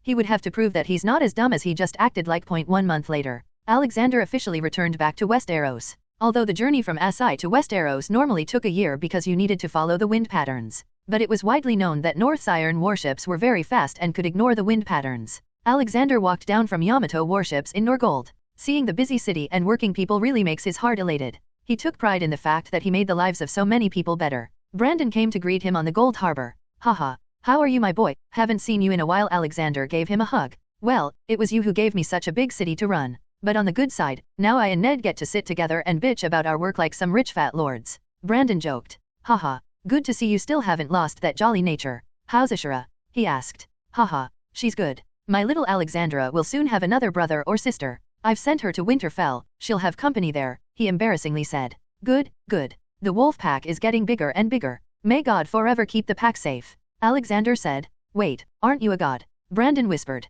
Ha, I am, but my father is unquantifiably stronger than me. So for me, he's the god. Alexander said, blowing Brandon's mind with the new information. Soon Brandon matched Alexander. By the way, uncle, I've successfully bought the land from various lords for the Project Worm. Everyone except Boltons have sold the land and signed off the deeds. Good. Grab all the small folks from the territories of Lord Bolton. Those poor people don't deserve to live under a lord like that, he said. All right, I'll be going to Winterfell now. See you at the Lord's meeting, he said and got on his dirt bike that he spawned from the cheat code. By now, all the roads in the north had been perfected. Many new small towns had been formed beside those roads. He zoomed through the road on the bike. While on the bike, he had the idea of introducing bicycles and cargo tricycles. It would greatly help people for traveling and transporting things to short distances. For long distances, the Project Worm would help. He was going to start the project after facing whatever the various lords were planning against him. He wasn't dumb enough to not use the vast amount of spies in his service. He knew that many suspicious things were happening in some places. Gates of Winterfell Castle were wide open for Alexander.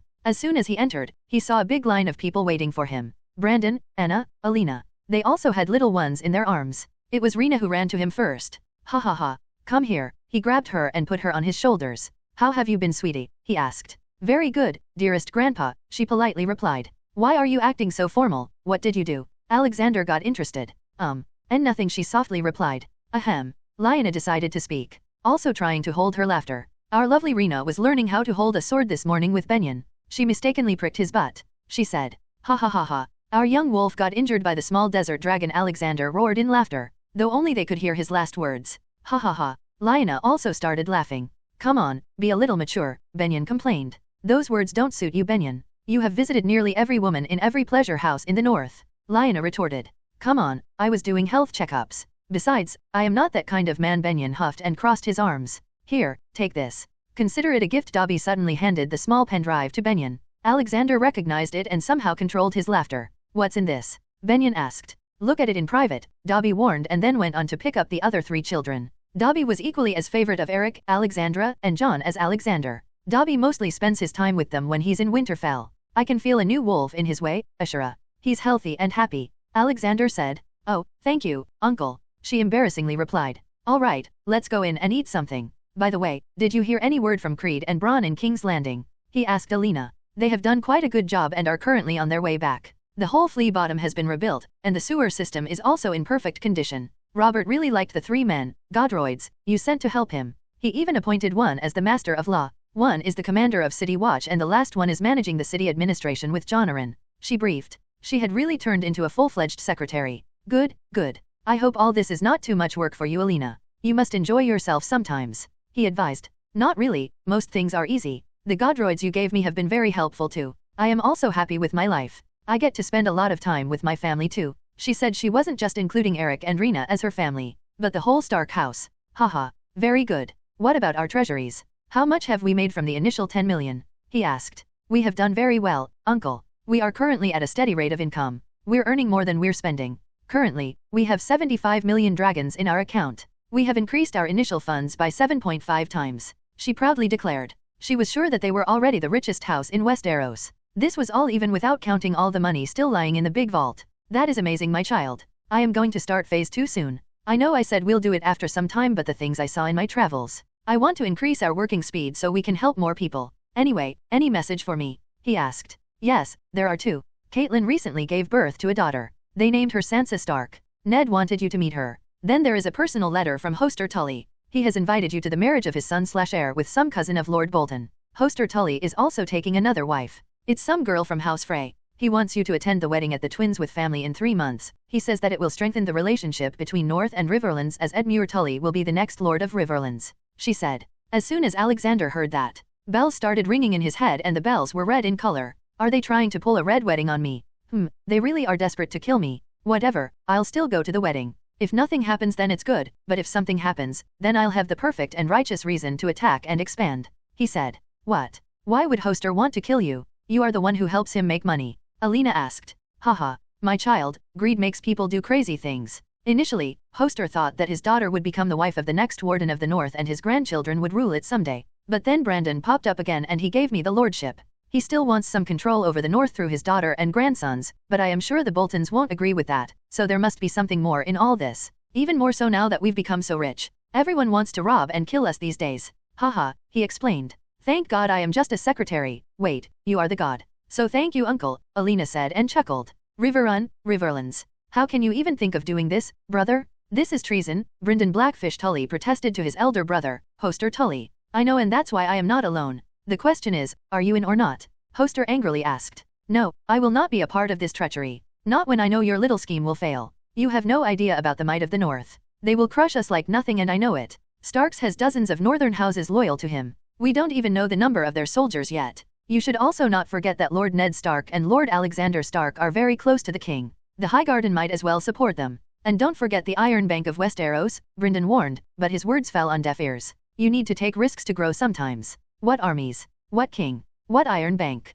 We'll kill all the Starks in one single strike. Only Ned and his family will remain. I don't care if you agree or not. Things have already been set in motion. Even Caitlyn has more brain than you. She agreed to all this. Hoster had an evil smirk as he said that. You all have turned mad. I will not speak of this to anyone, but I won't involve myself in this. I am leaving for Vale. I'll pray to God that you don't end up dead. Brynden walked away. Tower of Knowledge, Winter City. So, how's the teaching going on Marwyn? You are the director of the Order of Maesters. Tell me. Things have been going amazingly, boss. 2,000 more doctors are about to graduate from the medical branch. 1,500 of them have also opted for higher studies of surgery. Nearly 1,000 basic study schools have been opened in the north. Though we are still facing the problem of teaching people from isolated locations. We cannot open a school for a village of just 100 people. Many people are graduating every 6 months after learning a profession. Classes for various young lords and heirs are also going smoothly. Lord Willis Tyrell is also nearing his graduation. I am happy to announce that he's a firm believer in democracy now. He's already started writing a book on its benefits. He briefed. What about the training for Project Worm? Alexander asked. Haha, 200 pilots, 500 mechanics and more than 1,500 managing staff will graduate in a month. They are all currently in ongoing training in the Dome of Requirement. He happily replied. Dome of Requirement was like the Room of Requirement but thousands of times bigger and better. You could create anything while staying inside. There was also an automatic system as well to simulate various things. The dome was set up under the Tower of Knowledge and it had a height of 50 meters and was as big as 6 soccer fields. Good, I will start the project soon. Alright, I'll be leaving now. Alexander then left for Moat Cailin. He used the bike to travel as it was fast. Though most of the time he just used apparition and illusion to move even faster. Moat Cailin had changed a lot now. It was flourishing, the streets were clean and beautiful. The big towers of Moat Cailin increased the beauty of the city. The big arched bridge too. The canal was busy 24 hours a day. Ned made so much money from the toll taken from ships that he used the rest of the money earned from the city to make hospitals and schools. He slowly walked the streets of the city towards the castle while checking things out. The bike was stored in his space pocket. While walking, he suddenly heard some kids calling his name. He turned around and saw that they were playing some weird game. He looked at them for a while and understood the game. The game's name was Lord Stark. Lord Stark. In the game, one boy acts like him and other kids bring problems to him to solve. The kid who was playing his role had used chalk on his hair and face for realism. Lord Stark, please help. One little kid said. Tell me the problem and I'll make it go away. The kid Lord Stark said. I want candy, the little boy said. This was a big problem for little Lord Stark. How was he going to bring candies? Next. Ha ha ha ha. Alexander started laughing loudly. Come here all of you, take your candies. He took out a big bag of sweet and sour lollipops. The kids recognized him and flocked to him. Haha. Easy, there's enough for all of you, he said and patted their heads. Then suddenly a voice came from behind. I see, this is where you were, uncle. Ned walked towards him. Run, the wolf is here, the kids yelled and ran away to their homes. Haha, what did you do to them, Ned? I scolded them a little last week. They were playing that weird game, Ned said. Come on Ned, they are kids. Let them play. Let's go to the castle. I need to see my new granddaughter. Alexander walked after patting Ned's shoulders. In the castle, Alexander held the little Sansa in his arms. Ahaha. Such a cute one. Hey there little Sansa. May you live a healthy life. He said and gave her his blessings. She happily grabbed his white beard and started playing with it, which made Alexander laugh even more loudly.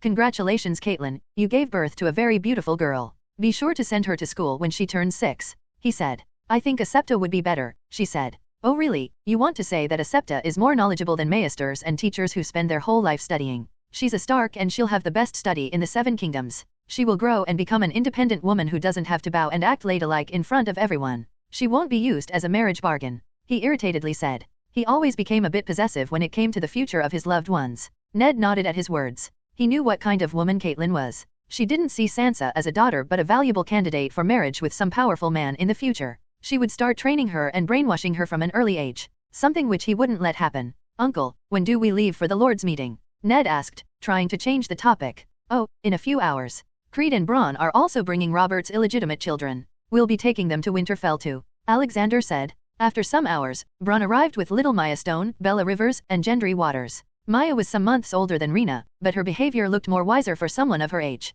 The conditions she must have lived in probably matured her a little faster. How was your stay in King's Landing, Bronn? And what about Creed? Did you learn some more swordsmanship? He asked. I just spent the most pleasing months of my life. Food, wine, women, I had it all. Creed here though, recently became a man, Bronn said. Creed got embarrassed and went to help someone. And what do we have here? He looked at the girl holding a little baby in her arms. She was told that they were her brother and sister. Since then she had never let them get away from her eyes. Hey there little Maya, I am Alexander Stark. You will be fostered under me and you must call me Grandpa. He warmly said. Nice to meet you my lord. I mean Grandpa. Thank you for taking care of me, she said with a bow. She was a smart girl and knew who Alexander Stark was. Alexander happily ruffled her hair. Haha, what a good girl you are. You don't have to worry about food, money, or home anymore my child. You can have anything you want in the north. Now, let's go, he said. Out of nowhere, a car came out in front of them. Alexander had just used a cheat to spawn the FBI Buffalo car from GTA 4. It was a nice 4-seater and with a slight expansion charm, there was enough room for 4 adults and 3 children. Okay, hop in, he said and opened the door. I can never get used to all this magical stuff, Bronn interjected. Ned and Creed nodded in agreement. Maya quietly looked at all magical things happening. She was curious but kept her mouth shut. That was one of the tricks to survive as a lowborn orphan. He then pressed the pedal and the car zoomed on the road. Hey Bronn, open that compartment. There are food and drinks, he pointed under the dashboard. Whistle sweet, he said and grabbed some beer bottles and gave them to others. He gave Maya a juice bottle. Haha, if you think that's sweet then check this out. He turned on the music. They traveled the road feeling the cool clear wind and listening to music. They reached Winterfell in a few hours. Maya, come with me. I'll take you to your big sis Anna. She will help you get settled here, Alexander said. He took Maya and her little siblings to Anna. She was chilling with Jon in Stark's living room, watching a movie on TV. Normally, no one except the contract bearer could see the wonders of that room, but he allowed Maya to see them. She meekly followed behind him. Anna, I want you to meet Maya, Bella, and Gendry. They are Robert's kids, he said. Anna, Lyanna, had started to dislike Robert after Maya was born, but she didn't have anything against the cute little girl in front of her. She could only imagine how many hardships she must have gone through because of her good-for-nothing father. Ah, so cute, she said and gave a motherly hug to Maya. I will show you your room, okay? I think you will like Rena, she's your age. Your only job here will be to live happily, have fun, and learn whatever you can about whatever you like. Come. Your little brother and sister will be looked after by the nannies, they are very good at it, she said. Maya was hesitant to give her siblings to someone else, but when she looked at the nannies, Robo-Nanny, taking care of various children in the room, she relaxed a little. Besides, she couldn't always be near them if she were to live here. When they left, Alina came in. Now Winterfell looks more like a big orphanage than a lord's castle. There are so many children living here. Haha. The earth on which we stand, which gives is food and water, is also like an orphanage and we take shelter on it. She takes care of us like a good mother and sometimes punishes when we make mistakes. Alexander said. Yes. Like Valeria. They got too arrogant and... She was interrupted. Oh, that was me. I was angry at Valeria, Alexander nonchalantly said, leaving her gobsmacked. What, but why? She asked. Just as you said, they had become too arrogant. They killed people like insects and they also ignored my warnings, he said and walked away. Alina suddenly remembered that the kind old man in that they love so much is a god. A very powerful god. His easygoing behavior makes people forget about his big background. But in the end, he was still like a father figure to her. 1 week later, the Lord's meeting came. But before the meeting there was a surprise for Alexander, especially prepared by the cute little Rena. She had somehow gotten the idea to create a stage play of Alexander conquering the Karth. Many times she came to him in the past week to ask the details of his conquest. Alexander had already guessed what she was doing but acted oblivious to it. He, of course, mainly told the good things about Karth. She had caught some guys to help her plan the stage backgrounds and he had to agree that the boy from Volantis, Nathaniel, was a damn good painter. He painted some realistic-looking backgrounds. Then there was Nathaniel's friend Zach. He had written the lines for the play, though Alexander didn't know if they were good or not. But if they are good, then he might have a job for both of them. All the lords entered the great hall and took their seats. On one side the stage was set up. He had given them special lights to use. Then the show started. He tried to control his laughter when he saw Rena acting as him. She had worn clothes like him and fake white hair wig and beard like him. The lords chuckled at the entry,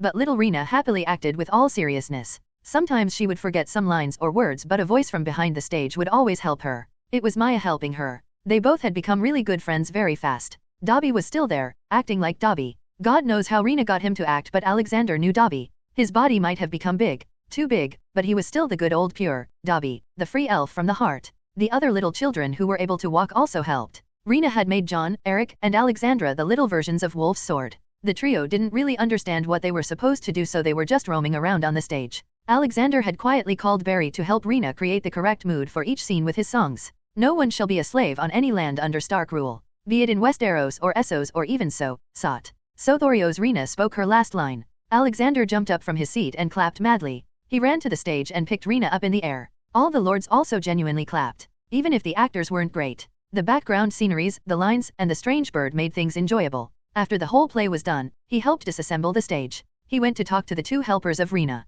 Nathaniel and Zach, you both did an amazing job, he praised. Thank you my lord. They both kneeled. The whole world had glorified Alexander too much. He was being hailed as the strongest and the richest man in the whole world. The newspaper, the Planetos, wasn't helping either with their everyday articles on him. He felt like a certain country with a certain president for life who controlled the media. Get up you two, if you know about me, then you should have heard that I treat everyone equally. In my eyes, no one is big or small. All are humans, he said. I must write that line. Zach quickly said. Haha, sons, if you'd like. I have a proposition for you. I have a special subject in the Tower of Knowledge. It's called filmmaking. It combines art and acting to create beautiful magical plays for people. I want you to go there, study it and make the first film in this world. You may not understand my words yet, but I can see you two being successful there. My lord, if you deem us valuable then we are ready to serve, Zach said. He was the writer type. Yes my lord. I would like to study at the Tower of Knowledge. Nathaniel added. Good then, take these coins and show them to the director of the tower. He will introduce you with everything, he said, and gave them each a golden coin on which a movie camera was engraved.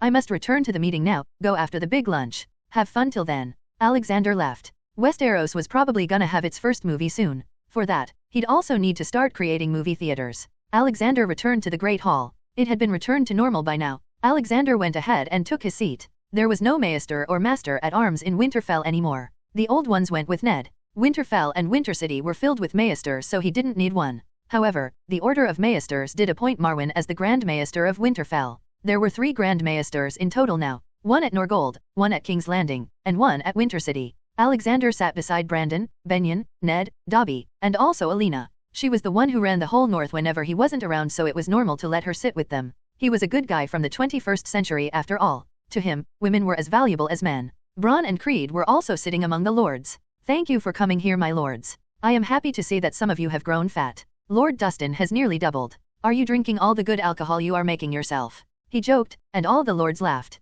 Haha. On a serious note, I am happy that life has become easier here in the north. Now it doesn't matter if it's winter or summer. We'll always have plenty of food on our tables. Small folks are very happy too. Bronn told me that apparently, small folks in the south are trying to flee and come here to live, due to all the good things here. Who would have thought we'd see this day? He said. All the lords fell into deep thoughts, thinking about how far they have come in so little time. All because of one man. The man whom they gave their eternal loyalty. So, the meeting is about the Project Worm. I am sure that all of you know about it, as you all have signed the deeds, Alexander asked while looking at them. Yes my lord. If what was said in those papers was really true, then you are doing a great boon to the world. Such means of travel will revolutionize the way we travel and trade. Howland Reed said. Even he had grown some extra fat. I am afraid, it's not the war that will kill all the northern lords, but a heart attack. I must make healthy eating popular. Alexander made a mental note. Yes, I am going to start its construction from next month, so I hope you will provide some food and lodging to the workers. Of course my lord, food is something we have in abundance. You have nothing to worry, Lord Manderley said.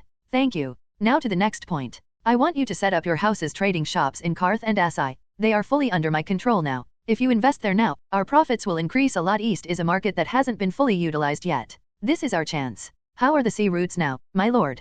Greatyon asked. They are wonderful. Pirate activities have reduced greatly now. They also scare away whenever they see a ship insured by the Iron Bank. The Northern Navy has been effective. I have further ordered my navy to create a sea route from Westeros to Asahi and patrol it regularly. You all have nothing to fear. He clarified. Then I'll get straight to it once I get back. I'll make those eastern boys turn into men with my vodka. Dustin loudly said, making everyone laugh again. So, now I am all ears. Tell me if any of you have any problems. Alexander relaxed in his seat and took a sip of fire whiskey. All the lords looked at each other's faces. They didn't have any problems. If something ever did arise they would straight up contact their new and better maesters and the problem would be solved. But Roose Bolton stood up. Why wouldn't he? He was probably the only lord in the north in such a miserable state. My lord. I have a problem. All the small folks have run away from my lands. I have no one to tend my lands, castle, or mind the mines. Please allow me to bring back my people, he said. Are you asking me to force people to go back to your land? Tell me, would a person living in heaven go back to live in hell? Tell me, Lord Dustin, would you go back to drinking that old ale after tasting fire whiskey or vodka? F***ck no. My lord, William Dustin quickly replied. Yes, Lord Bolton. Tell me, what was the first thing you did after I told you about the mines in your lands? You forced your people to mine it day and night without paying or providing food. So many of them started to die and their poor families had to come to me to ask for help. That was why I created the Northern Police Force. If you had treated your people nicely like the other lords, they would have happily worked for you. Greed, Lord Bolton, greed. This is a problem you created on your own and you must solve it on your own. Alexander finished talking. Roose Bolton hatefully looked at Alexander and thought, live while you can, laugh while you can. I will make sure you suffer before dying. All right my fat lords, join me for dinner outside in the new garden. It's really nice to eat outside once in a while. I also have something to show you all. Alexander lead them all out. The way he called them made them laugh loudly as they followed him out. All the lords gathered in the garden. Tring tring. A metallic sound came. They all turned around to see and noticed little Rena with her friends on a strange metal frame with 2 wheels. Some adults were also there riding bigger metal frames. I present to you a new way of traveling short distances.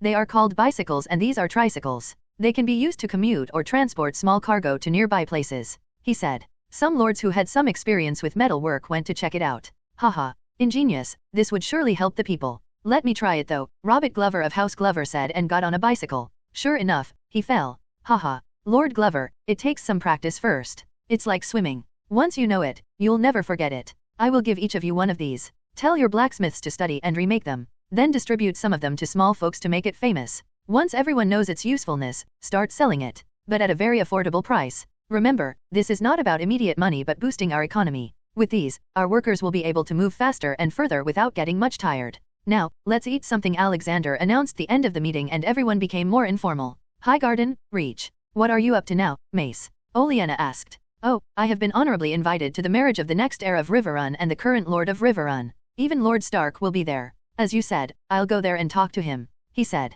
With 1,000 soldiers in full armor? Do you think I'm a fool? Speak what you've done now. She got angry. Nothing, I have done nothing. The soldiers are for my protection. Mace replied. He's being much more confident today. He must be planning something, which he thinks is great. I hope he doesn't start a war, she thought and decided to wait and see. King's Landing, small council. Everyone was present in the room. Robert was talking about hosting a small tourney to boost people's morals. The city was making much money now thanks to his uncle. The new master of law, a Godroids, named Albert, spoke. Your Grace, I have a suggestion which will make people love you. Yes, please say it, Lord Albert. Robert respectfully said. He had sparred with Albert many times and lost every time. Why not start a practice of yearly festival, which would be held every year at the same time? The biggest street in King's Landing will be heavily decorated and many different foods and activity stalls will be placed on both sides. Small folks will be allowed to join in to make shops or just visit. They will buy, drink, play and have fun. On the tourney ground, we will start a non-lethal brawling tournament. Anyone could participate in it. Small folks will be happy even if you set the prize at just 100 or 500 golds. It will cost us less and will be more entertaining. Albert suggested, basically just giving the idea of a summer festival. I like the sound of that but I can't make an image of it in my mind. Alright, we'll do this. If it's not too much, please help set this up. But what should we call it? Robert asked. What about the People's Festival? As it would be for everyone. John suggested. People's Festival it is then. Anything else on today's agenda? Robert asked. Varys spoke and dropped the bomb. Your Grace, I've received some disturbing news. It seems that some houses are planning to strike against the Starks. What? Who dares? Robert roared. Some houses from North, Riverlands, and Reach. Lannisters are also probably involved. He replied. Is that it? You don't know their names. Your Grace, even this information was very hard to come by, Varys said. He was ordered by Alexander to do this. This would prepare Robert for when he suddenly hears that North has taken over some other lord's land. Then we must warn them. We owe Lord Stark too much. John spoke. But Albert suddenly stood up. No, you all are underestimating Lord Stark. Chances are, he already knows about all this and is just waiting for the enemies to show up. Don't forget that he alone defeated and took over Karth and Asai. His words earned many nods. Yes, we don't have any proof so we cannot do much. Or else they will call your Grace biased towards the Starks. Stannis reasoned. Alright, I hope they don't start a war. Though even if they did, I'll have my hammer ready. Robert said with a devilish smile. Pike, the Iron Islands. Balon Greyjoy had big plans for the Iron Islands. Since the Roberts' rebellion, he had started building ships for his rebellion. But everything was spoiled by Alexander and his navy. They couldn't steal in the seas like they used to. They couldn't go back to their old ways of plunder and reaving. Take whatever they want by killing and not purchasing. But his ambitions were thwarted when his people started getting killed by the Northern Navy. His supply of wood was also cut and couldn't make any more ships. But when one door closes another opens. He joined some lords from Westeros to deal with the Starks and the North. The wedding date came close. But Alexander didn't care. He was busy planning his railways. That was the Project Worm. For now, he was planning on connecting every house in the north with the railway route. This way, many new cities will come into existence around the stations. He was also going to extend the railway line from the neck to the castle back of the wall. Speaking of the wall, it was still facing a shortage of men. But Alexander also didn't find a reason to invest there as wildlings/free folks were living happily in Skagos. Craster's keep was empty as Craster magically died. His wife and daughter wives were sent to Skagos. However, he does send a lot of food and stuff there periodically. 2 months later. Riverlands, the twins. It was a castle with 2 parts, extending to the 2 sides of the river and the bridge. The Freys made the most of their money by collecting taxes from people who crossed the bridge. You can see the image of the twins on illustration channel of my Discord, https://discord.gg/dghcron. Or see them on Instagram, https://www.instagram.com/Mr_Immortal_novel. It was the wedding night at Frey's castle, twins. It was already suspicious why there were so many lords present, but with Mace Tyrell and his best commander, Lord Randall Tarley also there. It was clear as the day that something was cooking. Alexander went with the act. All the Starks were present there. Except for Rena, kids, Anna, Alina, and Ashura. He knew a bloodbath was going to happen soon and didn't want the kids to see it. With him were Brandon, Benyon, Ned, Dobby, Caitlin. She also brought Robb thinking that he would be safe with her.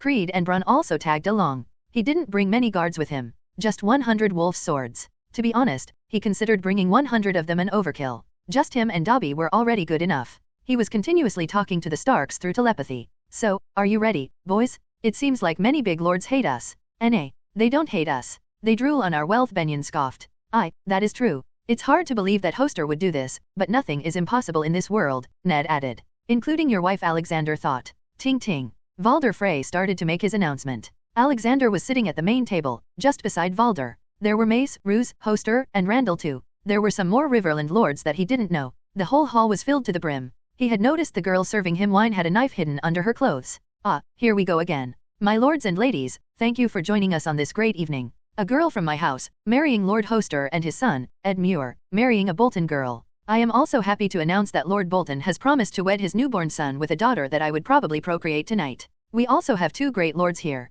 The great Lord Alexander Stark and Lord Mace Tyrell. It is an honor to be able to serve them. He continued speaking with his ugly voice. Alexander continuously checked the hall. He noticed someone he wasn't expecting. Littlefinger was in the house, hiding behind a corner and lustfully looking at Caitlin. The wolf swords were invisible and stood around in the hall. They were also waiting for his command. The day wasn't going to be remembered as the Red Wedding. It was going to be remembered as Wolf's Night. Winterfell. While strange things were going on at the twins, the Ironborns had entered Winterfell. Unknown to them that they were let in on purpose. The assault was led by Victarion Greyjoy. His job was to kill all the remaining Starks in the castle. As soon as they entered the boundary of the castle, a loud siren started to sound. It made the 20 Ironborns anxious. Then suddenly 5 scary golden masked men came and they fell unconscious. Twins, Riverlands. After the vows were taken and the marriage was done, Valder gave his final speech of the night. The background music was going on. There really weren't many good songs in the world, so they kept on repeating the same thing again and again. Caitlin started to get nervous. She was sitting between Brandon and Ned. Benyon was sitting on the other side of Brandon. On this note, I end my long and boring speech. My lords, I've given you meat and wine and music, but I haven't shown you the hospitality you deserve. Now, it's time for the final gift. Valder Frey sat down on his chair. The music suddenly stopped. The wine girl took out her knife and stabbed Alexander in the back. Mace Tyrell quickly took out his sword from under the table and stabbed Alexander in the heart, instantly killing him. Across the room, Roose pulled out his knife and went straight to kill Benyon. He stabbed his long knife straight from his back into the heart. Caitlin took out her knife hidden under her blouse and slit Brandon's throat. I am sorry was what she said. That came as a surprise to Ned, who was already up on his feet looking at his wife's bloody hands. But he didn't have a sword with him to do anything. Caitlin looked at Ned, thinking that everything was finished, but then a sword stabbed from Ned's back and came out of his chest. Roose had already decided on killing all the Starks. As long as even one of them was alive, he wouldn't be able to become the true Lord of Winterfell. Nu, what have you done? Caitlin screamed and caught the lifeless body of Ned. Robb, who was hiding under the table, was also caught by a Bolton man and was stabbed in the neck.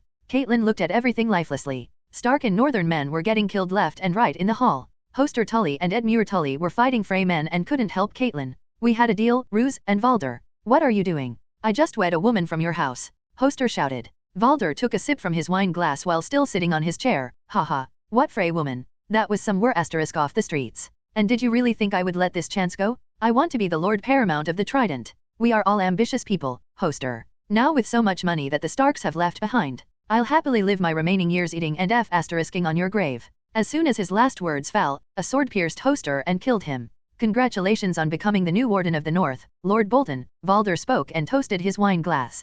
Congratulations to you too, Lord Frey. Now, let's just hope that the Ironborns were able to deal with the remaining Stark pups. Bolton went ahead and picked a wine glass. Randall Tarley was a very noble and honorable lord. He believed in the knight's chivalry and would never attack his enemies from the back. What he saw in front of him shook him. What have you done, Lord Tyrell? The phrase just broke the guest rights. 7 will damn us to eternal hell. He angrily said. Oh please Lord Tarley, I won against Lord Alexander. He was a threat to the Reach and I did the righteous thing. I killed my enemy. Gave him a quick death. Mace said, already thinking about the stories he would tell the world about how he killed the great Alexander Stark. What are you saying? Oh, may God have mercy on us, Randall said. Clap clap. I don't know about the other gods, but this God will not have mercy on you all. Alexander slowly stood up from his chair. His blood-soaked clothes all clean now. He had done all that acting so that all the real intentions of the people could be known. Suddenly the room became cold. All the men of Frey, Bolton, and Tyrell House stood still like their bodies frozen. Their faces turned pale in fear. All the lords also felt the looming doom. No one was able to comprehend how he was still alive, but they all could feel the dangerous air around him. You all were doomed from the very beginning. But let's make the area clean before we do anything else. Hundreds of arrows came out of nowhere and killed nearly every Frey, Bolton, and Tyrell's men. Some were still alive as they didn't really kill anyone. They were too afraid to do anything, though they would still be sent to the wall. The wolf swords became visible and quickly took away all the bodies. Then from the main door, the northern men and lords entered. Little Rob was in the arms of Brandon, fast asleep. The schemers looked at the familiar faces that they had just killed some moments ago. Caitlin, still on the ground, looked at Ned and Rob and dashed towards them. She was only alive because Littlefinger wanted to use his little finger on her.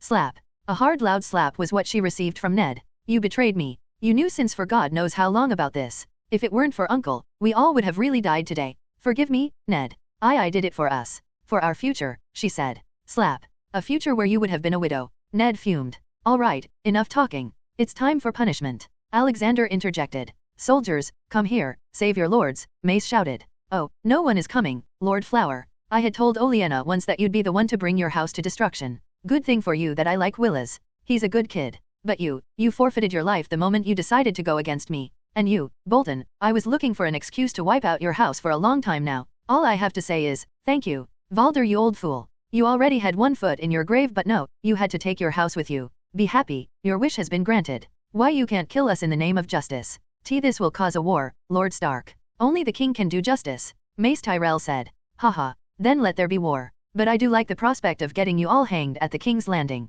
People will happily throw some eggs and tomatoes at you for trying to kill the king of small folks. Soldiers, put them in small cells. Leave Lord Tarley, Alexander ordered. We can discuss this, Lord Stark. Leave me be and I'll allow the whole north to use the bridge for free forever. Valder Frey tried to bargain. You are in no position to bargain. Besides, I will own the twins after I am done with you. Alexander coldly replied. No, you can't do this with us. This is treason, Mace kept on shouting. But he was soon hit on the head and forced to fall unconscious. Now, let's have a chat with our sneaky rat here. Bring Petyr Baelish. His words shocked Ned, Caitlin, and Brandon. Why is he here? Brandon asked. The same reason as the others. To take the prize, he said. What prize? Ned asked. Caitlin, of course. He's been drooling over her since he was a kid. First, he was angry at Brandon when he was betrothed to her and then at you for taking her away. The guards brought Petyr Baelish. I didn't do anything, Lord Stark. You can't treat me like this. Yes, you didn't do anything. Anything except forcing homeless girls into prostitution. Trying to get Lisa Arryn pregnant.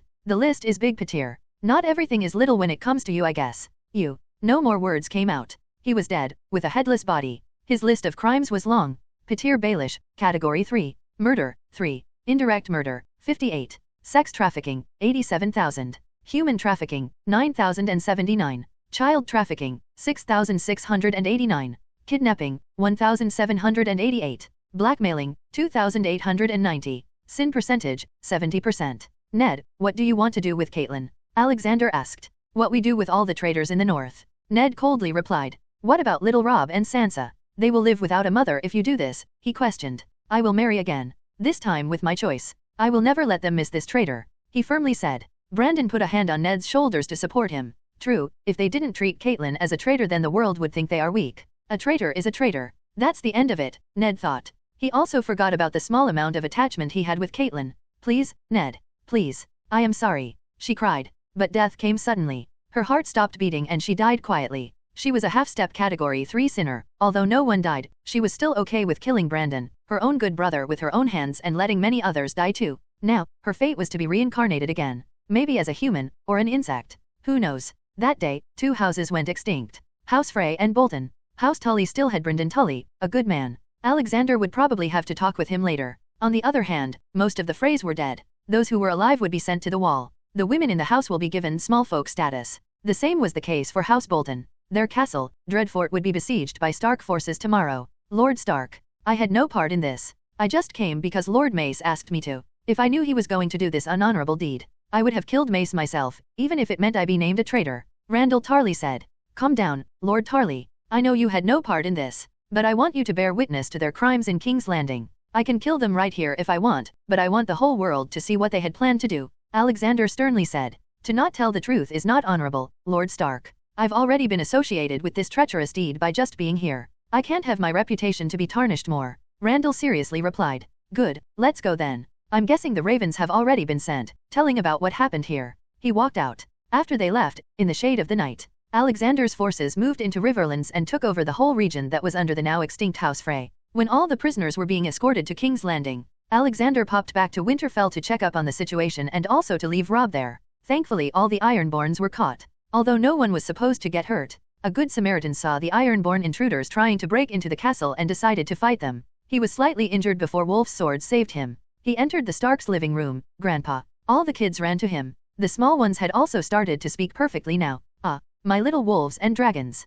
Alexander said and made them levitate to hug him. Here, take these and go play. He gave them some chocolates and toys. He looked around in the room. Alina, Anna, Ashura, and Tisha were there. Is everything okay? Anna asked in concern. Alexander nodded. Valder, Roose and Mace Tyrell are being transported to King's Landing to be executed. There were many lords that I saved there, so the whole Westeros probably already knows what happened there. But the sad news is that Caitlyn was involved in this. She tried to slit Brandon's throat. Ashura fell back onto the sofa. But why would she do this? Didn't she used to love Brandon? Used to. She wanted her son to become the next Lord of Winterfell. I and Brandon were a hurdle. But she was also backstabbed, and Roose Bolton tried to kill Ned and Robb. Valder killed Hoster Tully, though I did save his son because he had already told me that he didn't want any lordship. He wants to keep on studying in the Tower of Knowledge. Mace came with 1,000 soldiers to kill me. Lannisters probably had some backhand dealings. Ironborns were involved too, he briefed them. By the gods, why do we have so many enemies? Alina exclaimed. That's past tense now, Alina. We are going to have some extra territories soon.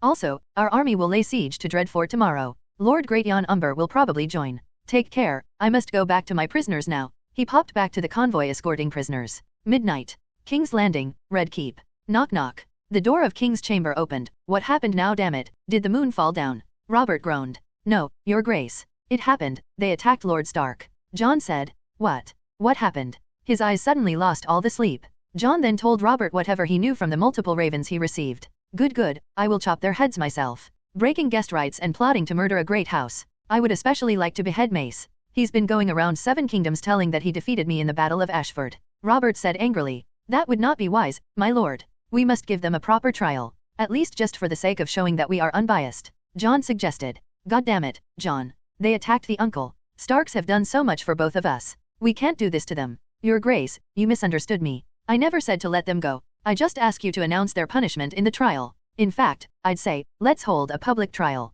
Yes, that would be great. The people love Uncle. They would also want to see the faces that betrayed the Starks. Robert replied. Many houses received ravens that night. Tywin wasn't happy to hear about the unsuccessful massacre. Olenna was sad, but not that much. She was already planning on taking Mace out to make way for Willas. Dorne was silent as always. But no one knew what was going to happen soon, or how the small folks were going to react. The next day, the newspaper reported about the events of what was now being called the Wolf's Night. Small folks all around the Westeros found out about it. The first thing they did, mass protest. Even Alexander had no idea why the people were acting like this. All he had given them was food, homes, and jobs. But then he realized, food, home, and jobs were something that all craved for, but not everyone got them. He had fulfilled the promise that every politician makes while running an election. All father, you must hurry. People are getting very angry and want the criminals killed. I received the same news from my birds that came from Oldtown.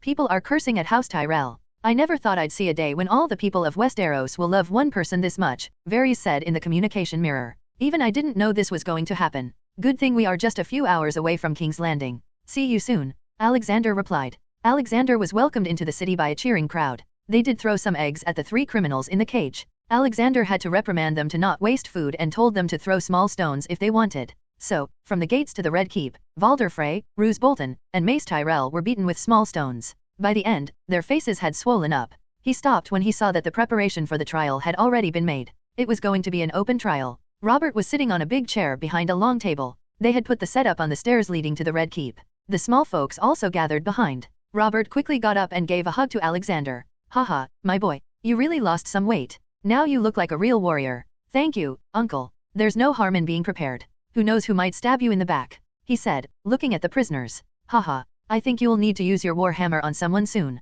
But not them, Alexander said and proceeded to meet Jon. After some time, the trial was in session. All the accused were put to stand at the center of the huge crowd. Jon stood up to act as the speaker. Lord Frey, Lord Tyrell, and Lord Bolton, you have been accused of treason and attempted murder of Lord Stark and his whole family. You conspired to gather them under one roof and kill them by breaking the guests' rights. Do you have anything to say? I am being framed. I didn't do anything. Mace cried. You have no proof of such a thing happening. Valder Frey countered. I see, okay then. Let me ask the first witness to appear. Jon said. Randall Tarley came out of the crowd. Lord Tarley, can you reiterate what happened in the Twins? Yes, Lord Hand. What happened that night was unholy. After late Lord Hoster Tully and his son got married, Lord Frey gave a speech. In the end, he said that he wanted to give a gift. But the gift came as a murder attempt. They tried to kill the Starks and were nearly successful in doing so, if not for Lord Stark's smartness. Lord Bolton attempted to kill the Stark brothers. Lord Frey's men killed Lord Tully and Lord Tyrell attempted to kill Lord Stark with his hidden sword after Lord Stark was injured by the wine girl. I didn't know what Lord Tyrell was bringing me for. He just asked me to join him with his 1,000 men army. He recalled. Why you traitor? What are you saying? I will get your house destroyed. Mace angrily yelled. I am sorry Lord Tyrell, but my conscience doesn't allow me to lie. I still have to answer the 7 someday, Randall Tarley said and went back into the crowd. Ha ha ha. 1,000 men and still couldn't defeat Lord Stark. Robert loudly laughed. The crowd also laughed, making Mace angry. You can't kill me. If you kill me, my house, the Reach will be after your blood. Mace Tyrell shouted. I wouldn't bet on that. I received a raven from your mother, Lady Olenna yesterday. She said that she has no problem with whatever punishment we give you. In fact, she also said that Willis will soon return to take the lordship of House Tyrell. Jon said, making Mace turn pale. All right, I think we have come to a conclusion. You all committed treason. I sentence all 3 of you to death. The region under House Bolton will fall under the House Stark. The Starks have also taken control over the Freys region and I have no problem with that. May your souls rest in peace, Robert announced. With that, the crowd cheered. The 3 were then taken to the execution platform. Alexander had told them not to do public beheadings as he wanted to stop that practice in the future. Execution by hanging was still okay though. He still had problems with doing public executions but this wasn't the time to change that. They were made to stand on the platform, the ropes were put around their necks and the executioner pulled the lever. The 3 twitched for a few seconds before dying. 2 great houses and 1 fat oaf were officially removed from Westeros, in what was going to be called the fastest trial. Later. After the execution, Alexander and Robert sat alone to talk. So, how's life treating you, my boy? Alexander asked. Everything's good. Now only if there was a cure to give some brain to Cersei, life would become perfect. Robert replied. She's a fine woman, both in body and bed. But whenever she opens her mouth to speak, it spoils everything. I'm also starting to doubt the legitimacy of my children. The boy Joffrey is a devil. He likes to kill every little living thing he sees. Yesterday he brought a dead rat to me. I can see it, uncle. The same madness I once saw in the eyes of the Mad King. He added and downed a full glass of butterbeer. Well, son, I might be able to deal with the Lannisters. Not your wife, but House Lannisters. While I am sure Cersei will soon make a wrong move and doom herself. Alexander offered. I'm all ears, uncle. If you can deal with the Lannisters I've got no problem. But I also heard that you liked that little imp, Tyrion. Robert asked. Yes, I do like him. He's a smart boy and still has a heart. Tywin's youngest brother, Geryon, is also a good man. I am not going to kill them, Robert. I am going to bankrupt the Lannisters and then take over their land. What? Ha ha ha. I think you're drunk, uncle. Money is something that Lannisters have the most. They have that huge rock filled with gold. How will you bankrupt them? Robert laughed. Don't overestimate the Lannisters, Robert. I secretly checked out their mines on my last visit. It's nearly empty. Think about it, Robert. They have been mining that rock for thousands of years. It's about time it gets empty. I am clearly telling you. The Lannisters don't have gold left. And Tywin would never let this news come out. After all, other houses fear him because of the gold. And to keep that image, he would do anything. Alexander said. Robert looked shocked and then loudly laughed. Ha ha ha ha. They are F***ed, you mean? Oh, such a great joy to hear that. Tell me, uncle, how can I help? I want you to act. Say that you want to expand King's Landing, but the Starks have denied the funds as they are busy. Ask Tywin for money, let's say 5 million gold dragons for starters. Don't worry, I really intend to expand and upgrade the city. But the main thing is that Tywin will have to ask for loans from the Iron Bank. And believe me, I have a very high reach in the Iron Bank. We will bankrupt him slowly. When he'll ask you to pay up, you'll pay with my money. But that money might go missing when the Lannisters will be transporting it. Alexander explained his plans. He also used some magic to make sure that Robert doesn't spoil anything. To Alexander, Robert was like a distant family member. He cared for him but not enough to actively participate in things to help him. All he was doing currently was to help himself. Robert was just another happy guy from what he was doing. A month later, Alexander received a report from the Iron Bank that Tywin secretly sent his brother to the Iron Bank of Bravos and loaned 4 million gold dragons. This meant that the Lannisters had started to run out of money. But he had also predicted another upcoming problem. The small folks living in Tywin's lands will face hardships. There could be a scarcity of food and jobs soon. So, he went to talk to the guy in charge of handling the Department of Human Resources. He was a maester originally from Lys, who was very enthusiastic about resource management, so Alexander had him read books about it from the library. How are you, Maester Nur? I got an important job for you. Alexander entered the office. You command, I obey, boss. What is it? Maester Nur quickly replied. I want you to prepare to snub some unhappy small folks from the Lannister region. There will be problems coming soon. So you need to prepare for them. Alexander said. And how much time do I have? He asked. Probably 6 months. Alexander's words interrupted as Bronn walked in with short breath. Boss, the Ironborns. They have started a rebellion. They attacked Lannisport, Oldtown, and Wolf City, at Sea Dragon Point. Both Oldtown and Lannisport are burning. Those fools attacked Wolf City without knowing that it was a naval base. They have all been dealt with. Bronn reported. Alexander looked back at Maester Nur. Maester, start the preparation now. We'll probably have an influx of refugees soon. Right on it, boss, he replied and got to work. The rebellion started 5 years early. Well, what was I hoping for? I blockaded their supply of wood to make more ships. They also failed in getting rid of House Stark. They also aren't able to steal on seas. It is a do or die for them. I guess I'll have another territory soon. Let's go, Bronn. Let's see how good you are with that sword. Alexander said. Haha, about time I get some action. And don't worry, boss. Both my swords are in perfect condition. Bronn cheekily answered. They had just walked out to the courtyard and heard a call from behind. Grandpa, are you going to beat bad guys again? Please take me with you. I can help you with my bow. Rena came running. She had her little bow and arrows ready on her back. Alexander just smilingly looked at his cute little granddaughter. But it also pained him seeing that she was growing so fast. She was 6 years old now and he knew that she would soon grow up. He didn't want her to ever stop being the cute little Rena. Ha ha ha. Are you sure? There will be thousands of them. Alexander asked, thinking that it would ruin her determination. But his words had the opposite effect. Wayayot. There are thousands of them? How did so many bad people come together? Are you slacking off, Grandpa? She questioned with her innocent face. No, Grandpa hasn't been slacking. These bad guys are new. Are you sure you wanna come? He finally asked. Yes. Please. She jumped and grabbed his leg. Damn it. I can never win an argument with her. Might as well just make it a bloodless rebellion. Maybe cast an illusion on Rena.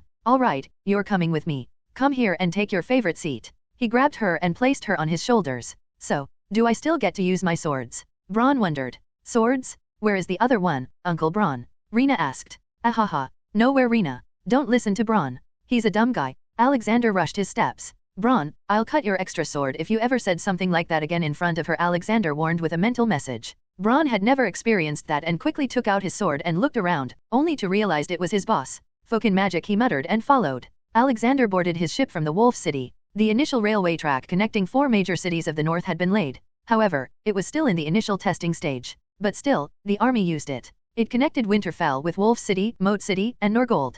This was going to be the first time that the north would show its might. Many northern lords also came. Jorah Mormont came too. He was young and ambitious. Alexander knew that the guy was going through his life's dumbest period. He was going to make some mistakes and Alexander wasn't going to let that happen. Sure, he did like the little Lyanna Mormont, younger sister of Jorah, to be the next Lord of Bear Island, but he wasn't going to let a northern lord commit human trafficking. Soon, the full western fleet of the north departed for the Iron Islands with 250 ships, 80,000 men including the army personnel. The 4 northern fleets were very costly to manage. They cost nearly 2 million gold dragons each year to operate. But North was a money-making machine now and had no problem managing it. Even the navy was often sent on assignments to make some money. 5 days later, the fleet reached the small port of House Banefort in Westerlands. They were a loyal house to the Lannisters. The House Banefort was the closest western port to Pike, the seat of the ruling house of the Iron Islands, House Greyjoy. Robert was still on his way and they were the first to arrive there. Alexander straight up took over the military command of the port while ignoring the cries of the local officials.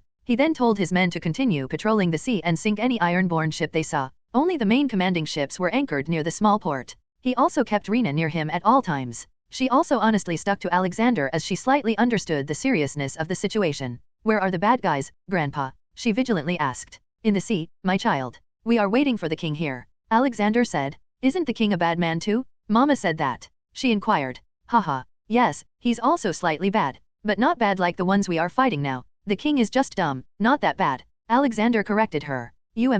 Okay, it's stupid king then," she said and started humming some songs. Soon Robert arrived with his army. When he went to greet Alexander, he was shocked to see a little girl around him. "Who is she, uncle?" he asked.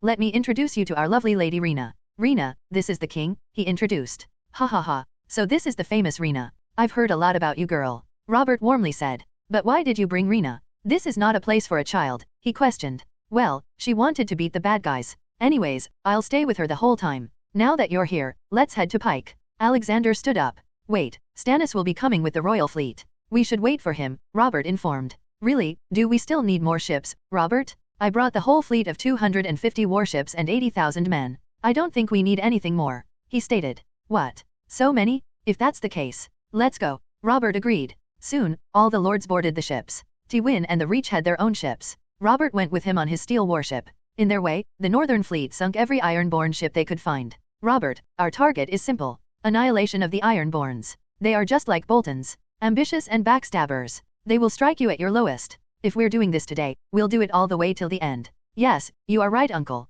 They are also more into stealing and killing. They are a disease to Westeros that must be cured," Robert agreed. "Good, let's go then." Alexander walked in his full armor. Soon the ships reached the shores of the Iron Islands. The Northern Army quickly deboarded the ships and attacked in formations with accuracy. Their mission was clear. Kill anyone that attacked them. Save any woman or child in need. At the same time, naval ships were bombarding the Iron Islands with magical cannons. Alexander had cast an illusion on Rena. She wasn't seeing all the blood spilling on the fields, though she still saw the bodies. He was continuously keeping an eye on her. If he sees her getting upset, he would send her to Fihame to her friend Unicorn Rooney. Rena started to shoot her little arrows from Alexander's shoulders. He made sure that whichever guy she shoots looked like an ugly demon. "Good job, Rena," he praised her. The siege lasted for some hours. It was an easy victory. Most of the fight was finished even before other lords could start. The Northern Army was just so good. The Ironborns were also very bad at fighting, so it made things easier. All of the Greyjoys were dead or captured. Balon Greyjoy was killed. They also saved many salt wives forcefully enslaved there. Then it came to what was going to happen to the islands now. Every big lord gathered in a big tent of the king. "So, what do we do with the Iron Islands now?" some lord asked. "I get to keep it. Winterfell has enough experience in managing overseas territories, and we also have the strength to protect it. Not to forget, I brought the biggest contribution," Alexander sternly stated. "Point taken, Lord Stark brought his ships and 80,000 men. If it weren't for him, we all would have suffered many more losses," Jon added. "I don't agree with that. The Iron Islands are nearest to us, so we should have some part of it. It was also us who were affected the most," Tywin retorted. He was probably the only lord who would fight over it with Alexander. Most of the lords had subconsciously decided never to anger the North after they firsthand saw their might. "Then I want to buy the part you want, Lord Tywin," Alexander uninterestedly said. He had already known that Tywin would not agree. "Sorry, it's not for sale," Tywin denied. "Even if I give you your ancestral sword, Bright Roar," Alexander said, shocking everyone. Everyone knew how much Tywin was looking for that sword. He had hired so many ships to look for them in the past years. It was probably the only thing that could make Tywin make the biggest and dumbest decision of his life. "If you can get me the sword, you can have these barren islands," Tywin replied with a bit of hope. "Good, bring the box and soldiers," Alexander loudly said, and soon 2 men came in with a long box. Alexander opened it and took out the sword. He showed it to all the people around in the room. Tywin felt like jumping and quickly take back the family treasure for Alexander. "Good, then sign the deed, Lord Tywin," he said and gave a parchment to him. Tywin signed the deed stating that he gave up any right to claim any land on the Iron Islands and recognized it as Stark's property. Then Alexander handed the sword to him. But he had secretly placed a curse on it, that it would eventually fall into the hands of Tyrion. "It's settled then. Lord Stark owns the Iron Island now," Robert loudly announced. "Yes, I invite you all to a tourney I will organize in Lannisport for the successful defeat of Ironborn and return of Bright Roar to the House Lannister," Tywin proclaimed. It was always about keeping the image for him, even if he was going bankrupt. The tourney was boring, so Alexander spent most of his time hanging around with Rena. Jorah Mormont didn't participate in the jousting. More like couldn't. This time, he wasn't able to do much in the battle, so he wasn't knighted by Robert like in the books. Hence, he couldn't participate in jousting and didn't declare Lenys Hightower his Queen of Love and Beauty.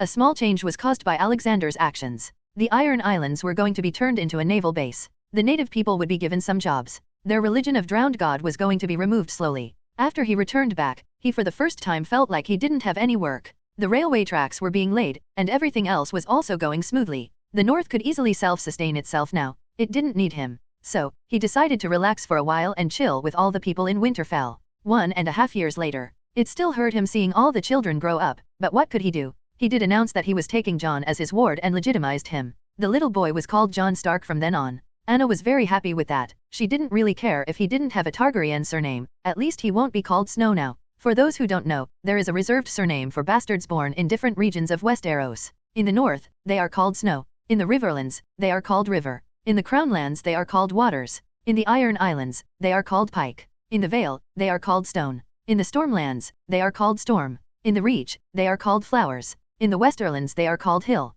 In Dorne they are called Sand. For the past 1 year, Alexander worked to make the basic life of the people better. Many new inventions were introduced. Water taps, pumps, water towers, bicycle and the most amazing one, trains. The whole north was now connected with trains. There were both freight trains and passenger trains. The engine he used was based on Norfolk and Western 611. It was a magnificent steam engine, though it wasn't really a steam engine as it used clean hydrogen as fuel. The large carriage behind that usually stored coal now houses the hydrolyser unit to create fuel. Alexander just liked the look of the old train so he went on with it. He had still left a mechanism to make it spew clean steam. It could go up to 150 mph, 241 kmph. He was going to cut the ribbon tomorrow and officially start the Northern Railways. The full-sized passenger trains would have 21 coaches. They will have different classes for how much one wants to spend on. There was no restriction on who can buy which seat. Even a small folk with enough money could buy the highest class seats. Train NNW 611. 21 coaches. All coaches were double-deckers. 1.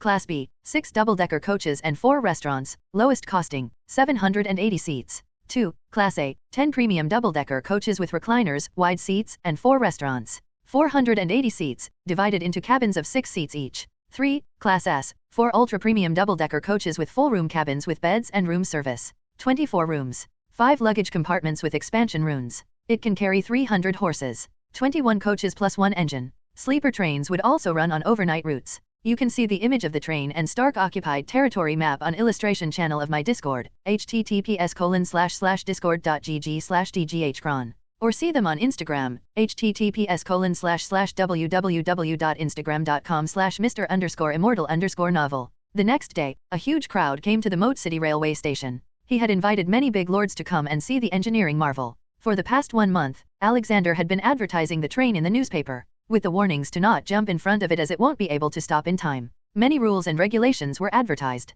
The rules included 1. No fighting or criminal activity on the train or railway premises. If found guilty, the criminal would be declared the enemy of the whole North and be hunted down. 2. No misbehaving with the train staff or will be banned for life from traveling on trains. The first train ride of Westeros would be from Moat City to Winter City. In Winter City, Alexander had organized a big game tournament, involving different kinds of sports like race, long jump, shot put, javelin throw, swimming, weightlifting, archery. Then there were also fighting tournaments like boxing, wrestling, karate. Mostly Northern Army men were participating in it as only they knew this form of martial art. There were also team sports like polo, rowing, tug of war. As it was happening in the north, figure skating was also there. For all this, Alexander had designed and built a new, bigger coliseum. For the next 2 weeks, Winter City was going to be very busy. But first, the awesome train was going to be inaugurated. Alexander stood on a small platform. Behind him was the huge steel engine. In front of him was a mic, an invention that was still to be introduced, as he'd also need to introduce electricity first, or else they will name the technology demonic or God's gift.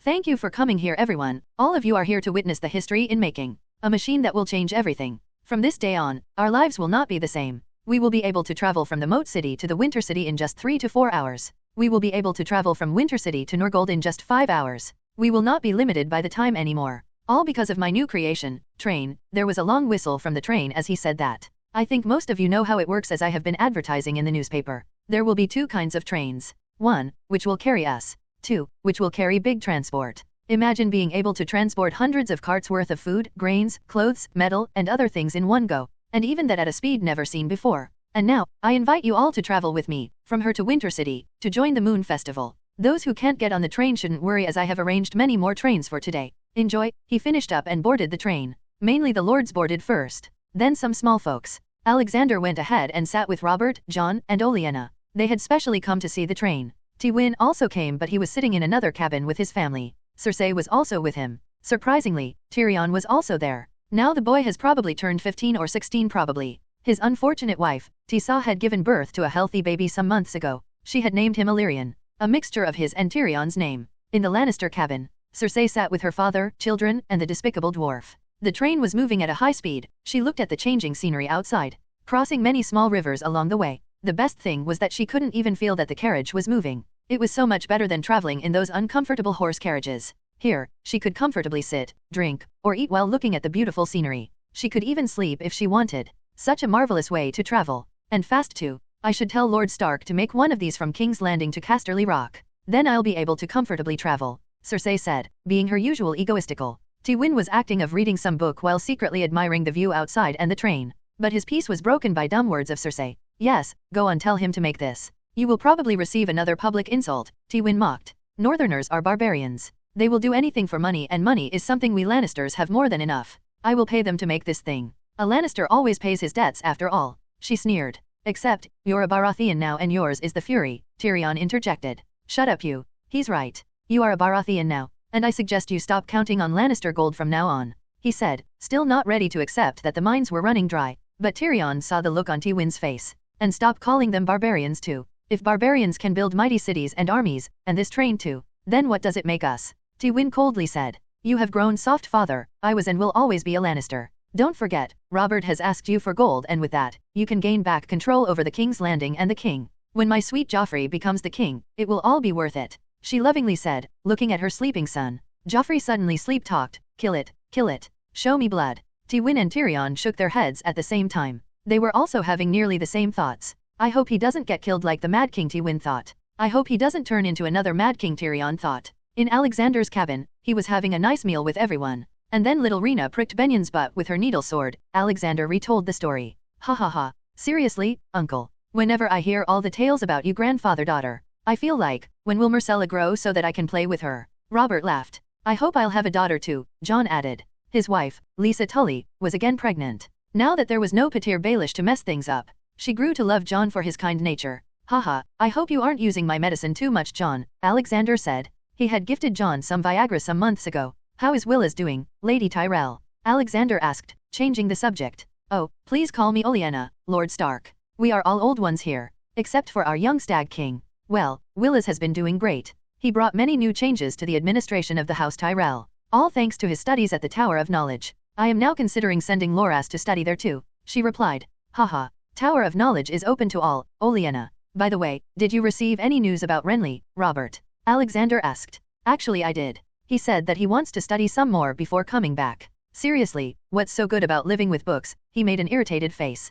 Knowledge is power, Robert. Anyway, let's enjoy the meal. I am hoping that many lords will allow me to buy land for creating a Westeros-wide network of railways, Alexander said. I can see how this can benefit the world. From me it's already a yes, Jon interjected. I don't know if you'd be interested in bringing this to the Stormlands, but if you do, then I'll tell Stannis to prepare the deed. And I can already agree for Crown lands. Robert also agreed. I will tell Willis to agree to it. I think he's already planning on agreeing after he read about it in the newspaper, Olenna added. Knock knock. The door slid open and Oberyn came back with Rena. For some reason, Oberyn really liked talking and spending time with her. He asked her to show him the train and she happily agreed to the duty. Haha. Grandpa, Uncle Obi bought me ice cream. She happily jumped on his lap. Her love for ice cream still hasn't decreased. Then they all happily talked for the rest of their journey. The train arrived at the big Winter City station. People happily got out of the train and looked at the still-lit sky. They had really traveled such a great distance in such a short time. Originally, it would have taken them days to travel this distance. Winter City was filled with hundreds of inns, hotels, and restaurants.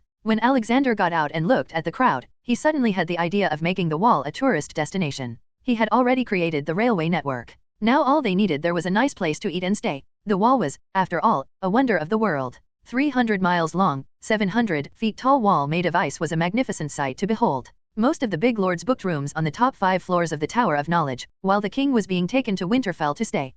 So much has changed here in such a short time. Where's Ned? Robert asked. He's probably in the castle helping manage things, Alexander replied while they rode on the nice horse-driven carriage. It must have been really hard on him after what Catelyn did, Robert sadly said. Well, we don't speak of her name anymore. Thankfully, Robb and Sansa don't really remember her much. Ned tries his best to fill the void of a mother. Still, I am looking for a suitable wife for him. Yes, he needs a good wife, or else he'll turn back to being a serious wolf, Robert acknowledged. Soon they reached the castle. Ned was already waiting there. Robert hurriedly got down and hugged his best friend. God damn it, Ned, you've grown even more muscular. Are you trying to turn into a stag? And look at you. I thought you'd have turned into a fat pig with all the pompous king's treatment by now. Ned replied. Ha ha ha ha. I had. But thanks to Uncle, I came back on track. Can't have a king die of heart attack now, haha, he howled in laughter. Then he looked at huge Brandon and gave him a hug. Brother Brandon, how have you been? I have been fine, your grace, Brandon replied. **CK the grace. I am just Robert here,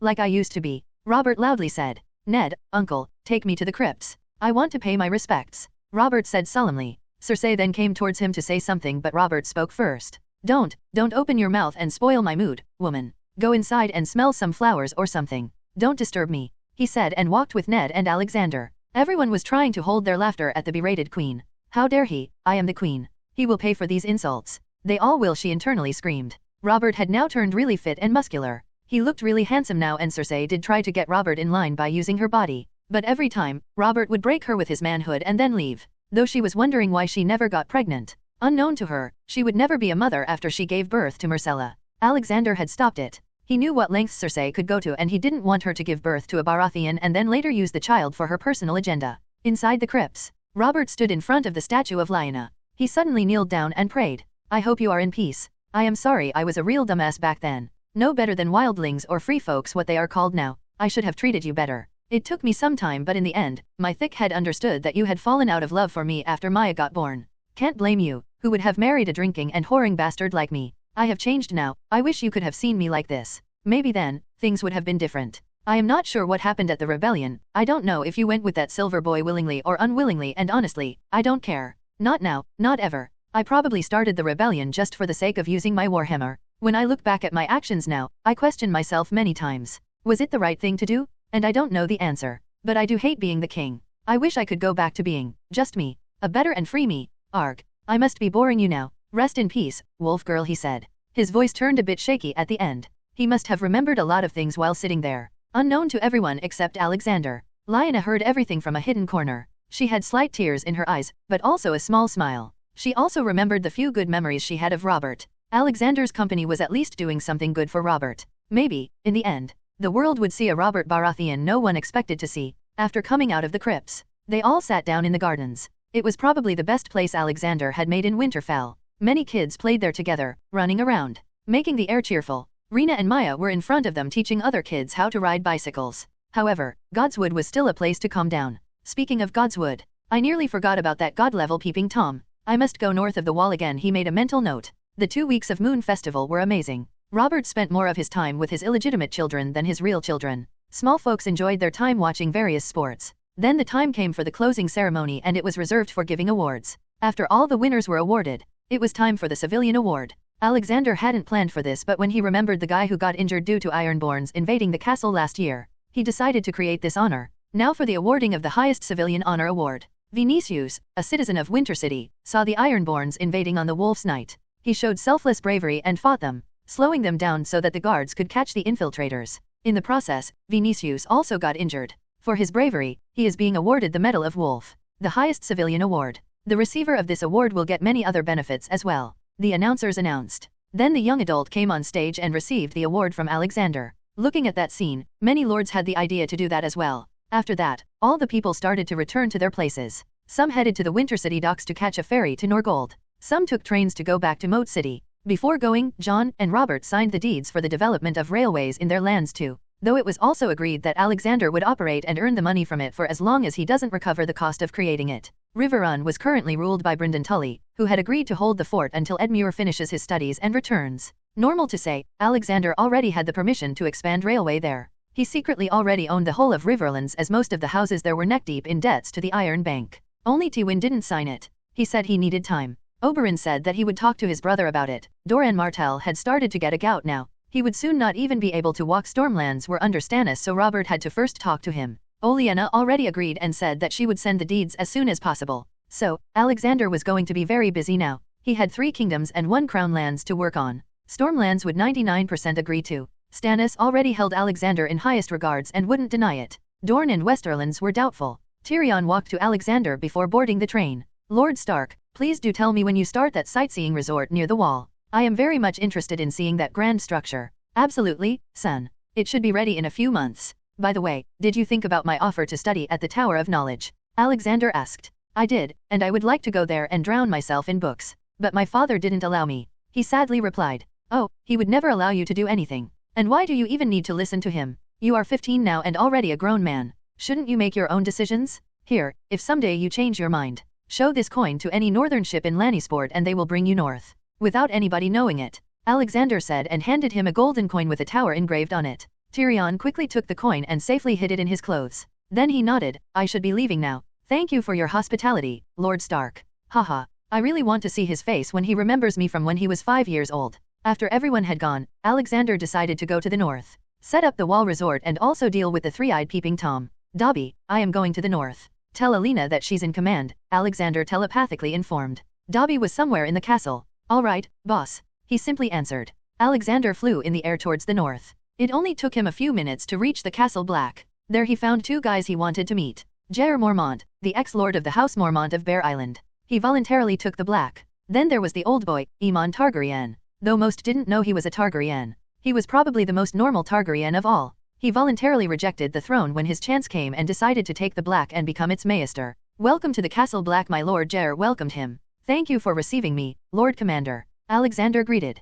Please follow me. Maester Aemon would surely like to see you. Jair led the way. They soon entered the Maester's quarters. Aemon Targaryen was the elder brother of King Aegon V. He's the great-great-grand uncle of Rhaena and Jon, and the great-grand uncle of Daenerys. The old man had turned blind now, but it still didn't deter his Maester skill. The writing part was a bit problematic though. As soon as the door opened, Aemon turned his face towards them. Maester, Lord Stark is with me. Jair introduced. Oh, Lord Stark. I have been hearing so much about you. It is really an honor meeting you. Aemon warmly walked to Alexander and held his hand. Alexander could feel the loneliness in the man's voice. He probably thinks that he's the only Targaryen left in the world. Shocking to Maester, as soon as he held Alexander's hand, he felt like a warm wind entered his old cold bones and rejuvenated them. He felt like his hunchback was no more now. Then suddenly, the darkness he had made himself accustomed to started to fade away. In its place, many lights started to appear. He was shocked, but couldn't take his hands away from Alexander. In a matter of seconds, his vision came back. He looked around the dark room. Candles burning here and there.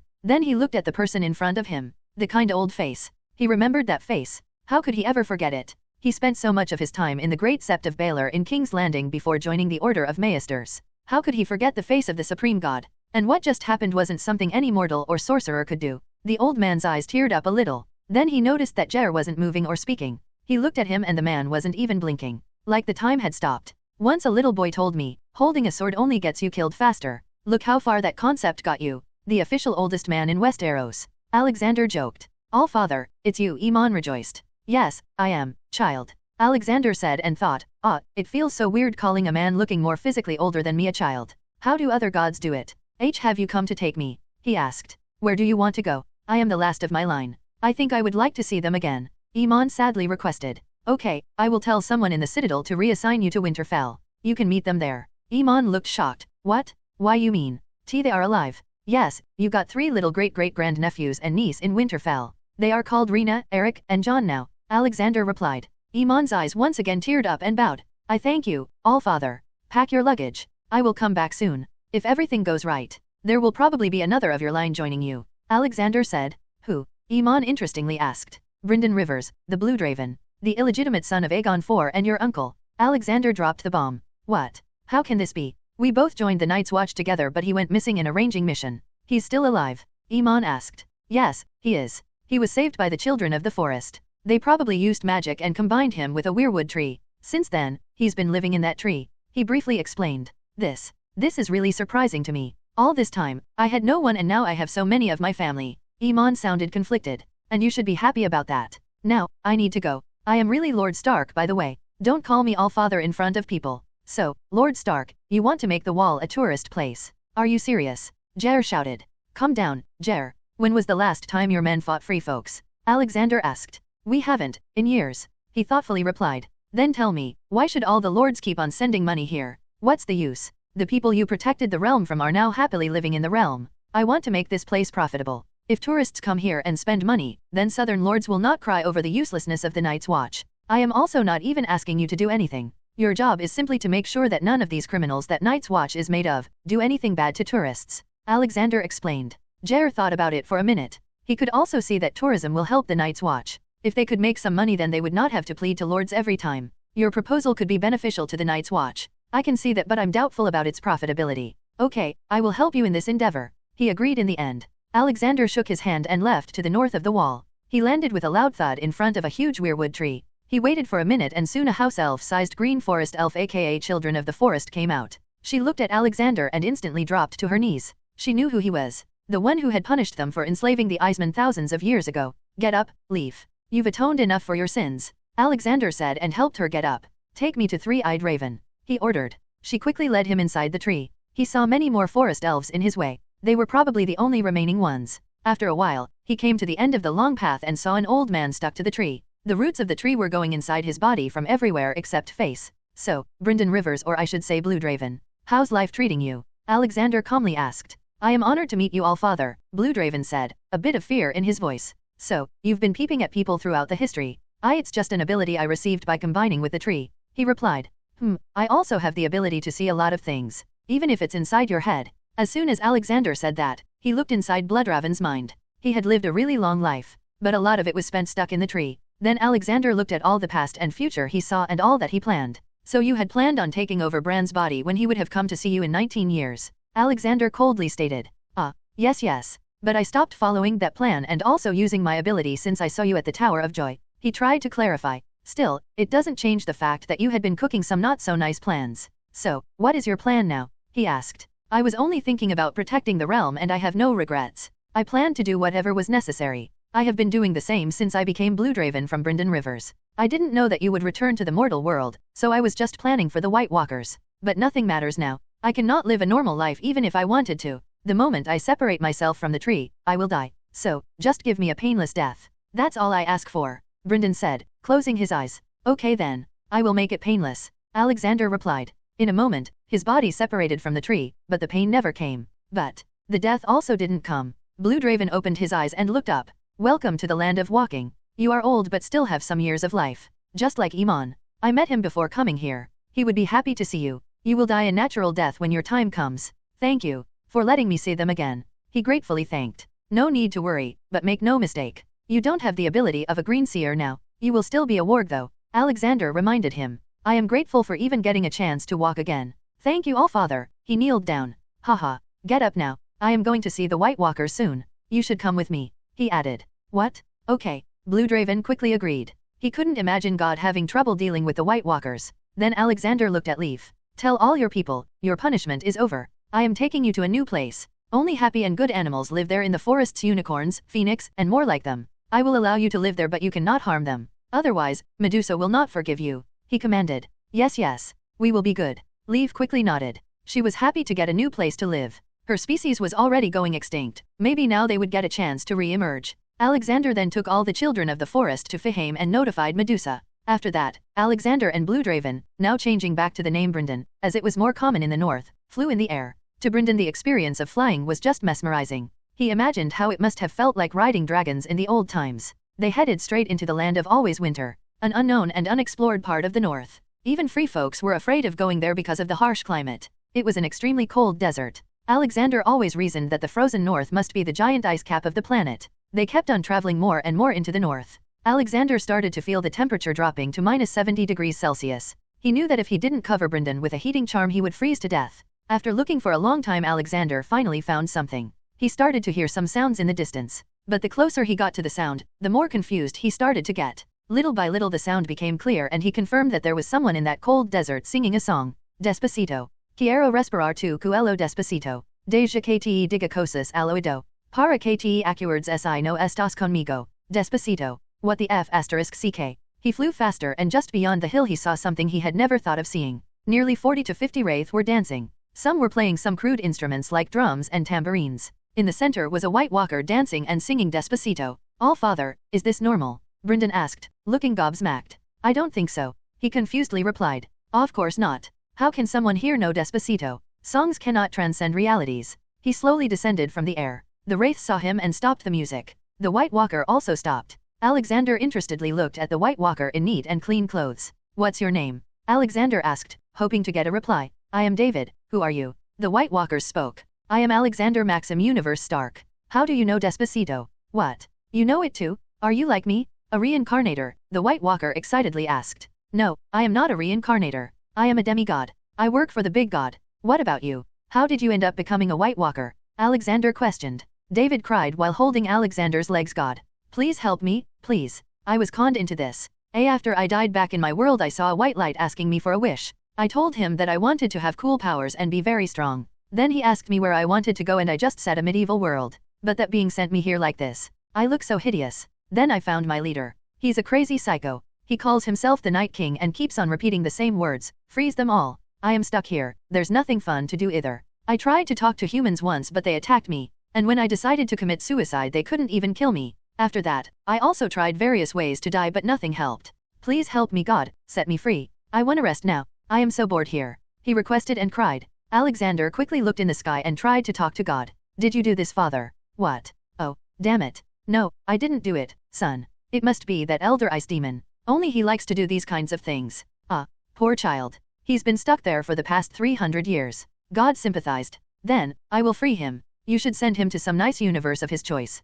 The poor guy deserves that at least. Alexander suggested. Okay, that should make him happy. Send him up then, God agreed. Alexander looked at sad David. I talked to the big god. He said that the one who sent you here was an ice demon, not a god. To compensate you, he has decided to send you to a really nice universe. It'll probably be wish fulfillment for you. What? I knew it was a demon. Okay, please send me to the big god. Thank you, God. Thank you, he continuously thanked him. Alexander then took out a Valyrian steel dagger and pricked David. In a second David happily turned into small crystals and died. He would probably go to some nice place and form a harem now. 300 years of loneliness must have made him thirsty. After that, he again flew in the air with Brynden towards the heart of Cold Land. He would probably find the Night King there. He really wanted to know what happened to Hagar, the Lion of the Night, and who was this Night King. Alexander continued his journey and saw a huge pointy mountain in the distance. It looked more like a castle covered under the ice. He remembered what the frozen city of Iceman looked like thousands of years ago, and it was also many miles east to where he was. You can see the image on illustration channel of my Discord, https://discord.gg/dghcron.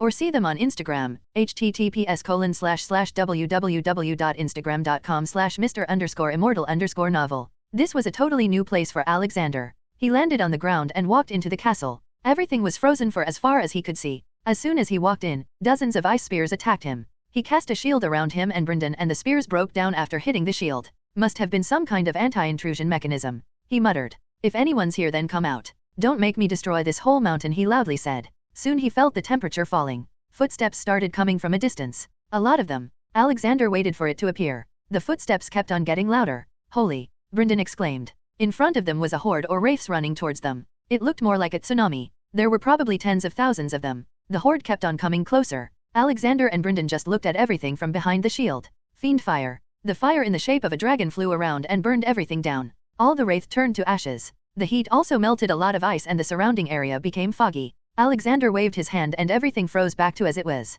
Where did they find so many people to turn into wraiths? While he was in deep thought, 15 White Walkers jumped out of ice walls. Each of them aimed to kill him. He didn't reserve himself and took out his Dragonslayer sword. He cut down each of them one by one. When only one of them remained, Alexander axio him. The White Walker came straight into Alexander's palm and he forcefully read his memories. So they want to revive the giant ancient ice dragon deep underground. The one claiming himself the Night King is a rebel. He was not a true Iceman as he had conducted many experiments on his body, making him more powerful but also ugly. His biggest weakness was fire and Valyrian steel. He also made his followers the same way. Poor David must have been caught by Night King and turned into a follower. He formed his faction and fought Hagar. After defeating them he enslaved his own people to dig and get the ancient dragon corpse out so he could take over the world with it. Sigh, I hope Hagar is not dead. He was a pretty nice kid, Alexander mumbled. After reading the memory he killed him and moved towards where the mining process was ongoing. Welcome, God King. I knew you would come someday. A loud voice spoke. So you knew about your death? Good. He scoffed. Do not overestimate yourself, God King.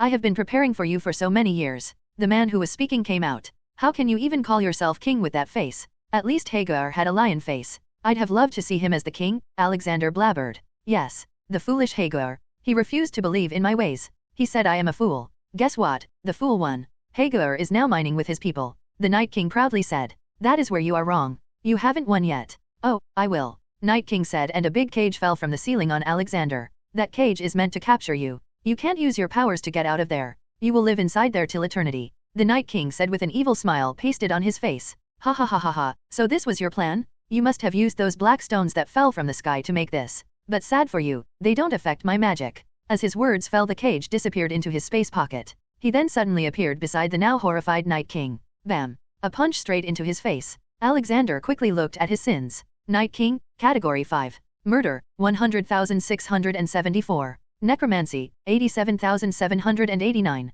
Enslaved, 79,543. Sin percentage, 95%. Before killing the Night King, Alexander thought about solving the problem of the Iceman once and for all. He tested his powers and potions on him, trying to find a way to take away their necromancy power and make them able to live in normal temperatures. It took him some time, but he eventually succeeded. His 1,000,000 times comprehension power wasn't there for nothing. All that time Night King was in time torture. He went through 1,000 years of fire torture. Then Alexander took out his sword and stabbed the Night King and simultaneously used his eyes to erase him from space and time. The Night King shrieked for one last time before dying. Just as the Night King vanished, many things happened across space and time. In many worlds, the Night King died just when he was about to kill Viceroy with his spear. In some, he died even before forming his army. Back in Alexander's world, at the same time, many wraiths that were being used in the mines fell down as they lost the connection. Well, killing Night King was easy, he thought. Alexander then went deeper and found the enslaved Iceman working and digging. God King. A thin-looking Iceman with the head of a lion slowly came towards him. Alexander calmly walked to Hagar and gave him a warm hug. He also used his magic to heal everyone there for any injury. Yes, I am here, child. I've dealt with him, he loudly said. All the people rejoiced in happiness when they heard him. Come, you don't have to be here anymore. I will take you to a whole new place, where you can live without worrying about normal humans. You will also be able to grow your own food, he offered. Alexander had decided to give the Iceman a whole planet in his solar system. He knew that it was nearly impossible to make normal humans accept them, as Icemen had a nearly limitless lifespan and were very strong too. Humans would always fear them. On the other hand, on his planet, they would not have to worry about just living. He was hoping to see what kind of civilization would blossom there. Really? There's a place like this? Hagar asked, still not able to believe him. Yes, you can say that it's my own world. No living being is living there currently. I have also found a way to stop your body from needing so much cold. I can make it so that you can live in normal cold weather too. This way, you won't need to continuously live in ice. If that is the case, then please help us, God King. Hagar quickly kneeled. Looking at him, the others did the same. Ha ha ha. Get up you all, and follow me. Alexander took them to a customized planet which had a slight cold climate all the time. Then he gave them the potions to curb their coldness. He asked Hagar if there were any Icemen left outside. I don't think so. That Night King had brought us all to that place. By the way, please look into that dragon corpse. Hagar reminded. Okay, I will look into it. I suggest you start organizing things here. You will find all the resources here and just need to work on them. I am leaving some godroids to help you too. I will visit from time to time. Alexander said. I will be waiting for you, God King. He respectfully bowed. Then Alexander disappeared from the planet newly named Frostheim. He appeared back in the frozen castle and burnt all the dead corpses, including the ancient dragons. The corpse was a lot smaller than Ragnarok's dragon form. Oh, I nearly forgot about Brynden, he remembered. He had made him fall asleep when he went to settle the Iceman. Wait, what? Where did everyone go? Brynden asked when he woke up. I have settled them in a nice secret place. They won't be a threat to the world. Only humans are a threat now, Alexander thoughtfully said. Alright, time to go back to Winterfell now. This time the Aparat and Brynden's stomach didn't like it. He didn't forget to grab Iman either. Brynden and Iman were introduced to the people living in the castle. Both of them started to smile ear to ear when they saw the little Targaryen children. New grandpas? Rena questioned. Haha. Yes, Rena. They will live here from now on. Alexander said. Okay, but you will always be my favorite grandpa, she cutely said. Alexander had his heart melt and quickly gave her a hug and then made her fly in the air. It was her favorite thing to do whenever Alexander was around. Soon, the other kids joined Rena in the air too. He really liked it that Maya was acting like a normal child too now, but Rena and Maya had turned 6 years old and they were going to start their school soon. Good thing that the school was just a little away from Winterfell Castle. It was inside the big orphanage. After that, he went to Dobby to talk a bit. He grabbed a butterbeer and sat down on the couch. How's everything going, Dobby? I'm not asking about the North. I am asking about you, Alexander said. Dobby was also relaxing on the couch, some healthy distance away from him as all men should. Well, everything's nice. Both in terms of work and my life too. Sometimes I still remember how I met you that day. I was really lucky. You gave me and my people such a good life. And I don't regret coming with you here one bit. I like this lifestyle. Exploring and working at the same time, Dobby said and took a sip from his beer. Yeah, I remember that day. The recently freed elf, just chilling in my company. Haha. I miss Hermione, Edward, and even Dumbledore. I still don't know how to grow stronger to go back to them. As far as I know about this world, there's nothing that can make me stronger like the Philosopher's Stone. Alexander contemplated. So, what's gonna be our next step? Dobby asked. For starters, officially taking over the 7 kingdoms and the world sounds good. What's the big plan, boss? Dobby was intrigued. Well, the Allfather will officially make an appearance, he announced. I am going to act in a nice real-life play. It's time to deal with Cersei Lannister. Her son has turned 4 now and already talks about killing people. There is no hope for the 7 kingdoms with him. But first, I need to make Robert abdicate the throne to me. I have a plan for it though. You should keep your illusion orb ready. The god should only appear at a time of despair after all. Otherwise, they would not accept me, he told Dobby. I keep the orb always ready, boss. Dobby grinned like he was just asked about his favorite toy. Alexander popped up in Vale, Airy. He was invisible at that moment. He looked for Lisa Arryn, the sister of Catelyn. She was very angry at Alexander for the death of her sister and father. Her dumb brain was unable to process that her father and sister had committed treason. So, Alexander didn't have any regrets in using her as a pawn. He used mind art on her to make her a good mother first of all. She was spoiling her son too much. Then he made her ask her husband, Jon, to come to Airy and live with her as she was pregnant. Jon would have to resign from his position as the Hand of the King and return. After all, he also loved his family. Then Alexander just had to wait. Winter City, Mayor's Office. In the past years, the management of the Winter City had turned democratic. The city was divided into blocks and each block had 1 elected representative. Then there was the city mayor. Currently, a normal human city mayor was working there. The earlier Wolf's Sword had done a good job at training him, adding Alexander's curses to various important positions in the administration. Nobody could ever misuse their power. This is my latest invention. It's a telephone. You can talk to anyone who has this thing with a number. Alexander demonstrated to the city administration workers. He was going to bring wireless technology in the future, but for now, the telephone was enough for them as it was easier to understand. This is amazing, Lord Stark. With this, we won't have to send Raven. The mayor exclaimed. Yes, you are right, Hamish. But we still need ravens for extremely deserted places. However, I will try to create a better technology later that would let us talk to anyone anywhere. I am only intending to use telephones in some cities, as laying phone lines across the whole Westeros would cost a lot, Alexander explained. Still, it is good nonetheless. With this, we can communicate within our own administrative office and work more efficiently. The mayor of Norgold, Renee said. He was invited to see the new creation. We can also open small shops where small folks can also use it to communicate in a different city with this technology. The mayor of Wolf City at Sea Dragon Point, Tuhoran, suggested. Yes. So, I will send some people to your respective areas and offices to put these, Alexander said and dismissed the meeting. He was using a room as his office in the mayor's building. Knock knock. Boss, the man from Iron Bank is here. Bronn notified. Let him in. Unlike other places, the Iron Bank was still run by the Wolf's Sword. The elf entered and saluted him. Come here, sit down. Tell me what's the news, he asked. Boss, we have given away 150 million gold dragons to various houses in Westeros that don't have their heirs studying in the Tower of Knowledge. House Lannister alone has taken 20 million. We have told them that we won't give them more. We have also opened our branches in Karth and Asai. Good job. Now, I want you to recall all the debts as soon as you hear that the king is dead in a few months, Alexander ordered. Oh, Elder Dobby did say something was going to happen. I will prepare all the paperwork, boss. The elf bowed and left. Wolf's Heaven. All the adult Starks were present for the meeting. Alexander especially felt bad whenever he saw Ned and decided to take him to Dorne later to find a nice wife. Why Dorne? Most people were very open-minded there and most women would not care if Ned already had kids. They would love the children the same. There were also many beautiful women living there too, but that wasn't the main reason. Alright my boys and girls. I am going to take the throne now and also officially show that I am the Allfather. But for all this, we'll need a spectacular show that will make people remember me. Now, to the main part. Ned, you will soon receive a raven from Robert, asking you to become his new Lord Hand. Your job is simple. Find an opportunity, and tell Cersei that you know her children are bastards born from her and her brother's hard work. Then she will probably kill Robert and you in order to secure the throne for herself. Don't worry. I will save you both and also make a show to discredit Cersei and her right to the throne. After that, the Ragnarok will fall on the world and I will come as a savior. Alexander bluntly explained. What the F***? Benyon exclaimed, surprised by how Alexander made such a big announcement like it was nothing. Are Robert's kids really incest bastards? Lyanna asked, feeling pity for Robert. Yes, funny how the one woman Robert was supposed to handle got out of his hands. But make no mistake, I will not harm Tommen and Myrcella. They are innocent. Alexander sternly said. What about Joffrey? Ned asked. Well, Joffrey is sick in the brain. I'll have to repair his brain first, he said. Anyway, this is going to be our work for the next few months. Anna, Alina, I will also declare you to the world soon, he announced. Anna and Alina felt elated with the announcement. Thank you, uncle. But, I must say, I had grown accustomed to this name. Anna said. Ha ha ha, I am thinking about Rena. I don't think she even remembers her old name, Alexander chuckled. Achoo. Hey Rena, did you catch a cold? Maya asked while playing with her best friend. No, but I had the urge to sneeze. Whatever, let's play. Rena happily roared. The next week, John received a letter from Lisa. He really felt concerned for his wife and told Robert that he was resigning. He also had no qualms as the realm was very stable now.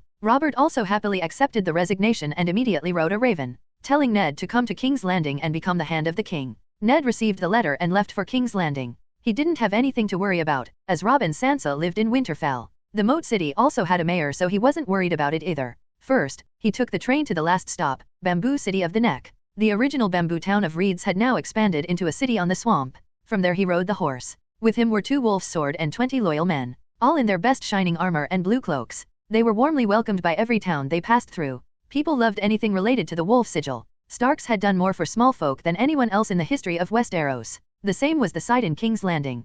People threw flower petals at Ned as he was going to be the new Lord Hand. He made his way to the Red Keep where Robert was waiting for him. They exchanged manly hugs and entered the castle. You're gonna like this, Ned. People already love you, Robert honestly stated. Why didn't you ask Uncle for this position? Ned asked. Why? Well, because he's the goddamn great wolf Alexander Stark. He must have a lot of things to do and manage. I can't ask him to be here, while you just sit in your castle and do nothing, he joked. Just like a certain king, Ned replied. Ha ha ha ha. We are going to be like the old days, Ned. But much better than before. We will rule the 7 kingdoms. Robert howled. You look too happy about all this. Why not? My best friend is here in this boring huge castle. Now I'll have someone to talk to every day, Robert answered. Casterly Rock, Westerlands. Tyrion, I want you to go to King's Landing and report to me everything that the new hand is doing. Tywin coldly ordered. But isn't sister there?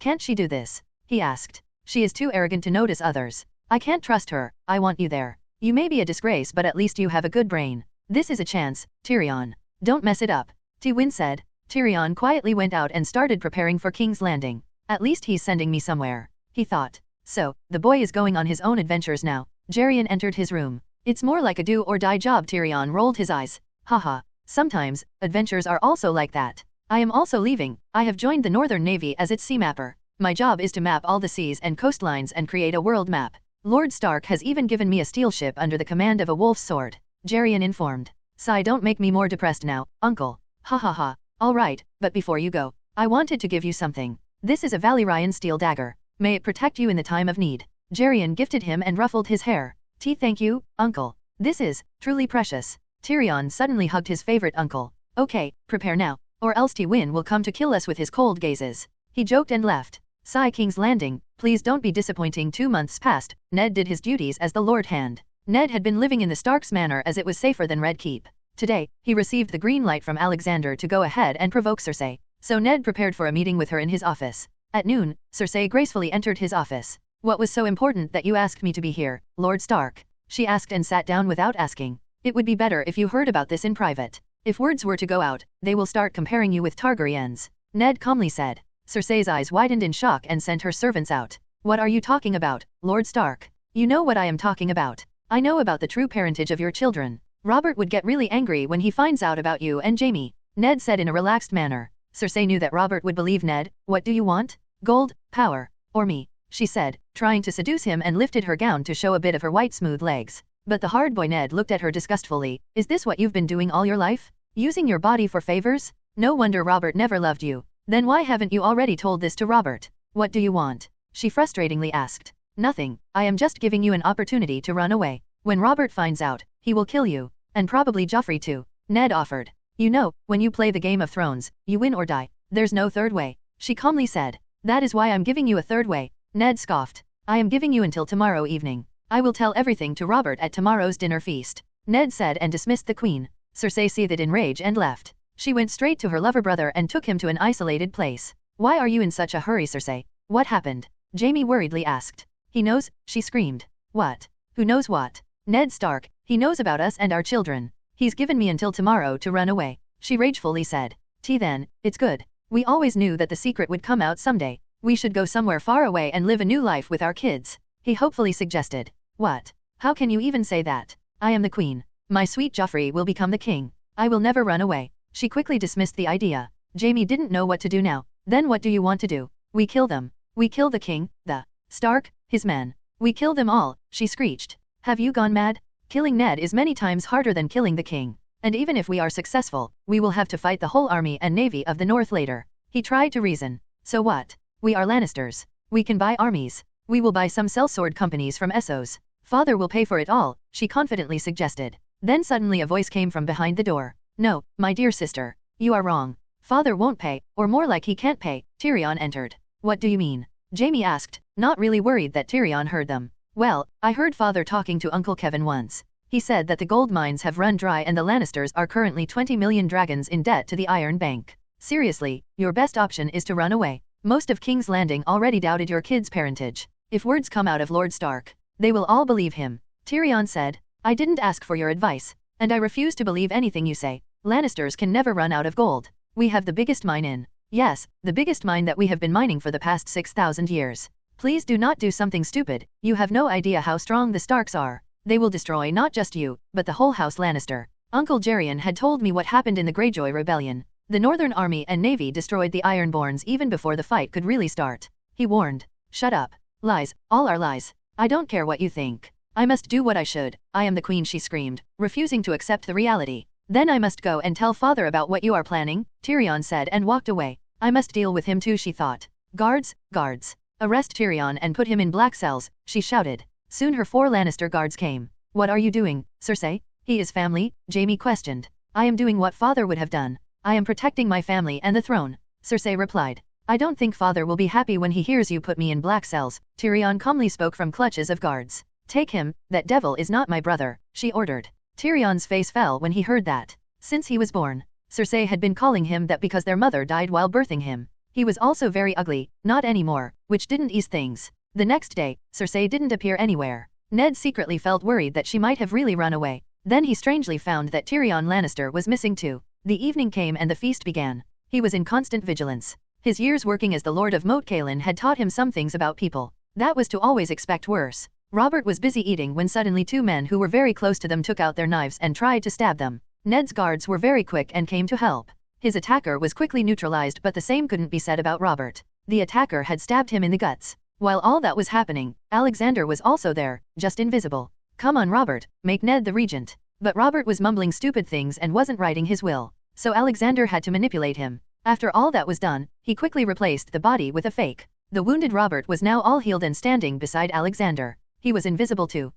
Never thought I'd die like that, Robert said, looking at his dead body. Then he turned his face and saw Alexander. Uncle, how did you die? He shockingly asked. Ha ha ha ha. You are not dead, son. You are about to find out about a big secret. They both vanished and appeared in the Great Sept of Baelor. Then the same thing happened. Robert realized his identity and cried like a child, asking to send him to Lyanna in heaven. I will bring her back, son. But first, we need to deal with Cersei. She tried to get you and Ned killed because Ned found out that Joffrey, Tommen, and Myrcella are incest-borns between Cersei and Jaime Lannister. Alexander revealed. I knew it. I always had my doubts. I am going to kill her and her brother. He angrily roared. Calm yourself. I will get her punished. But not yet. Honestly speaking, I can straight away change memories of everyone in the city or even Westeros. But that would still create a problem as there is always a chance of words crossing the sea. So, I need this whole charade to go on. When the time is right, I will show myself to the world. Not as Alexander Stark but as my true self. He informed him. Why yes. Allfather.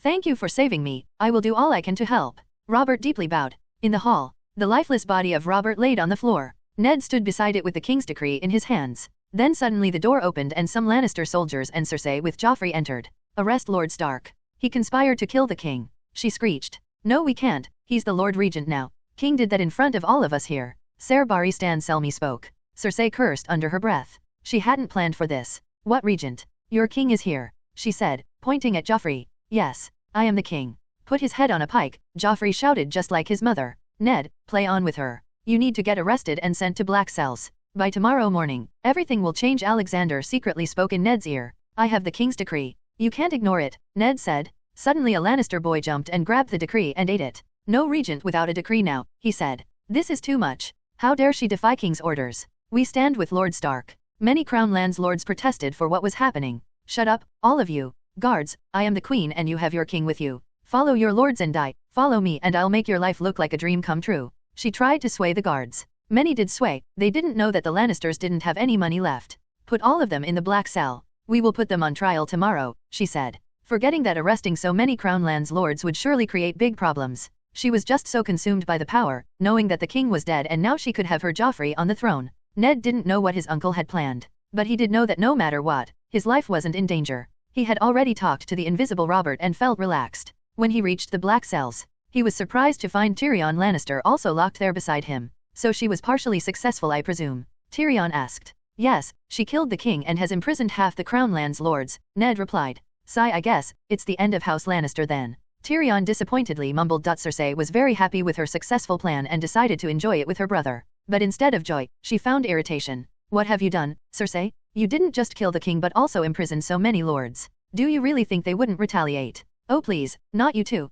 The worst has already come to pass. I still have Ned Stark as a hostage. The North will not attack till then, she confidently said. I really hope that's what will happen, Jaime sighed. Casterly Rock, Westerlands. 2 ravens reached the castle a few hours apart, but they were read at the same time. One was from Tyrion and the other was from another informant. Knock knock. Brother, open the door. It's urgent. Kevin Lannister heavily knocked on Tywin's door. A second later, Tywin opens. What happened? He asked. He knew that Kevin wouldn't have disturbed him if it weren't so important. Brother, Cersei has doomed us all. She killed the king and put the blame on Lord Hand. She also tried to kill him but couldn't. Now she has arrested 15 Crown Lands lords and Lord Hand in the black cells. I am afraid Lord Stark won't let this slide. He would either ask for Cersei's head or straight up declare war on us, Kevin said. Tywin's face instantly turned red with anger. What happened to Tyrion? Why didn't he tell us anything? She had put Tyrion in the black cells too, Kevin replied. Tywin then got angrier. He could already see the Northern Might falling on them. But sadly, the worst was yet to come. The next morning, Cersei had planned to spread rumors that the Lord Hand killed the king for the throne. But unknown to her, all the people she hired to spread rumors couldn't even speak a word before vanishing. Instead, another rumor started. That the queen killed the king and failed at killing Lord Hand. She wants to rule the 7 kingdoms as Dowager Queen. People also believed it as it was clear who would benefit the most from King's death. The rumors solidified when the latest edition of the Planetos arrived. The Planetos. The Murderer Queen. Last night in a feast organized by the king, 2 assassins broke in and attacked the king and Lord Hand. Tragically, the king died in that attack. Lord Hand was saved by his guards from the north. Still, before dying the king wrote a decree to name Lord Hand, the regent, protector of the realm. But Queen didn't like it and imprisoned Lord Hand and all the lords present in the feast. Not just that, the Murderer Queen has also imprisoned her brother, Tyrion Lannister, for not agreeing with her. There have also been some rumors questioning the legitimacy of 3 children of the king. You must know that the 3 children don't have any features that say they are Baratheon. We spoke to a maester who specializes in facial features studies. He has confirmed that this can only happen if the father and mother both support the same features. Now, we need to see how Lord Stark deals with this. Will there be another war? After all, the last one started because a Stark was imprisoned and murdered in the Red Keep by the Mad King. Is the Queen the new Mad Queen? By Maester Clark Kent. The reaction of the people was as expected. They felt like they were played again by the lords and the Queen. They started revolting against the Queen and demanding the release of Lord Hand. With subtle pushes from Alexander's people, the people also started asking Alexander to take over the Iron Throne. These words ignited a new discussion among the small folks. They all seriously started contemplating how having Alexander as the king would be. They already called him the king of small folks. He had also done so many good things for them while just being a lord. They imagined how good it would be if he became the king. The same was happening in every single city in the Westeros. Then suddenly, someone started to distribute t-shirts to the people with Alexander's face on them and text saying Stark for king. People happily wore them and showed their support. Even many lords started wearing them. Nearly everyone in the north was wearing them. But that wasn't all that the newspaper had. Just under the Murderer Queen article, there was another article that didn't really matter to small folks but was heart attack generating for some lords. The Planetos. The lion has rusted. It is common knowledge that the Westerlands, particularly the Lannisters, are so rich because of their gold mine. But the latest report says that the Lannisters have run out of gold. Their mine has dried up. Instead, they are neck-deep in debt to the Iron Bank. If the reports are to be believed, the House Lannister has taken 20 million dragons as loans. It's not just them, many other lords in Westerlands have taken out loans. In total, the Westerlands are 80 million dragons in debt. Now that the Iron Bank has recalled the debts, how are these houses going to pay? And how is Iron Bank going to react? By Maester Wade Wilson. Winterfell. All right, send out the small fleet at the Iron Islands to surround all the sea routes of Casterly Rock. Send half of the Eastern Fleet to King's Landing. House Lannister is going to end soon. Alexander briefed. Robert was spending time in Wolf's Heaven, for now, drinking and watching movies. Then Alexander officially announced that he was heading to King's Landing. Grandpa, where are you going? Rena asked. She had other kids with her too. Haha, I am going to work, Rena. You remember that big red castle where you used to live? He asked. She nodded. When I return, I will take you and everyone else to see it again. He warmly said. Yei, can I bring Rooney too? She cutely asked. Of course my dear. You can bring anyone you want. Now, I should get going. See you soon. Rena Alexander walked away. Bye-bye Grandpa. All the children shouted. Red Keep, King's Landing. Ned, Tyrion, Stannis, Melisandre died when Alexander killed all evil red priests, and many other lords were chained in the black cells. Then a hooded man with a torch came to Ned. How are you, Lord Hand? Varys asked and gave some water to him. I am quite fine as Uncle had secretly sent food to me, though I am starting to dislike this total darkness. Ned grunted. I thought you Stark wolves liked nighttime, Tyrion interjected. Ned turned his face. Night with the moon has more light than here. Now, why have you come here Lord Varys? I have words from Allfather. He said that when Cersei puts you on trial, you should ask for a trial by combat and name Allfather as your champion. Don't worry. It won't really be a trial. You will be respectfully released before that. He whispered. Wait, why are you calling Lord Stark, Allfather? Tyrion butted in. All right, I'll do that. What about all these lords? I am sure Cersei will kill them too to keep the secret. Ned asked. Varys shook his head. I don't know about that. And it's not really a secret anymore. The newspaper wrote about the queen murdering the king. Now all the small folks have revolted and are calling for Allfather to take the throne. He sounded a bit excited at the end of his words. So her plan didn't work. I wonder what she's going to do with me. Tyrion contemplated. I must go now, take care, Lord Hand. Varys left. Highgarden, Reach.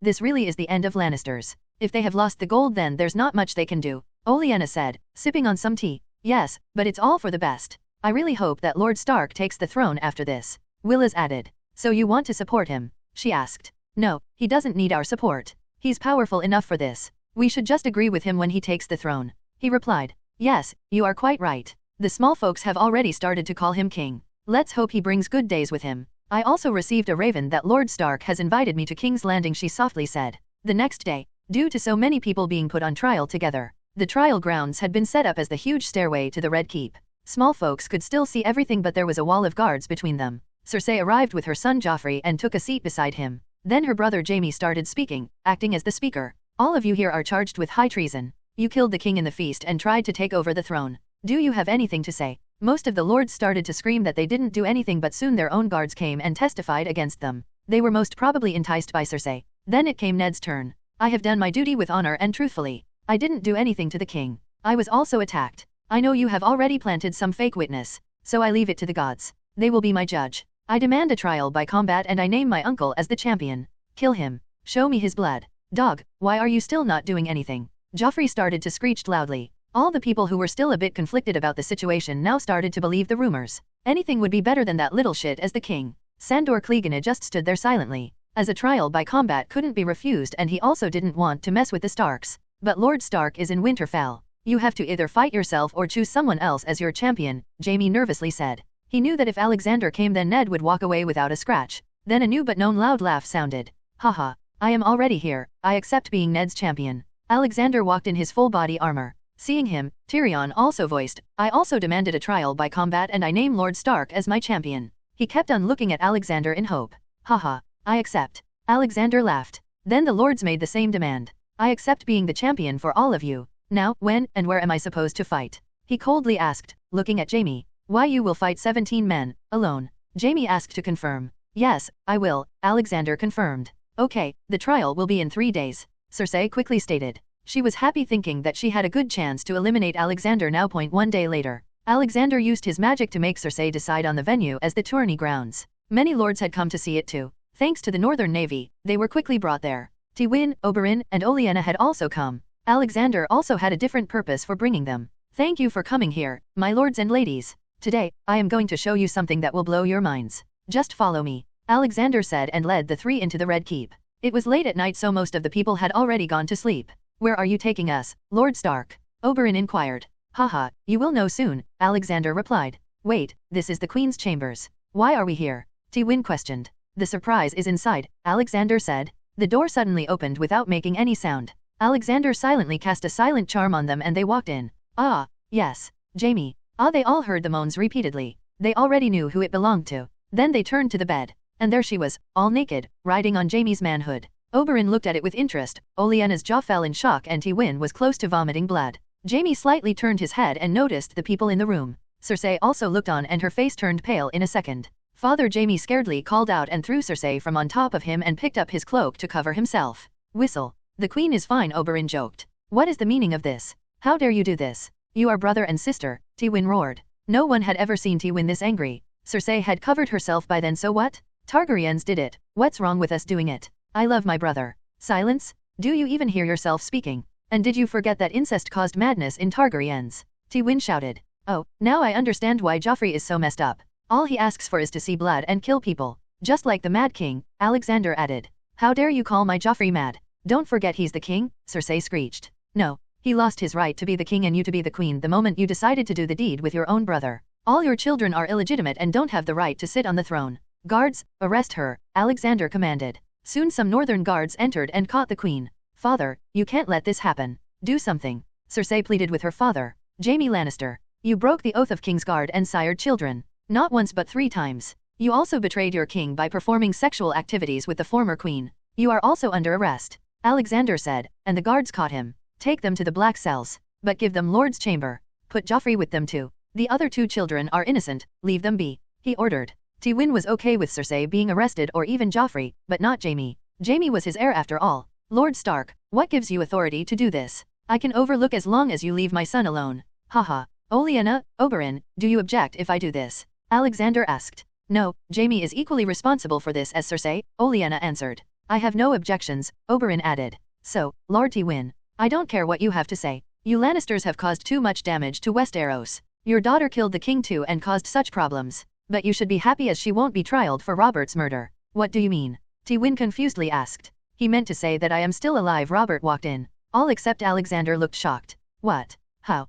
Haha. Uncle saved me that night. Anyway, that's not what's important. Lord Tywin, you should worry more about how you are going to repay the debt than who's going to be your heir. Robert angrily said. They were all still shocked at the sudden revival of the king. Tywin didn't say anything and quickly left the room. Too many bad things had happened in such a small time. So, what are you going to do with the trial as you are still alive? Oberyn asked Robert. Now, I will give you justice. I am ashamed that I have let them walk free for this long. I must have had a pretty shitty brain back then. Robert said and put a hand on Oberyn's shoulders. Oberyn couldn't believe what he was hearing. Blessings did come in disguise, he thought. Too bad, brother won't be here to see. Inside the dungeons, Alexander stood in front of Jaime Lannister. He had received word that Jaime was continuously asking to meet him. What is it, Jaime Lannister? Lord Stark, I don't care if you kill me but please, not my children. They didn't do anything. They are innocent. He pleaded. You dense boy, of course, I wouldn't kill the children. I'll probably have to do something with Joffrey's brain, but I won't kill him. I can't bring myself to kill a 4-year-old boy, Alexander replied. Jaime took a sigh of relief. I can also offer you a chance to redeem yourself. You will probably have to take the black, but you will still be able to see your children at Winterfell. Alexander offered. What do you want? He firmly asked. Tell Tyrion the truth. From your own mouth. You acted like you loved him so much but then backstabbed him. Tell him about Tisha. Alexander coldly ordered. Jaime's face turned pale. He remembered that incident. He considered following his father's words that day one of the most regrettable things. He didn't say anything and just nodded. As all the lords were set free because Robert was alive, Tyrion came to see his brother in neat and clean clothes. The tables have turned, I see. Tyrion entered. How are you, Tyrion? Jaime spoke with a tired voice. Well, Lord Stark told me that you've accepted to take the wall. The good thing is, the wall will soon turn into a tourist destination. I'll come to see you from time to time. He happily said. I know. I made a deal with Lord Stark. Jaime grimly replied. What deal? Tyrion asked as he sat down on a stool. That I'll tell you the truth. The truth about Tisha. Jaime said, not looking Tyrion in the eye. Tyrion's interest peaked. What about that whore? Jaime shook his head. She wasn't a whore, Tyrion. She really loved you. It was our father. When he found out, he made me lie to you that she was a whore and hired to make you a man. In truth, she was just a normal girl. She had recently lost her father and was looking for work when we saved her. By then Tyrion had fallen back, his eyes wet and red with anger and sorrow. Why? Why did you do such a thing to me? I am sorry. I regret that day till now. I regret agreeing with father that day, Jaime sorrowfully said. Your regret won't bring her back. She died that day, painfully. Thank God I fell unconscious and didn't p her in the end on father's order. You all called me a monster all my life, but the real monsters are you.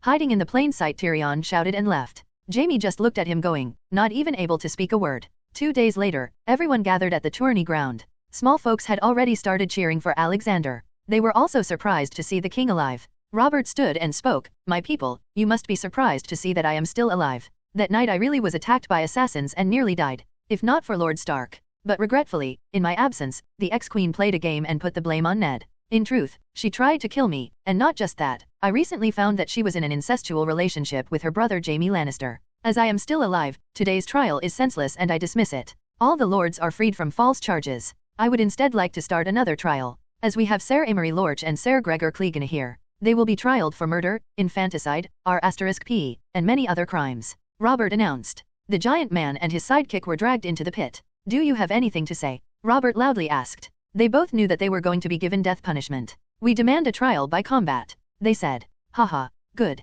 Uncle will be happy to punish you, Robert roared. Alexander entered the arena without any armor. It was just him in his Jedi robes and Dragonslayer sword. Amory Lorch, Category 4. Murder, 768. Indirect murder, 1976. R*P, 678. Infanticide, 390. Torture, 2976. Sin percentage, 81%. Gregor Clegane, Category 4. Murder, 980. Indirect murder, 2051. R*P, 864. Infanticide, 688. Torture, 3189. Sin percentage, 89%. He checked their sins and was more than disgusted. Both of them took pleasure in others' misery. I will make you two scream so loud that the whole Westeros will hear you, Alexander said, just loud enough to let them hear him. Haha, the great Lord Stark. We will have fun killing you, Amory Lorch said as he licked his lips. We'll see about that. As Alexander's words fell, he attacked. His movement was graceful and fluent.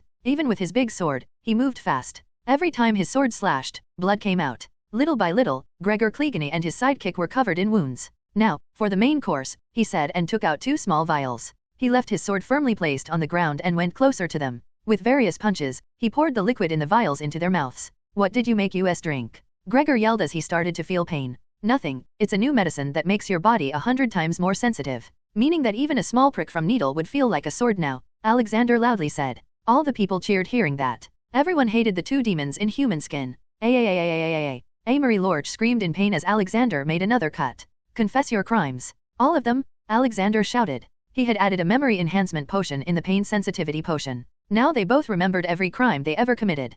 Alexander cut Gregor's arm. The mountain fell down in screams. Alexander quickly went to a corner and took a lit torch. He went to Gregor and burned his missing arm wound. Confess, he again shouted. I killed a girl in Lannisport. Ir*Ped, the daughter of a farmer in my lands. I killed the Lord. They both started to confess to each crime they committed. Many mysterious cases were being solved there. The whole thing lasted for 2 hours. They continued to speak of all their crimes. Then it came to what they did in King's Landing during the rebellion. I killed the daughter of Elia Martell. I stabbed her many times. Then I licked her face and... He wasn't able to complete his words as Alexander poured wildfire in his mouth, that was stored in a glass ball. Amory Lorch screamed for a long time before dying slowly. Alexander got a bit extra angry as Amory was talking about Rena. Then it came Gregor's turn. I smashed her son's head in the wall and then R*Ped her. After that I killed her. On whose order did you do it? Alexander asked. It was Lord Tywin's order. He wanted to redeem himself for not supporting the rebellion earlier. His words brought shock and anger in people.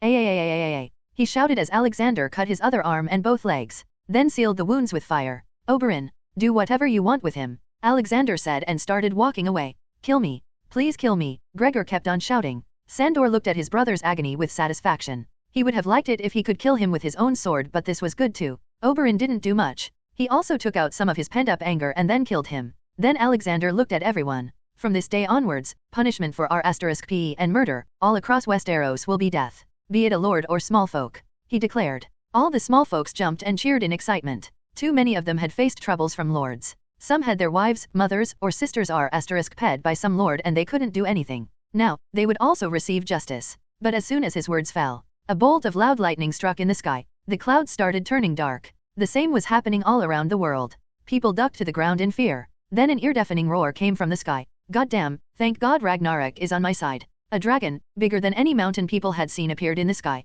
With him were thousands of normal-sized dragons. The normal dragons were an illusion though, Dobby was behind it. The small dragons appeared all around the world at the same time. People ran back inside their homes for protection. Ragnarok dived towards the tourney ground. All the people started praying to various gods. Some were praying to Alexander as it was said that All-Father appears in times of crisis. Ragnarok opened his huge mouth and threw flames at them. Then suddenly, Alexander's body started to shine and got bigger and bigger. He blocked the flames with his sword. Nothing to fear, my children. I will save you all, he said and flew in the air. People were gobsmacked by the revelation. Alexander had lifted all the charms that made people not recognize him as All-Father. Now, instead, he cast charms that made them see him as All-Father. His golden shining clones were also appearing in many other parts of the world and revealing themselves. Alexander spoke to Ragnarok telepathically. Ready to spar with me? Haha. Yes. I'm getting to do this after so long, Ragnarok happily affirmed. Then they fought a deadly battle in the sky. Loud roars filled the whole Westeros. People kept on praying to Allfather. Westeros, Bravos, Slavers Bay, Karth, Yeti, Asai, everywhere people prayed.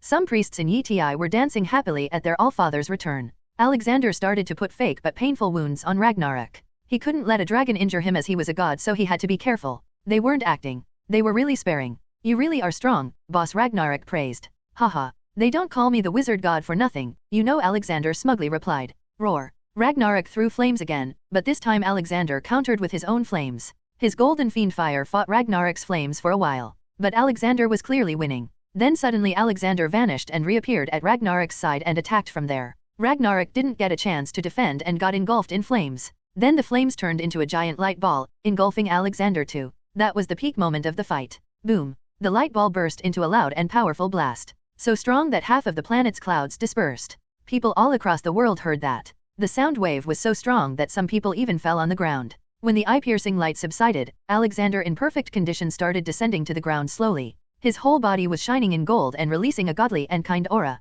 His illusion avatars all around the world also dealt with the dragons shortly and descended on the ground. Alexander quickly took out a book and held it in one hand and on the other his sword. That was what his statues looked like in most of the temples. As soon as his feet touched the ground, grass and flowers started to grow. Then an apple tree grew up. It was huge, tens of meters high, and covered a radius of 100 meters with its branches. Then in an instant, thousands of apples grew on them. One apple fell in each person's hands. They all felt compelled and ate it quickly. It was actually a normal apple, but it had many new potions added to it. There were many disease vaccines and also a portion that would grow their mind to a new horizon. They would start thinking, researching, looking for answers. That was the first step in turning them from mindless medieval civilization to a modern one. Though all that would still take many years to happen. The same tree incident occurred everywhere Alexander's avatar was. Honestly, it was everywhere. He made sure that every person in the world ate that apple. Later, people would start calling it the apple of knowledge. After all the people had eaten the apples, the trees turned into beautiful butterflies and flew away. He didn't want the trees to become some holy pilgrimage site in the future after all.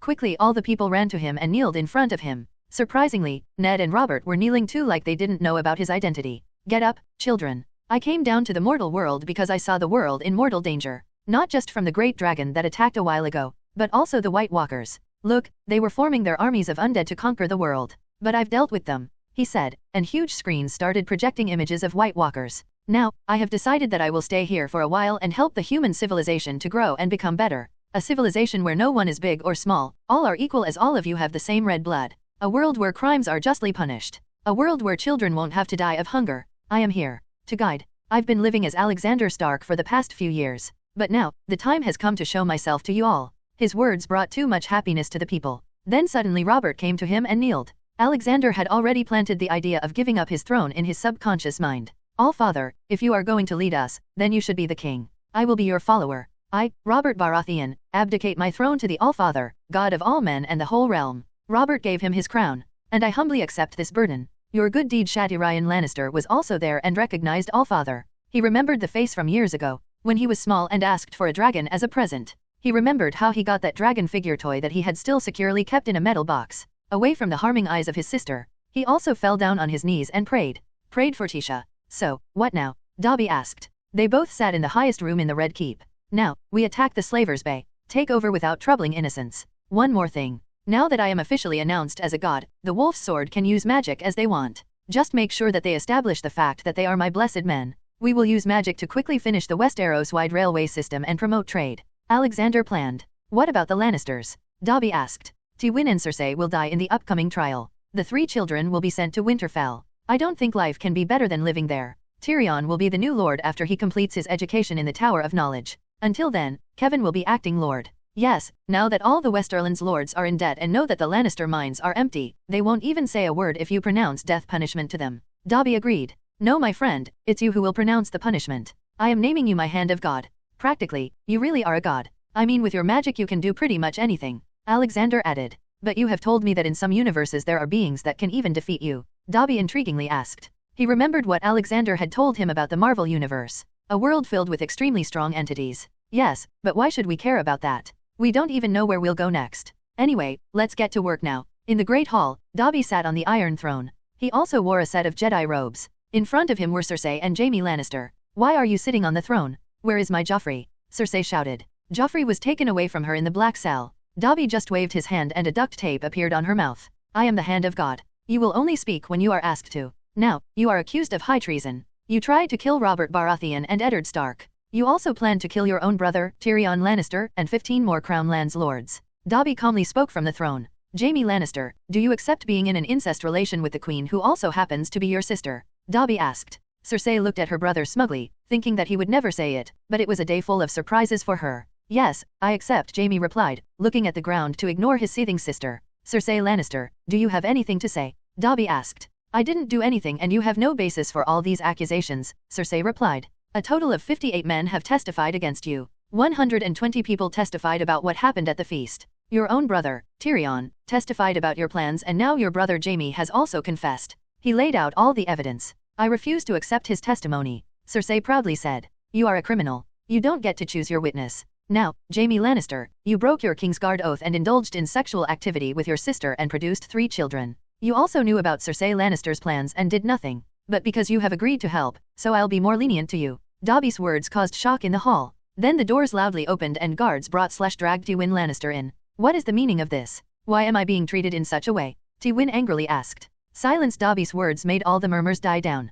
"You are here to be trialed for the planning of murder and R*P of Tisha, wife of Tyrion Lannister, and the sacking of the King's Landing. The murder and R*P of Elia Martell and her children by Amory Lorch and Gregor Clegane on your orders," Dobby stated. "Lord Kevin Lannister has agreed to testify against you. Please bring the witness in," Dobby said. His words baffled Tywin. He could not understand why his brother would do that. Kevin quietly entered the hall and kneeled before Dobby. It was generally accepted that if Alexander was the god then Dobby was the highest-ranking angel, a seraph. "Lord Kevin Lannister, please tell us about the events related to Tisha and the sacking of King's Landing." Kevin nodded and looked at Tywin. "I am sorry brother, but Seraph Dobby has promised to help House Lannister pay back the loans in return for bearing witness to your crimes." Tywin only nodded after listening. To him, everything was good as long as his legacy survived. Tisha was the wife of Tyrion, whom he married when he was 13. They secretly got married by a drunk septon, but Tywin got angry and had the girl R**ped by 200 Lannister guards. It led to her death in the end, but for some reason, all 200 soldiers also died from some unknown and painful disease within a week of that incident.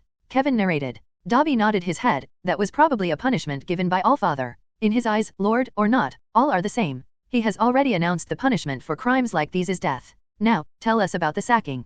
Kevin also nodded. That was the only logical reasoning for the sudden death of 200 Lannister soldiers. Kevin continued. At the time of Robert's rebellion, Tywin didn't know who was going to win, so he decided to wait. But when it became clear that the rebellion would succeed, he orchestrated the plan for the sacking of King's Landing. His plans included killing Elia Martell, 3-year-old Rhaenys Targaryen, and 3-month-old Aegon Targaryen. He also planned on sacking the city and recovering whatever money he lost in the war. He ordered Amory Lorch and Gregor Clegane to climb the tower of Maegor's Keep where the princess lived and do the deed. All this was done so he could show Robert that he was loyal to him. Thankfully, Allfather saved the people of King's Landing, though I don't know why he didn't save the princess. The crowd started talking. There weren't just nobles, there were small folks too. They started to get angry at the devilish plan of Tywin. They realized that they were practically given a second life by Allfather, who said I didn't save them from Lannisters and the foolish Robert Baratheon. Alexander walked in, his body still radiating a soothing aura. Robert hid his face behind Stannis. They were standing on the sides. He had already realized his anger with the Targaryens was dumb and stupid.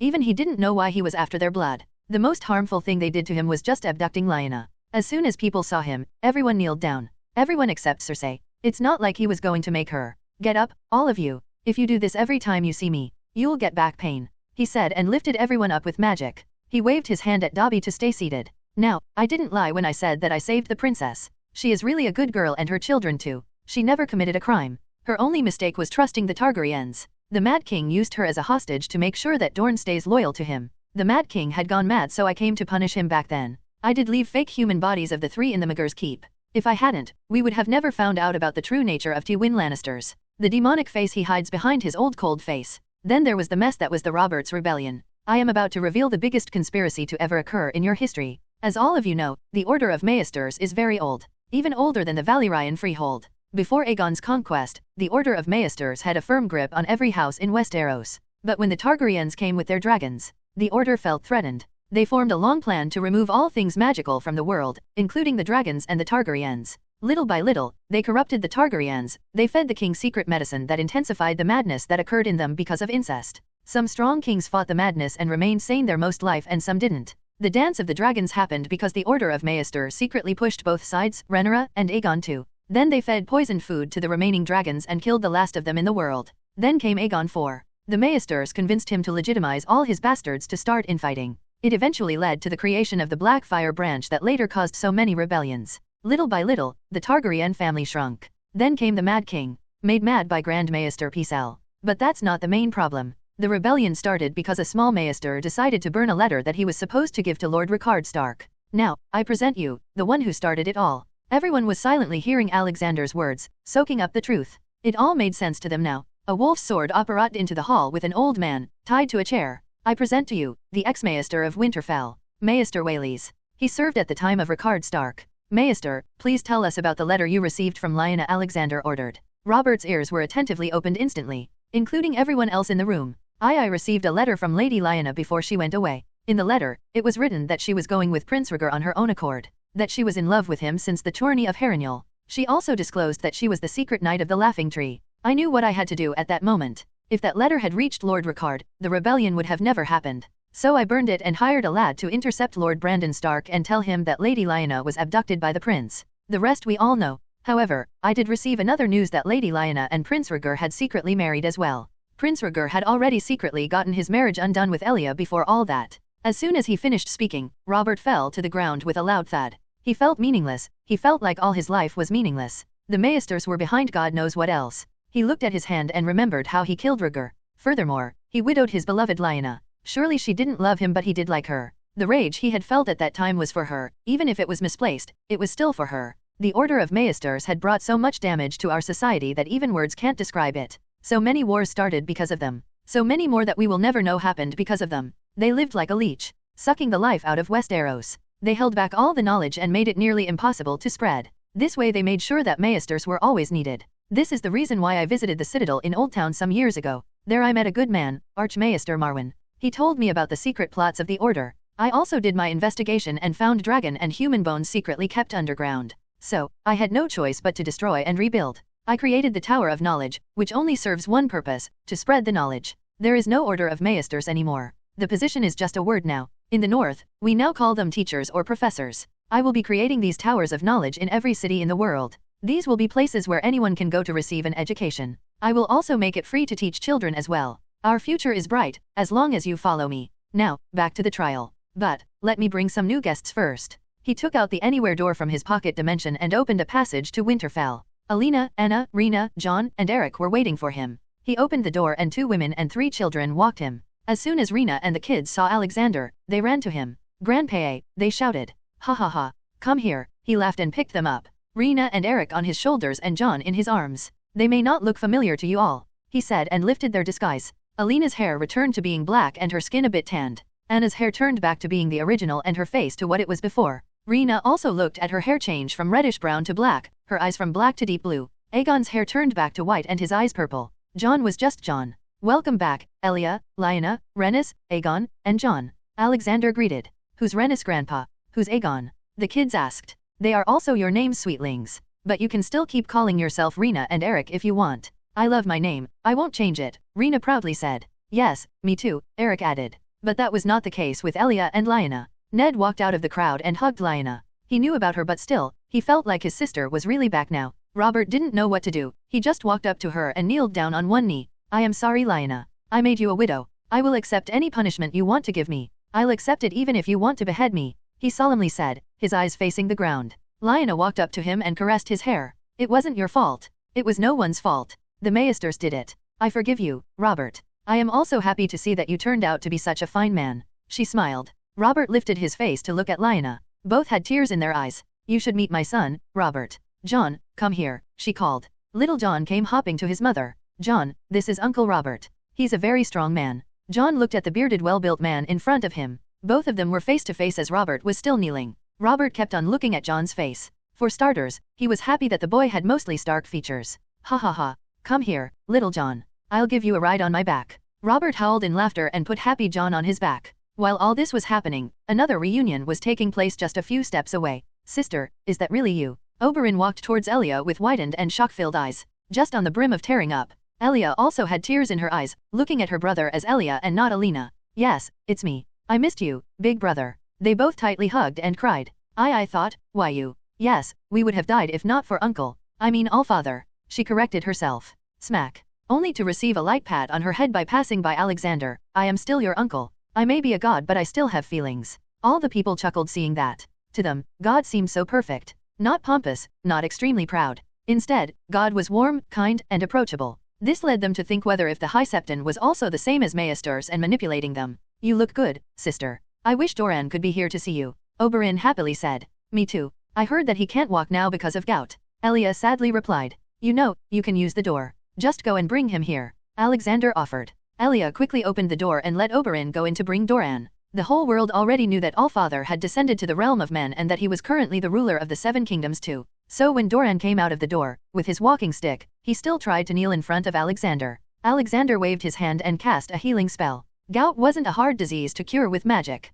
Doran suddenly felt painless while kneeling. He quickly looked up at Alexander. Allfather, thank you, he said with teary eyes. Not for curing him, but for saving his sister. Ha ha ha. Get up now, son. Go and meet Elia. Alexander patted his shoulder. Doran nodded and got up to embrace his sister. Welcome back, Elia, he whispered in her ears. Oberyn also came over and hugged them. Brothers, meet my children. They don't like being called Rhaenys and Aegon though. Rena, Eric. Come over here, she called. The kids were playing with Dobby on the Iron Throne when they were called. They ran back to their mother with giggles, turning the mood of the always cold great hall/throne room cheerful. People prayed that may there always be such happiness in that cursed hall. Doran and Oberyn talked with the two children. Rena already knew Oberyn so she was comfortable. But Aegon was a little shy with strangers. Both Doran and Oberyn also picked the kids on their backs and took their sister to the side so that the trial could end. Lyanna and Robert did the same. Alexander had already tapped Cersei's mouth while the reunion was taking place. Tywin, Cersei, and Jaime were also going through time torture.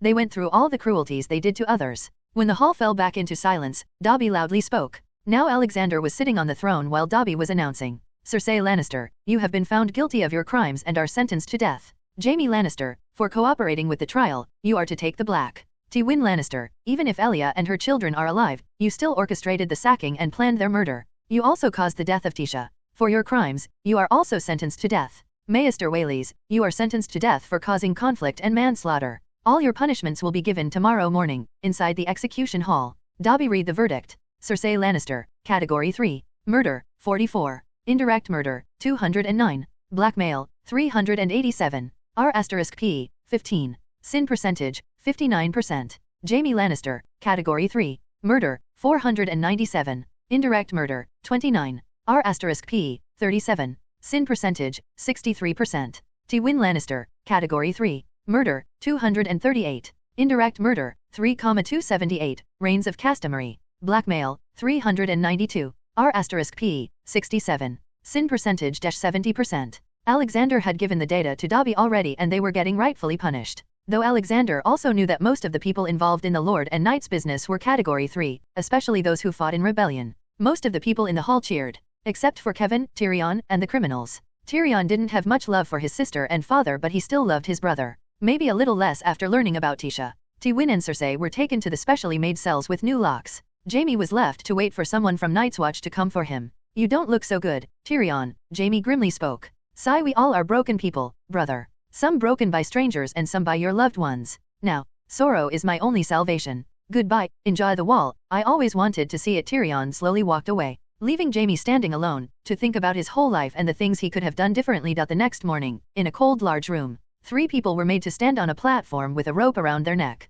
Please, please, I don't want to die, Cersei wailed, but no one even looked at her. Tywin and Maester Whaleys quietly stood there, already accepted their fate. The executioner pulled the lever and they were hanged. In a few seconds, life left their bodies. Ezekiel, a stout devotee of the Seven. He was very happy as he got to be so close to Allfather in the tourney grounds. But unknown to him, his mind had changed after eating the apple. He passed by the Sept of Baelor and was surprised to find that the Septons were still asking for money offerings from people. He couldn't understand why, as the god had already come down to them. So, he went to the Red Keep, to ask the question. The court was in session under Dobby. Your Holiness, I am Ezekiel. I wanted to ask why the Septon are still asking for offerings? Does Allfather require money? He asked, ready to give up all his small wealth if Allfather needed it. No, he has not ordered for any such thing. The Septons are doing that on their own. All-Father will never ask for your hard-earned money, be clear about that. I will tell him about this and he will deal with them himself, Dobby said. Ezekiel felt satisfied with the answer and left. Later that day, Alexander found out about the situation and went out to investigate.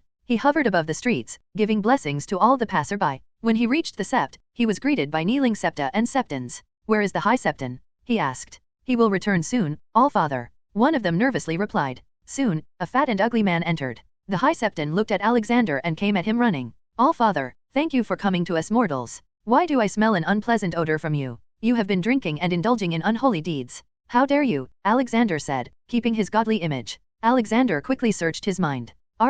Pissed, pedophile, attempted murder, and swindling money from people. So much for the highest-ranking priests. Suddenly 2 wolves soared apparat in. Take him prisoner. He will be on trial for his crimes. Then Alexander looked for the secret chest full of money. He found it and brought it out of the building. Gather around everyone, Alexander loudly said. All the nearby small folks rushed to him. Soon there was a crowd of thousands watching him. I am saddened today by the state of the faith. I found that the high septon was doing unholy deeds. He was also hoarding the money taken as an offering for himself. Money taken from you. Money that you all worked hard to earn. Let me tell you one thing. No god ever asks for money from his children. Only demons ask for sacrifice and money. I was here even before these new religions came into existence. I have seen them turn from being a faith to a business. I saw in the north that people don't pay anything to old gods for blessings. They just wholeheartedly pray. But here, they ask you for money. Money, that is only used by selfish people to fulfill their selfish agenda. My children, if you want to pray then pray from your heart. Because God doesn't live in magnificent buildings and sculptures. God lives in your heart. Be honest and truthful, God will hear you. I am dismissing the practice of offering the septon's money. Because blessings aren't bought by money but good deeds. The high septon will be punished tomorrow and the money found will be used to start new work for people. After saying that, he flew away. All the people looked excitedly at him. They all hated the practice of offering but if they didn't pay then they would be seen as an outcast. Now the god had said it himself. Thieves, liars, swindlers, sinners. People called the septons various things. As many lords had come to see their god. The king's landing was getting more crowded each day. Alexander wasn't just going to invite the lords for the feast. All people were invited. He had used his magic to create an extension on the cliff that Red Keep was on. The whole extension was turned into a big garden with various fruit trees. It was accessible by all the people. Then it was decorated for the grand feast. Alexander's elf rune masters and alchemists were successful in creating the bowl version of the Hufflepuff cup. He was using it to create a lot of food. Dobby walked up to Alexander to report on the siege of Slavers Bay. Boss, the navy is ready. We have already infiltrated the cities and have marked all members of the Sons of the Harpy. They are just waiting for you now. Good, I will personally go there after the feast. I need to have a talk with the Dothraki as well. I am also going to bring little Dany here. There's no reason for her to live there anymore, Alexander informed. Okay boss. The feast began in an hour. A lot of people came and happily ate and drank. Grandpa, can you please bring my bicycle? I want to show it to Uncle Obi. Rena came running to him. Haha. Okay sweetie. He took out a bicycle from his space pocket. She happily took it and rode it around. Soon other children also came to him and Alexander had to give all of them one. Joffrey was one of them. Alexander had to make the boy drink a lot of potions to heal his defected brain. All-Father, a voice came from behind. Alexander turned around and saw Tyrion. What's the matter, child? Why do you look so distressed? I wanted to ask about Tisha. Is she happy in heaven? He meekly asked. Yes, she and her child. Both are happy. Her child. It took a moment for Tyrion to understand. His legs suddenly lost strength and he was about to fall. But Bronn was standing there and quickly helped him. She has also forgiven you and only wants you to lead an honest life, so that you can see her someday, he said. Tyrion mistook it as getting to see her in heaven, and he knew that his sins would send him to hell as he is now. Thank you, All-Father. I should go now, Tyrion said with teary eyes. He was just 16 years old after all the loss of family was a heavy hit. But Alexander was also not going to treat him softly. Tyrion would have to prove that he's worthy of his child and Tisha. Bronn, go with him. He might need someone to talk with, he ordered. Bronn was still having a hard time believing that he was in service of All-Father. Okay, but I'm taking a bottle of fire whiskey with me. The day ended with all the people dancing to music and happily laughing, without a worry of wars or anything. In the middle of the night, after the feast, Alexander silently left King's Landing and appeared on his ship near the Slavers Bay. There were 3 cities in Slavers Bay, Astapor, Mirian, and Yunkai. They all claimed to be the remnants of the old Giscari Empire. His first stop was Astapor. The city was famed for its unsullied soldiers. The soldiers were used all over the free cities as guards because they never steal or are *pe as they were all made eunuchs. Their training starts at age 5 and goes on from dawn to dusk. It is brutal, designed not only to teach them how to fight, but to strip away all individuality, empathy, and self-worth. Slaves that fail at any aspect of their training are killed. Only a third of the slaves entering training survive to become unsullied. On the day a boy is cut, made eunuch, he is given a puppy to take care of. At the end of the first year, the boy is made to strangle the puppy. Should he fail to do so, he is killed and fed to the surviving dogs. During training, boys are culled whenever they fail a task, be it running all day in full pack, scaling a mountain at night, or walking across a bed of coals. As graduation, to win their spiked cap, they must take a silver mark, go to the slave markets and buy a newborn slave child and kill it before its mother and pay the slave mother's owner for his loss. That's how brutal the slave masters were. There are going to be a lot of dead people. Alexander sighed. He was greeted by fat slavers inside the market. They eyed him like he was made of gold. Soon a slave master with the best clothes and ornaments on came to him. All father, maybe I can help you in finding what you are looking for, he said as his face fat throbbed with each word. Yes. I want to buy unsullieds. Do you sell them? Alexander asked. Yes, we do sell them. Please follow me and I'll take you to our finest merchandise. The slaver signaled him to follow. By the way, my name is Zark Zax, people call me Big Master. The merchant introduced himself. Let's see his sins. Zark Zax, Category 4. Murder, 45. Indirect murder, 1987. Human trafficking, 5974. R*P, 1799. Indirect infanticide, 1644. Sin percentage, 88%. Sigh, why do I even bother reading their sins? They all deserve to die by default. Zark took him to a large open field. Nearly 5,000 Unsullieds stood there in neat and clean light armor and a square matrix. These are our best Unsullied. How many do you want? He asked. How many do you have? Alexander asked. Zark's eyes shone as he sensed big money. In total, we have 10,000 Unsullieds in the city. How many are in training? 20,000 in training. Only 8,000 of them will live to become an Unsullied. He proudly informed. I'll buy them all. How much do you want? Alexander asked. All the slave masters started to talk between themselves. One of them may have felt invincible, so he decided to berate Alexander in their new Valyrian and Giscari tongue. The slave masters took pride in being remnants of the old original Giscari Empire, but the ancient language was lost to them. Ziskit Qzins who kaxen fup axenithik? Bungik selkalal, this shit god thinks he can buy anything? Fucking sorcerer, the man said. But suddenly the ground started to vibrate under the slave master's feet and soon it was lifted up in the sky. It went all the way to 1,000 feet.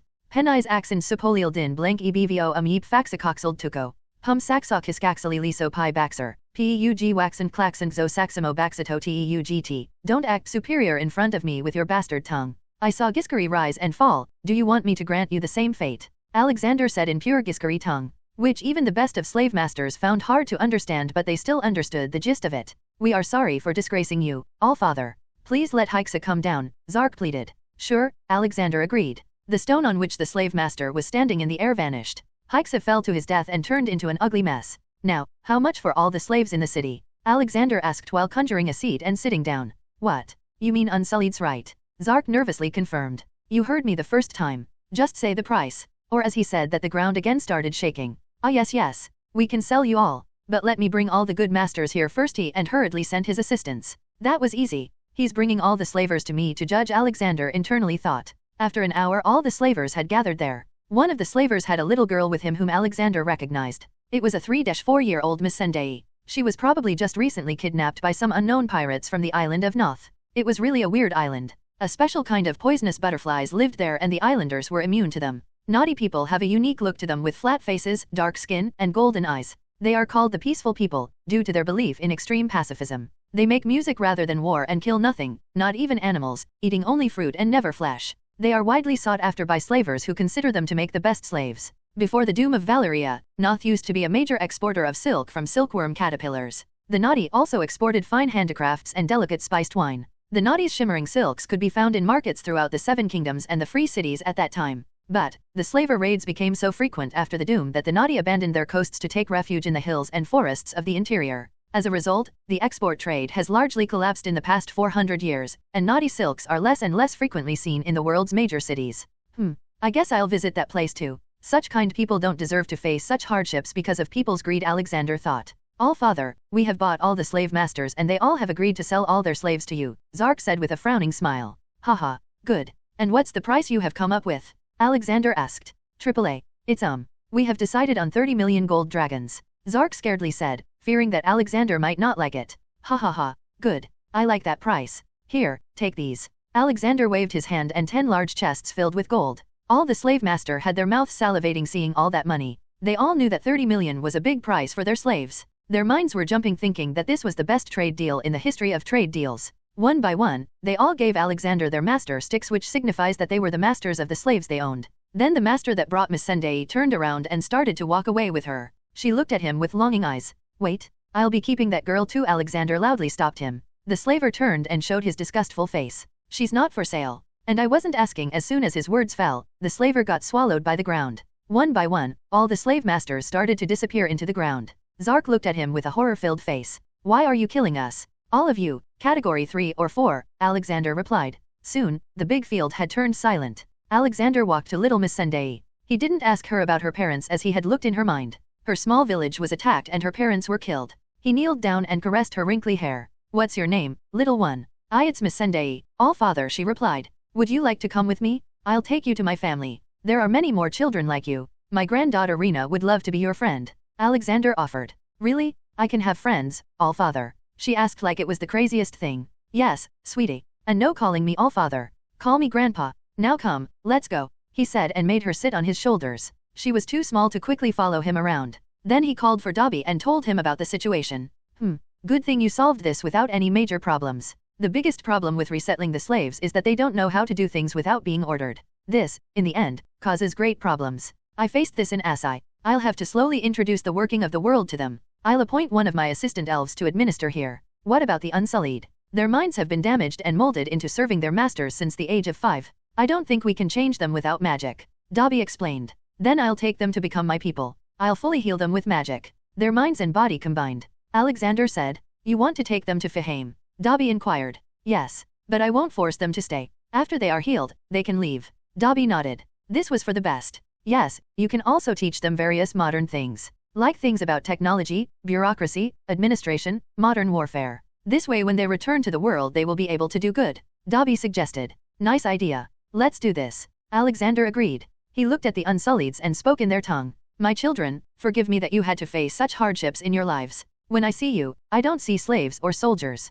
I just see humans. Just like anyone else. Then he burned the master sticks. You are all free. You can do anything you want as long as it's not a crime, and I won't stop you. But I will also give you another option. I can heal all of your bodies. I can return what was taken away from you at a young age. You will have to live in my world for some time to heal yourself. There you will also be taught various kinds of things. And after you get healed, you can leave and live like a normal person or you can follow me. The choice is yours. All the Unsullieds looked at the kind-looking god in front of them. After some seconds passed, they started to kick the ground with their feet. Seeing their agreement, Alexander took them all to Faheim. Alfred would take care of them from there. All right Dobby, look after the city. I'll go to Yunkai now, he said and flew in the air. Little Miss Sendai was scared at first but then started to giggle happily. Flying was such an amazing experience. Alexander also preferred to fly than apparate if not in an emergency. Alexander came to Yunkai. The city was famous for its bed slaves. They would force girls into prostitution from a small age and teach them various techniques to satisfy their clients. Death was the only option for the slave masters here too.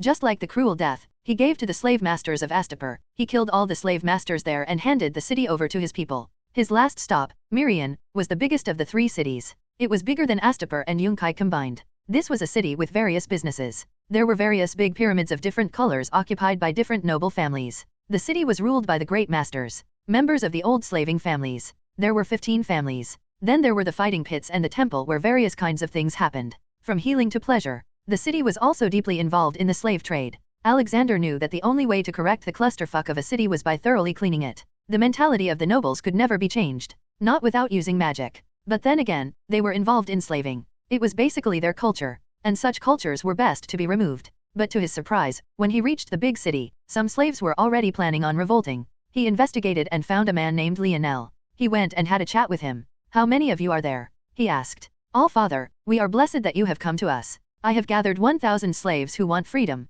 I hail from Carcassa and am part of the Order of Free. My colleague Francisco had told me how you liberated Karth. Lionel respectfully said. Good. I have liberated Astapor and Yunkai as well. This is the final one, Alexander informed. Lionel was surprised because he didn't receive any news about a fight breaking out there. I will deal with the slave masters. Then my people will come and organize the city and help the former slaves to adapt to the new life. Thank you, All-Father. If it's you then we don't have to worry. Lionel bowed. Haha. Get up my boy. You are doing a good job. Alexander then used Oxio to gather all the slavers in the city and passed his judgment. All of them except 2 deserved death. The 2 that he did let live were also made to sign a lifelong contract to be a good citizen. After he was done, he notified Dobby and Lionel. In a few days, the Slavers' Bay would be officially renamed Freedom Bay. Hey there, little Miss Sendai. Do you know about the Dothrakis? He asked her.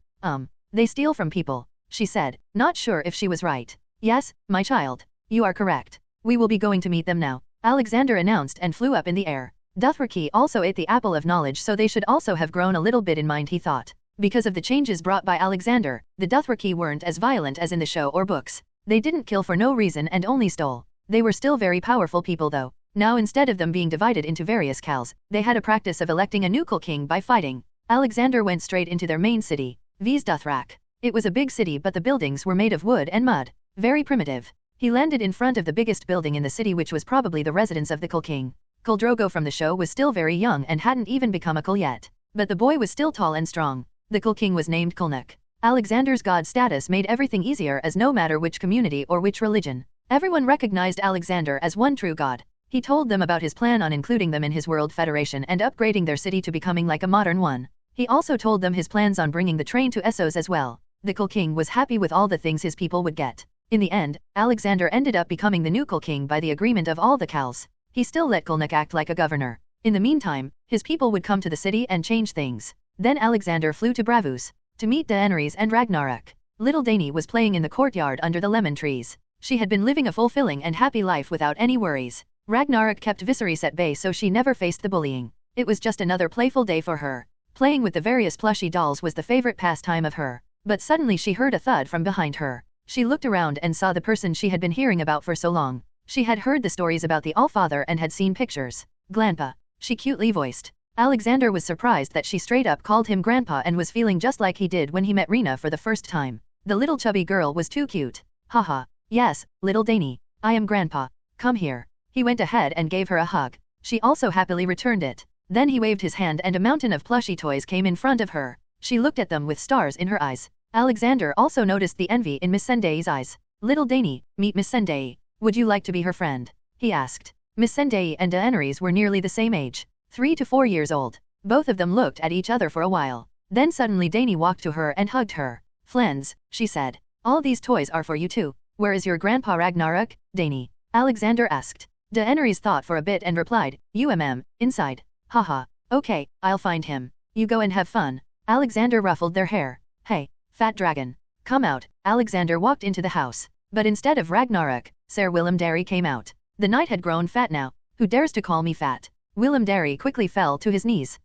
Allfather. Ragnarok had said that you'd be coming. Sorry for disrespecting you. Haha, it's all right, son. You did a good job all these years. Alexander replied and quickly healed the man's joint pain and bad eyes. Feeling the change, Willem quickly knelt down again. But then Ragnarok came out. Haha, get up fatty. You look like a ball when kneeling, he told Willem. They probably had formed a good brotherly relationship all this time living together. Haha, how are you Ragnarok? Where's the other boy? Alexander asked. Greetings Allfather. The boy's inside. I was teaching him High Valley Ryan. Good, it's time to go back to Westeros now. Let's have them meet their niece and nephews. Alexander said. Really? I can go and see my family too? Finally, the time has come. Willem interjected. Alexander nodded. Yes, pack your stuff and get ready. I will be going to the House of Black and White for a while first. Yes, Allfather. I'll quickly prepare. Ragnarok, there's another girl with Dany in the courtyard. Take care of her too for a while, will you? You got it, boss. Ragnarok walked to the courtyard with a big smile. He probably liked playing with Dany too. Valor Morthulis Jaqen Hgar greeted him at the door of his temple. Valor Dohairis, my boy, how are you? He asked. We are receiving fewer contracts these days because of you bringing peace. To us, this means that we have done a good job. Less bad men is good for the world, he said in his monotonous voice. Yes, soon. This word will not require the services of the House of Black and White, Alexander said. Jaqen Hgar looked at his face, not knowing what he'll do next. He had spent all his life in the service of the temple after all. Now, no need to be worried, son. I have 2 options for you. 1, I disband the temple and you all can go and live a normal life, or 2nd, you can follow me to other worlds and help me purify them. Though I will have to give you some new training in warfare and technology. We will follow Allfather. We would love to serve you in bringing your light to other worlds. Jaqen replied without even thinking. Ha ha ha, good, son. Then I'll teleport this House of Black and White to Faheim. It's my world where pure beings live. You will live there and train there. Recall all the faceless men back, he ordered. Jaqen nodded and left for work. Alexander could feel that Jaqen was secretly excited. They would make the best spy and infiltration department. I should create some super soldier serum too, Alexander thought. Uncle, why are you taking me to Dorne? Ned asked from his dirt bike. Son, we are going to find you a good wife. I had talked to Doran earlier. He's going to help. Alexander announced. What? I don't want a wife, uncle. I am fine. It's not about you, son. It's about little Rob and Sansa. Can you give them a mother's love? Can Sansa talk to you about her girl problems when she grows up? Alexander tried to reason. Ned stayed silent for a while. He knew what Alexander said was right. All right, but I will only agree if I like her, he said. Haha, good. Now let's hurry up and reach Sunspear before dawn, Alexander said, and increased the speed. By the evening they appeared in Sunspear. Elia and her children were living there for a while. Though Elia had decided that she would live in Winterfell for the rest of her life and considered herself a Stark, she was also happy as when the railways would develop, her brothers would be able to come to see her in Winterfell in a day. Grandpa Rena came running to him when he entered the Martell's castle. Ha ha ha. Come here, my little cat. How have you been these days? Alexander held her in his arms. It was fun. Uncle Obi showed me so many places. But this place is so hot. I sweat a lot and become smelly. She pinched her nose. Just then, Alexander had the idea of selling ice to the world from the north. At least for some years. Then he'll just introduce refrigerators. Do you want ice cream? He asked. Yes, she excitedly nodded. Haha. Then take this and eat it quickly or else it will melt. Give one to Eric too. He gave her 2 ice cream cones. Welcome to Sunspear, Allfather. The whole city has decided to celebrate the week as a festival. They are all very happy to have you here. Doran greeted him. Haha. Then tell them that drinks are on me, for the whole city. Some people around the cheered when they heard him. Let's go inside. I will introduce you to my family, Dorna said. Inside he met the 3 children of Doran and many sand snakes of Oberyn. Rena was basically stuck to him from the moment she saw him there. Grandpa, I will show you the city. Come with me. Rena jumped around him. Haha. Okay, my sweetie. Let's go. I'll see you in the evening, everyone. Ned, have some rest, Alexander said and walked with Rena. Look, that place makes the best lemonade. Rena excitedly walked him around the city, making him buy various things. Most of the shop owners refused to take money from him, but he still forced them. Grandpa, look. That shop makes the best clothes here. The grandma who runs the place is also very kind. She gives me candies and I also have a gift for you, she innocently chirped. Alexander walked into the big shop. The moment he entered, Dobby popped into the first floor for some reason and started singing in a low voice and playing the guitar. Musical notes when you go and I'm alone. You live in my imagination. The summertime and butterflies. All belong to your creation. Musical notes. He knew that the song wasn't meant to be sung that way. Dobby was making it too slow and romantic. Is he going to confess to someone? Alexander thought. Grandma Rena loudly called and jumped down from Alexander's back. Haha, little Rena, welcome back. I got new candies for you today. A pleasant female voice spoke. But Alexander felt like he knew the voice and it wasn't possible for that person to be there. The woman then came into his view. She wore a lot of jewelry and had tanned skin like most of the Dornish people. You can see her image on illustration channel of my Discord, https://discord.gg/dghcron. Or see them on Instagram, https://www.instagram.com/Mr_immortal_novel. Alexander's heart started to beat too fast as he saw her face. It took all his willpower to speak one word. Olivia. The lady then noticed the man and had the same shocked face as Alexander. For some reason, Rena quickly ran to Dobby like she had accomplished her task. Alex, she whispered. Musical notes. I live for you, I long for you, Olivia, hey. I've been idolizing the light in your eyes, Olivia, hey. I live for you, I long for you, Olivia. Musical notes. Alexander nodded and slowly walked to her, while she did the same. When close enough, Alexander softly touched her face and she did the same. Is this really you? They both spoke at the same time with watery eyes. I thought I'd lost you, Alexander whimpered. And I thought I was dead. But I met God, Alex. Can you imagine that? And you are a god too? What about our sons? She confusedly asked. Alexander kept on nodding again and again. It really was his Olivia. He quickly hugged her tightly as if she would disappear at any moment. Musical notes. Don't let me go. Don't let me go. Don't let me go, Olivia. Musical notes. I won't ever let anything happen to you again. Never. Alexander mumbled. Olivia also teared up and tightly hugged Alexander. To her, not much time had passed since she had died. All she knew was that she died and met God. God told her that he had adopted Alex as a son and now works as his advocate for the multiverse. To be honest, she didn't know what was happening.